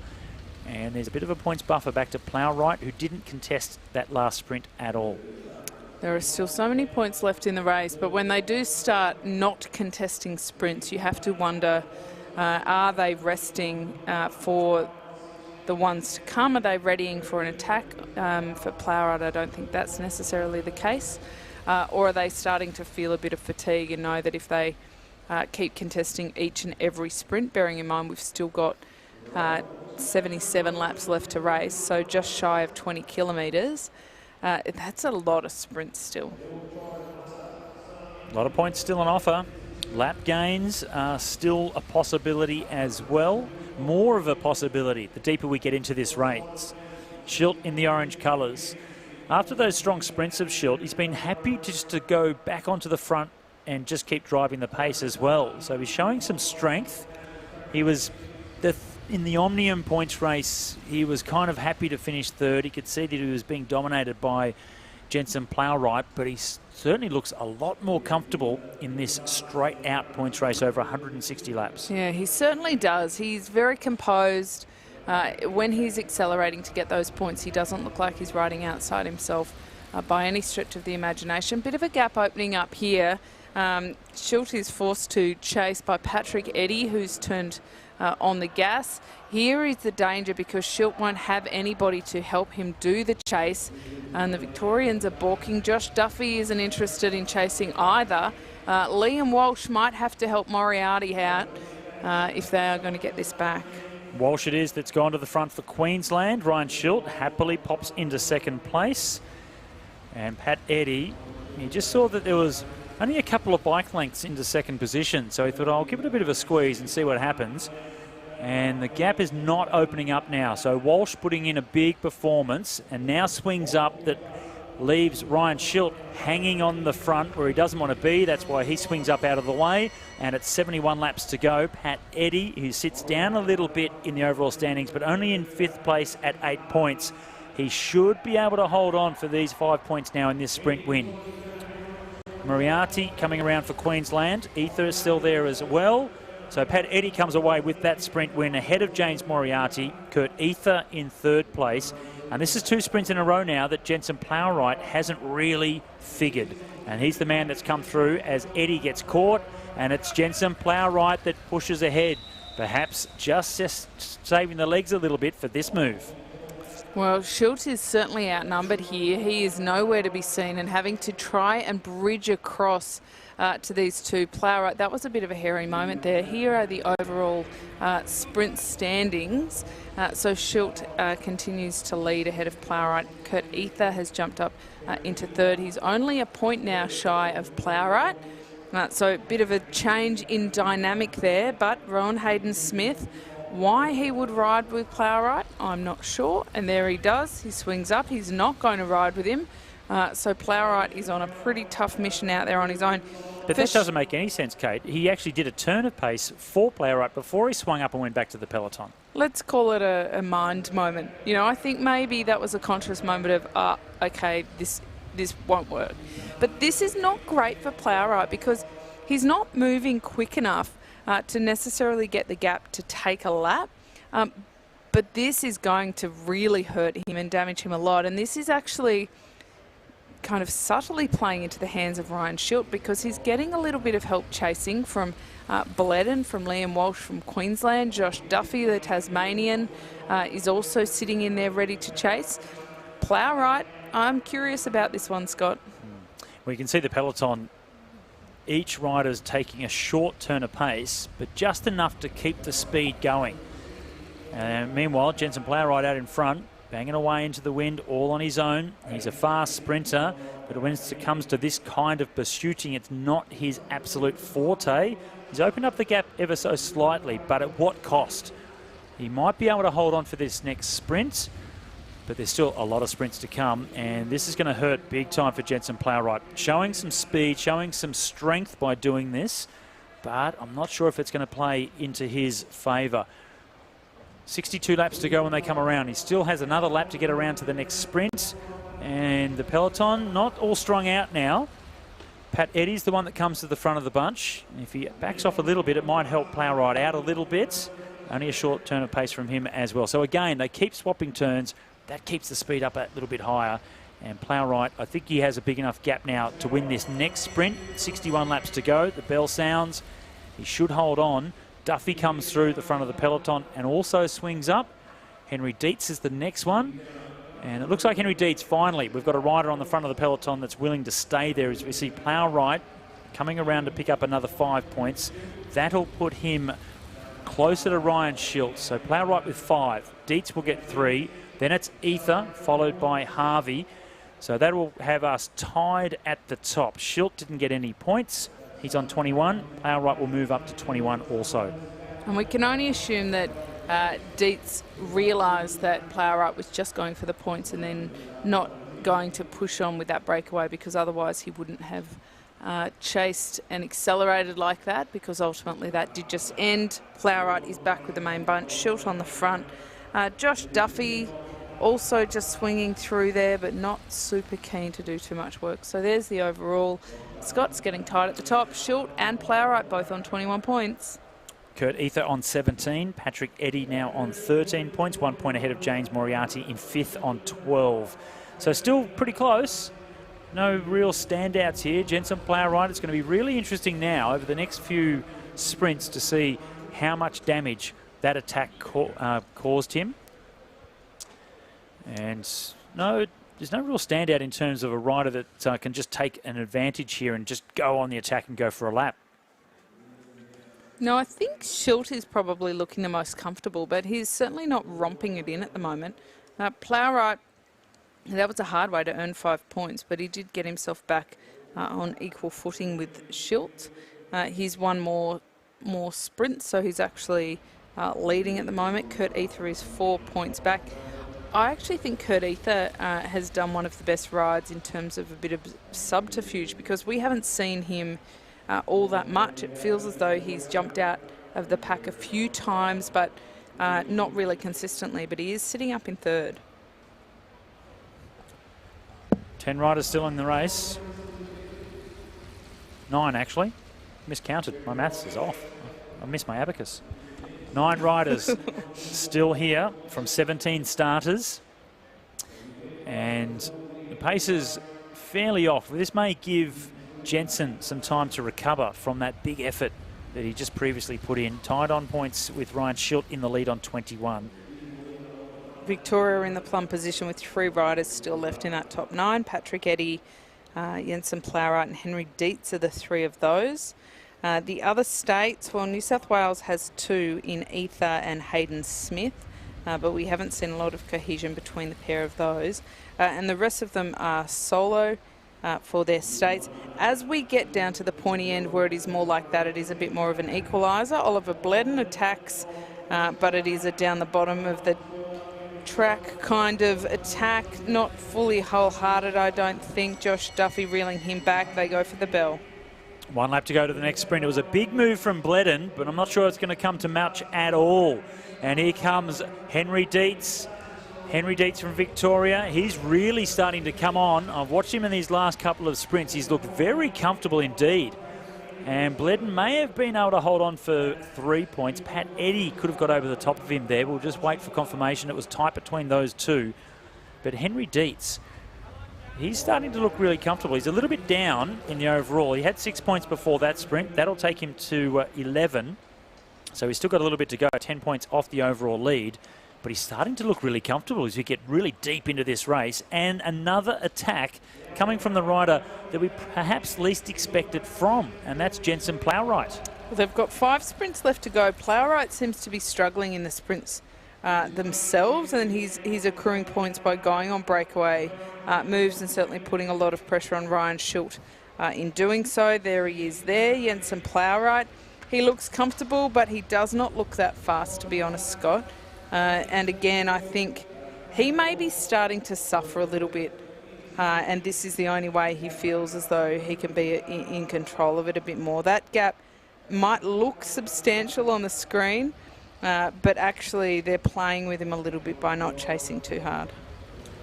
No riders really committed to the chase, except for Ryan Schilt. He's been doing the most amount of metres on the front of the peloton, and almost a lap on the front there. Most of the riders are doing 10 or 20 metres, and that's about it.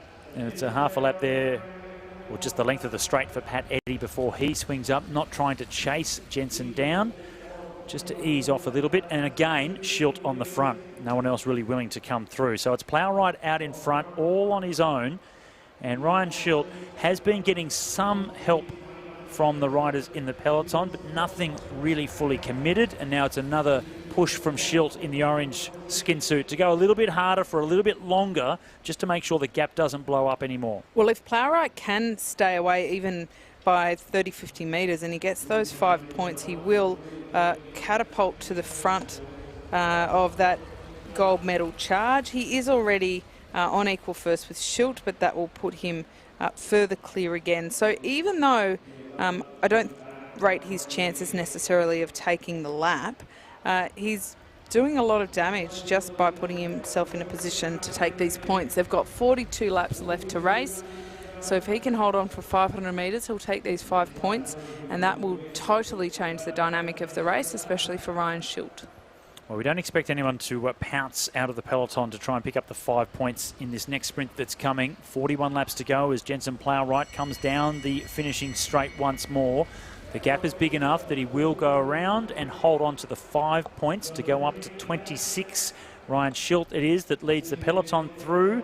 Henry Dietz, he's the man of the moment. Henry Dietz from Victoria, starting to go pretty quick, but as is Bledden around the outside. So Plowright, look over the shoulder, picks up his 5 points, and it's Bledden from WA that gets the 3 ahead of Henry Dietz.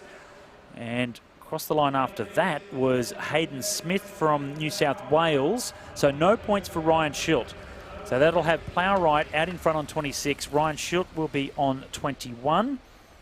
And Henry Dietz is starting to move up a little bit. Bledden, who won that sprint, he was only down on 4 points. So he moves up to 9, but still a little bit down the standings. Well, this is where the strength in numbers is really coming into the fore. The Victorians are starting to really change the tide. We didn't think Plowright needed to go do it the hard way like this by going in these breaks to get the points, but he and Dietz are a pretty good combination out the front there.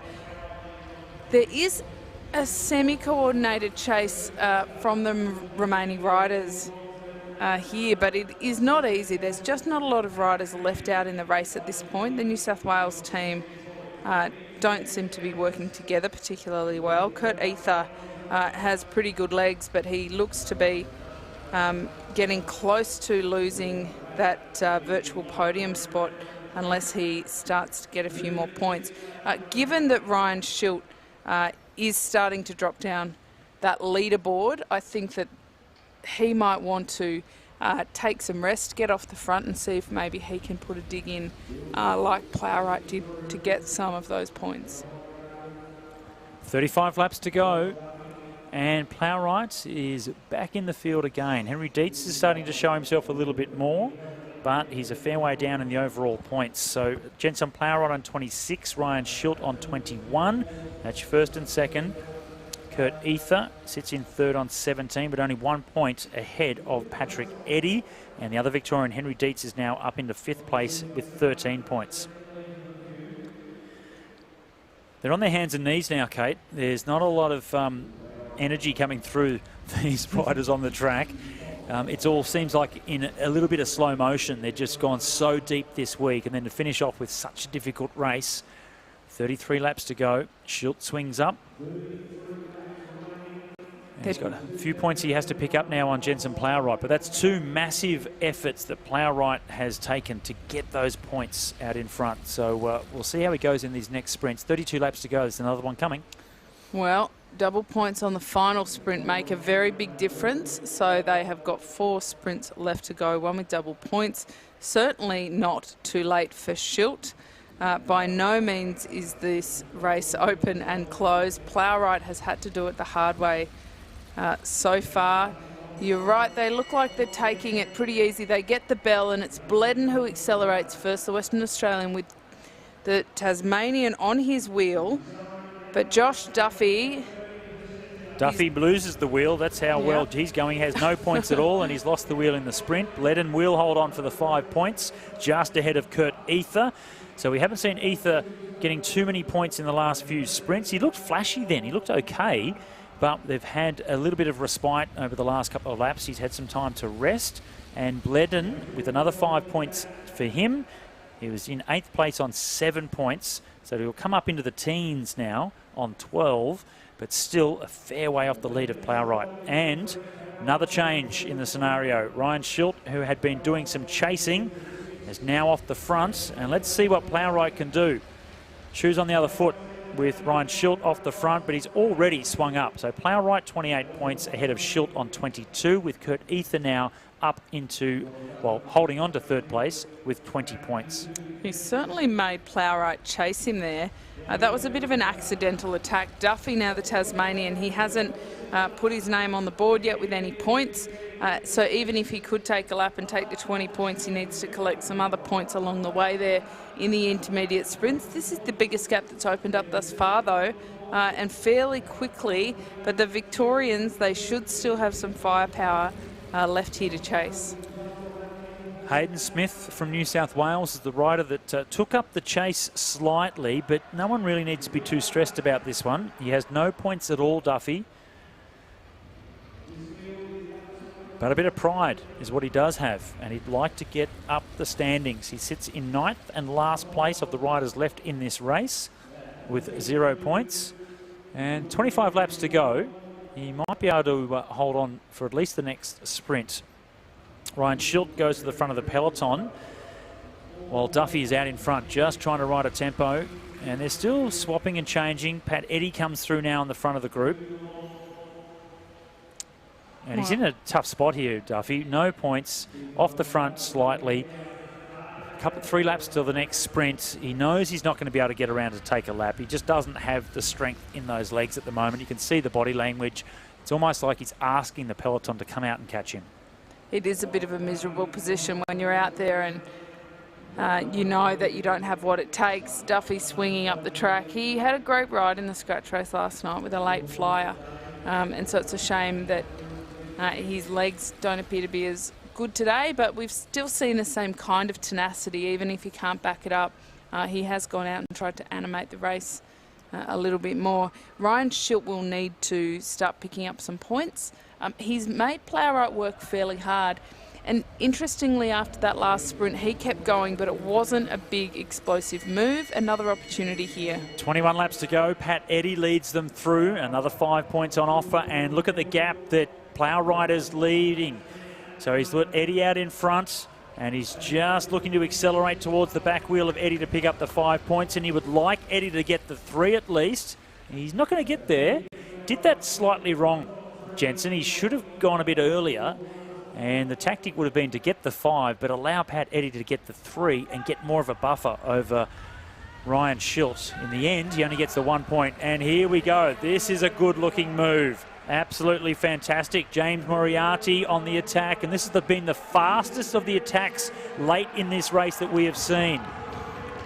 The crowd here at the Meares Velodrome very much appreciating this move from a Queenslander. There's overall standings confirmation, 31 points back to 24. Nice buffer that Plowright still has, but with 18 laps to go, there could be the danger of losing a lap. 20 points could be going all the way onto the total of James Moriarty. Well, this is a good ride from the Queenslander. From that very first sprint, we knew he was on a bit of a mission. He did lose his teammate in Kilmartin to a few early attacks that he wasn't able to then back up. He's nearly half a lap in front now. The responsibility for the chase is being spread between the Victorians and the New South Wales team. But James Moriarty is slowing. He just needs to keep this going a little bit more, and the field are going to have to work very well together to bring this back. Moriarty comes through with 15 laps to go, nearly half a lap up. Do you think he can make it, Scott? He's starting to fade a bit. I'm not sure if it matters too much. He sits in 6th place on 12 points. If he gains a lap, gets 20 points, he'll go to 22. That'll put him into the bronze medal position, but with only one more sprint to come after this. Oh, you're right, actually. Sorry.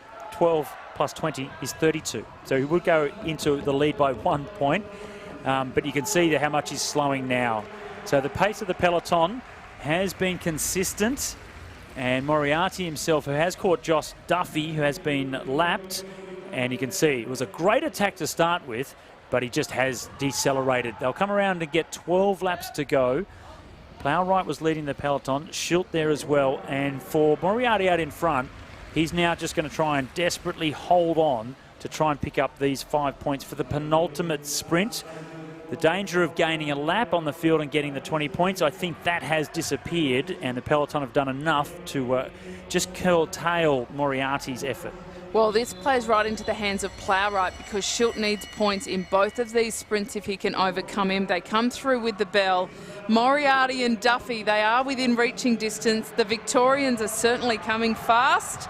And they're coming really quick. Moriarty is decelerating dramatically as Pat Eddy comes around the final bend. Plowright's in second position, so Eddy will get 5 points. Plowright will come across the line to get 3. Now, the tactics of the Victorians is to bring Pat Eddy up into the medals. So that's why Jensen Plowright that time allowed Eddy to pick up the 5. And he's still got more points than Ryan Schilt in second place. With only one more sprint to come, Jensen Plowright will go up to 34 points. And it's going to be near impossible for Ryan Schilt to now come away with the gold medal. I can see the difference. It's still mathematically possible. But look at that. Jensen Plowright to 34. Patrick Eddy's now come up to 26 into silver. So great teamwork between the two Victorians. Ryan Schilt on 24 points. 10 points for the final sprint. as long as Plowright gets some placings. If he finishes in the top 4 in this final sprint, Jensen Plowright, you would think, can come away with the win. Might be Pat Eddy that might beat him, though. Yeah, well, Jensen Plowright is in a pretty good position, but it is very open for that silver medal because 26, 24, 22 between Eddy, Schilt and Ether. Based on what we've seen in the last couple of sprints, we have to think that Patrick Eddy is the one finishing off with the best legs, but Ryan Schilt has been reasonably quiet. There he is now, making sure that he is on the front, but you need to be near the front, not on the front, because it's not going to do him any services to do that. They'll come around with only 5 laps to go, just over 1 kilometre left in this 40 kilometres of racing. A lot of burning legs, a lot of burning lungs, and a lot going into this final sprint. Plowright on 34, Eddy on 26, the 2 Victorians. Then it's Ryan Schilt from the Netherlands on 24. So only 2 points the difference between the 2 riders fighting for the silver medal. Now this is going to be very interesting. There are 3 Victorians in this race. Henry Dietz is there with the white helmet on in 3rd position now, swings up the track as well behind Plowright. So they have the numbers and they are trying to be greedy. They want the gold and the silver. And there's a possibility they can achieve that. 3 laps to go now. Riders from New South Wales that come through. Hayden Smith it is on the front. Ether in 2nd position. And it looks like the lead out is starting to come nice and early. Patrick Eddy is right at the back of the group. Coming around for 2 laps to go. Pat Eddy in the silver medal position, but a long way behind Ryan Schilt, who's the man he needs to beat. Now Dietz comes with the lead out for Jensen Plowright. And it's Victoria versus New South Wales with Dietz down the back straight, taking Plowright. They're just going for the gold medal. They want Plowright to come away with this final sprint. Pat Eddy's going to have to fight for himself if he wants to get silver because Dietz has peeled off. Plowright's now going. And we can see Ether in 2nd position with Schilt trying to come around the outside. Eddy's in the mix as well. They're all there, but Plowright gets the 10 points for the win. Ether will come across in 2nd for 6 points. It was Ryan Schilt picking up 4 points for 3rd, and then Pat Eddy picking up the 2 points. He'll go up to 28. Ryan Schilt will go up to 28 as well. So will Kurt Ether. And Kurt Ether as well, but it was Kurt Ether that was the first of that group on 28 points that crossed the line behind Jensen Plowright, so he will get the silver medal. What He's a come from cracker. 4th place, and in the final sprint, the top 4 sprinted it out, and Ether came across the line 2nd, but importantly, ahead of Schilt and ahead of Eddy. So he's jumped from 4th to 2nd in this final sprint. What a great ride that was. Plowright as well. Of course, he wins the race. 10 points for him. Plowright gets the 10 points for the win. And wow, it all changed again in the final sprint of the points race. The double points mean so much for those minor medals. Picking up 4 points. And Kurt Ether, who had a great start and a pretty ordinary middle, came back to get the silver medal. So well done, Kurt. He did. That was a big ride. And I sort of feel for Patrick Eddy, who put on in so much work in those final couple of sprints, only to get usurped and kind of unceremoniously booted off the podium, if our maths is correct, to end up in 4th because of that final finishing position.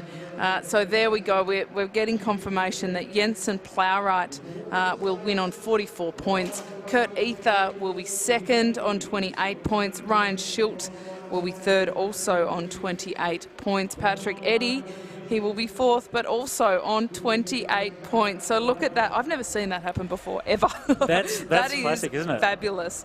That is hard to take for Patrick Eddy, I've got to say. It was hard for me to work out. That is a change of... yeah, how's our maths going up here? That is a real change of fortune, but goodness. And a good comeback from Plowright, I might say, too, because those 2 attacks that he had where he earned himself 10 points going solo, and we sort of said, what is he doing? This could be a suicide mission. In fact, that got him the win. That got him back in front of Schilt. I think it gave him a bit of confidence back. And he more than earned that. He really deserved that. And what a race for that silver medal. Not a tactic you'd normally see from Jensen, who is so fast, but he had the strength to pull it off. So well done to Jensen Plowright to win the gold medal.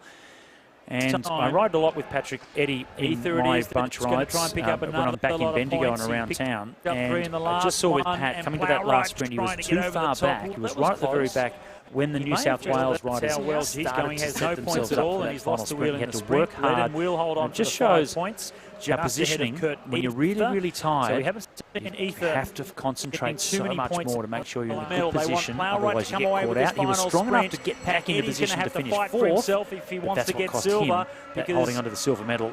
Dietz has peeled off. Plowright's now going. This is it and now. We can see Ether in second position with Schilt trying to come around the outside. Eddie's in the mix as well. They're all there. Second place in the final sprint. Gets the 10 points for the win.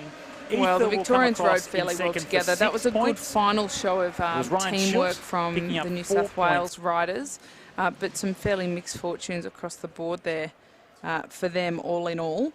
It's hard, I think, to ride for the win there for Plowright, as well as to get Eddie up on the podium. Plowright really supported that. And then going into the final sprint, it has to be each to their own to a certain degree. So I think that they all did as good a job with that as they possibly could. And a pretty good outcome. I'm still a bit not shocked by Kurt Ether, but I hadn't written him off, but each sprint was going lower down on that board. So for him to finish it off so well, he can be very pleased with that. He was on a roller coaster ride. He started on a high point, dipped in the middle, and then came back to get a silver. So good riding by Kurt Ether, and showed some good courage to just stick with it. We saw how many riders pulled out of that race, didn't have the legs to continue after this big week of racing. So good job by him. Jensen Plowright as well, bouncing back from that crash in the scratch race last night. You could see all of the damage that had been done with all the bandages on his body, but still strong enough to come away with the gold medal ride. So great ride by him as well. Ryan Schilt out there all on his own in the orange colours for the Netherlands, and had to do a lot of work as well to keep himself in the mix, and got the bronze medal. Stick around with us though, because we're not too far from the couple of the final presentations. We've had all of our racing here at the National Championships for AusCycling in Brisbane. And just now the two presentations from those last two bunch races we saw, the scratch race for the women and the men's points race. And there's Jensen Plowright just coming through. Can't see where his gloves stop and his bandages begin. Well, you know, he got a warning early on. He did start, actually, a bit of argy-bargy in that first sprint, had the elbows out. This is the women's, the under-19 women's points race that we're looking at here. The Victorians had a very good day. And that was a last sprint change of the medals as well, with Alyssa Pilates coming away with that final sprint and getting the win. And Shah it was in the men's Keirin. They're so fast and powerful, these guys. So Malaysia 1-2 with Shah and Wang ahead of Matt Richardson. I would have put money on Richardson to win that. And it just shows the difference. You know, the Keirins, there's so much going on, so much speed. And Alexandra Martin Wallace from Queensland, 3 wide around the outside to win the elite women's scratch race. That was a cracking ride as well. That was, and a big congratulations from Lauren Perry there. I feel like the pair of them have had a bit of camaraderie this week, because they've had to collectively battle against the might of South Australia. Look at how many started this men's points race, Scott. It looked like positively a big weekend bunch. Bit of a different story by the back end. Yeah, wasn't it? Absolutely. Bledden was always in the mix all the way through from Western Australia. He was a long way down for most of the race because he didn't have any points early on. But, gee, he got strong, really strong towards the end of the race. So Oliver Bledden, interesting to see how he develops. And then it became a 4-rider race for the final sprints. Plowright had it all wrapped up out in front, but the race for silver was between those 3 riders right behind him. And the light blue colours of New South Wales, Kurt Ether, as a comeback from the clouds to steal that silver medal. And if you can tell me the last time you saw 2nd, 3rd and 4th all finish on the same points, well, I'll be damned, because I cannot remember ever seeing that happen before. That was brilliant. That's why I'm quite a big fan of the double points on the last sprint, because it keeps the race open until the very end. The problem is when you take that away is that often with 1 or 2 sprints left to go, it's almost like the end of the race because you have an almost incumbent winner. But when you do have double points, woof, makes it a little bit more interesting. Yep. Because Which makes it even more so. Double points and yet still 3 on 28 I mean, points. It's amazing. Technically, Plowright could have been beaten. It was unlikely, but technically he could have because he was 10 points ahead. So even that factor, it really did all come down to that last sprint. And when they've travelled 40 kilometres and they've had 160 laps with a sprint every 10 laps, for it to come down to that final one just shows a real depth in this level of racing and certainly makes it very entertaining. Although, as we did point out, Scott, the many riders who started versus the 9 that finished, I think that they wouldn't necessarily call it fun. Different words perhaps for them. Well, we had 9 finishes, technically, because Josh Duffy did get lapped right at the very end, so he was docked 20 points for that, but you can almost say that he had stopped at the end and was down to 8 riders. 8. But he We'll did give finish. him half. We'll give him an 8.5. He finished 8 and 8.5. Halved. 8.5. So we're about to get the presentations underway for the Elite Women's Scratch Race. And really happy to see Alexandra Martin-Wallace from Queensland. She's been fighting the last couple of years to force her way up into the national team program. And great to get a win like that. And great to see Lauren Perry, who is the defending champion from December, go straight up to her friend and training mate to congratulate her. And I think there was a little bit of a, wow, there are so many South Australians, how are we going to beat them? And then the one Queenslander that starts comes away with the win and beats the numbers. So I think there was a little bit of that, you know, pride as well of overcoming the obstacle of South Australia. Yeah, I think so too. Lauren Perry ended up 4th. At the beginning I said I'd love to see her on the podium because I just think that she's got a real class about her, and it's almost her time to break out and have a few of those big wins. But she is young. I thought she was a lot older, and I thought that just based on the way that she races with a lot of maturity. So she still has a very big future ahead of her. We've got a lot of the podium potential athletes racing here, and they're the ones we'll see at the Olympics in the future. Just walking to the right-hand side where the presentation's about to happen in the blue shirt. So if you can just see, they're about to go down the stairs almost. No, he just threw something in the rubbish bin, I think, and he's come back. The blue and white shirt just on the right-hand side. That's Sam Lazell.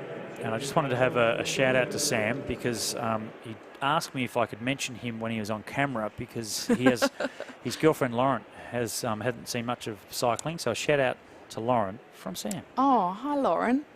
Glad that we could get Sam on camera for you. I bet he walked right in front of the presentation just for that.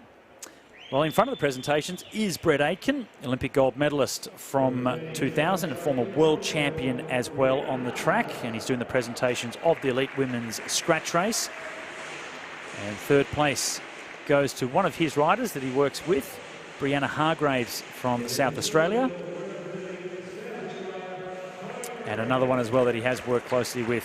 Brett is the coach of the South Australian Institute of Sport and now giving the silver medal to Chloe Moran. Oh, the South Australian women have been phenomenal this week. The juniors and the seniors both broke championship records to open the championships in the team's pursuit, and they have dominated the bunch races ever since. For Martin Wallace to kind of step above in the scratch race as the final event for them, I think that's a little bit of a fight back for her, which is great. But the South Australian team, I mean, they are strong and they are mighty. And everybody's watching out for them.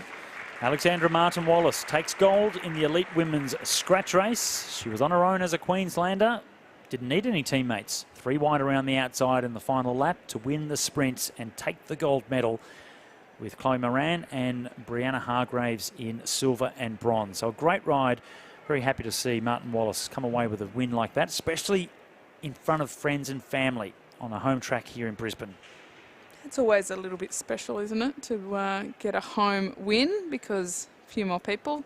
Jensen Plowright, he's just running over, bottom of screen there. Fast on the track and slow to the presentation. Well, that elbow looks quite uncomfortable, actually. You can see a little bit stiff. It's certainly very bandaged up, but didn't seem to hinder him out on track at all. Brett Aitken just brings the riders out again for the final presentation of the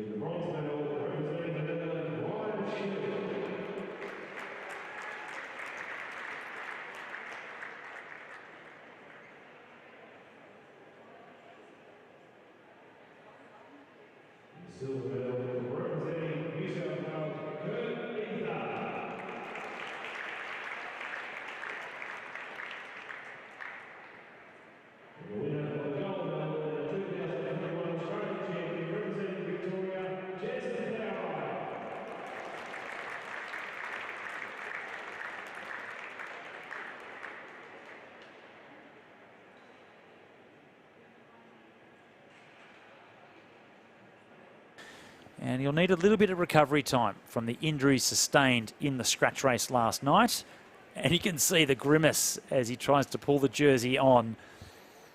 Well, he's not alone, I think, in that recovery process, but he certainly made the most out of it today. So a great display from these guys and super hard fought. Plowright, Ether and Schilt, gold, silver, bronze in the final event of the National Championships here in Brisbane. 160 laps, 40 kilometres, the men's points race. It is the toughest race on the Velodrome. We saw how many started to how many finished. Very brutal indeed. And at times it looked like they were in slow motion. They were all hurting so much. But gold goes to Plowright and Victoria. So fantastic performance from him. And you can see all the riders just packing their bikes up and getting themselves ready. And the last presentation now to come is for the winning team, or the winning state. And it is Victoria that come away. So they add up all of the points for all of the medals from all the races this week. And Victoria have made the trip north. They may have to self-quarantine when they go back south. Yeah, they may not be allowed back south, but it makes the trip kind of worth it for them. They won't be celebrating with family and friends until they return a negative test. I think that's the case with the COVID situations that are happening up here at the moment. So Alessia McCaig holding the cup. Also Lucinda Stewart. So Lucy Stewart, the youngster, first year under 19 that won multiple gold medals here in the bunch races. And Alessia McCaig completely wiped the floor of all of the under 9 sprinters in the individual sprint events and come away with gold in the combined elite women and under 19 team sprint. So a shuffle forward from McCaig and Stewart. Victoria take out the team prize. Great result riding by all of them. It's been a fantastic week of racing this week. Really have appreciated being back at the championships.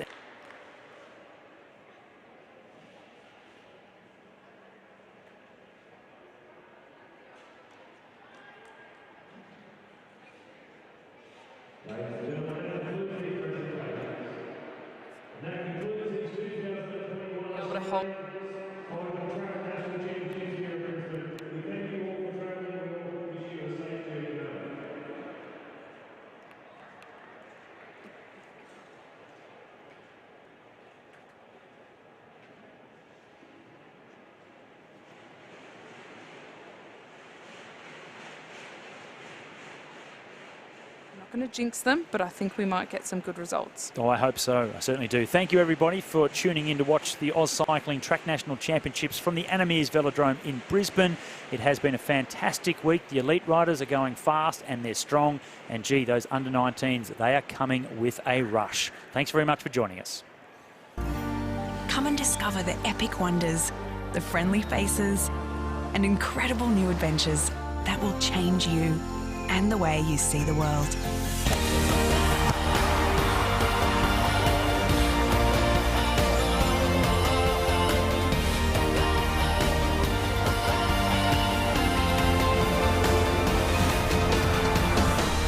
Right here in Queensland.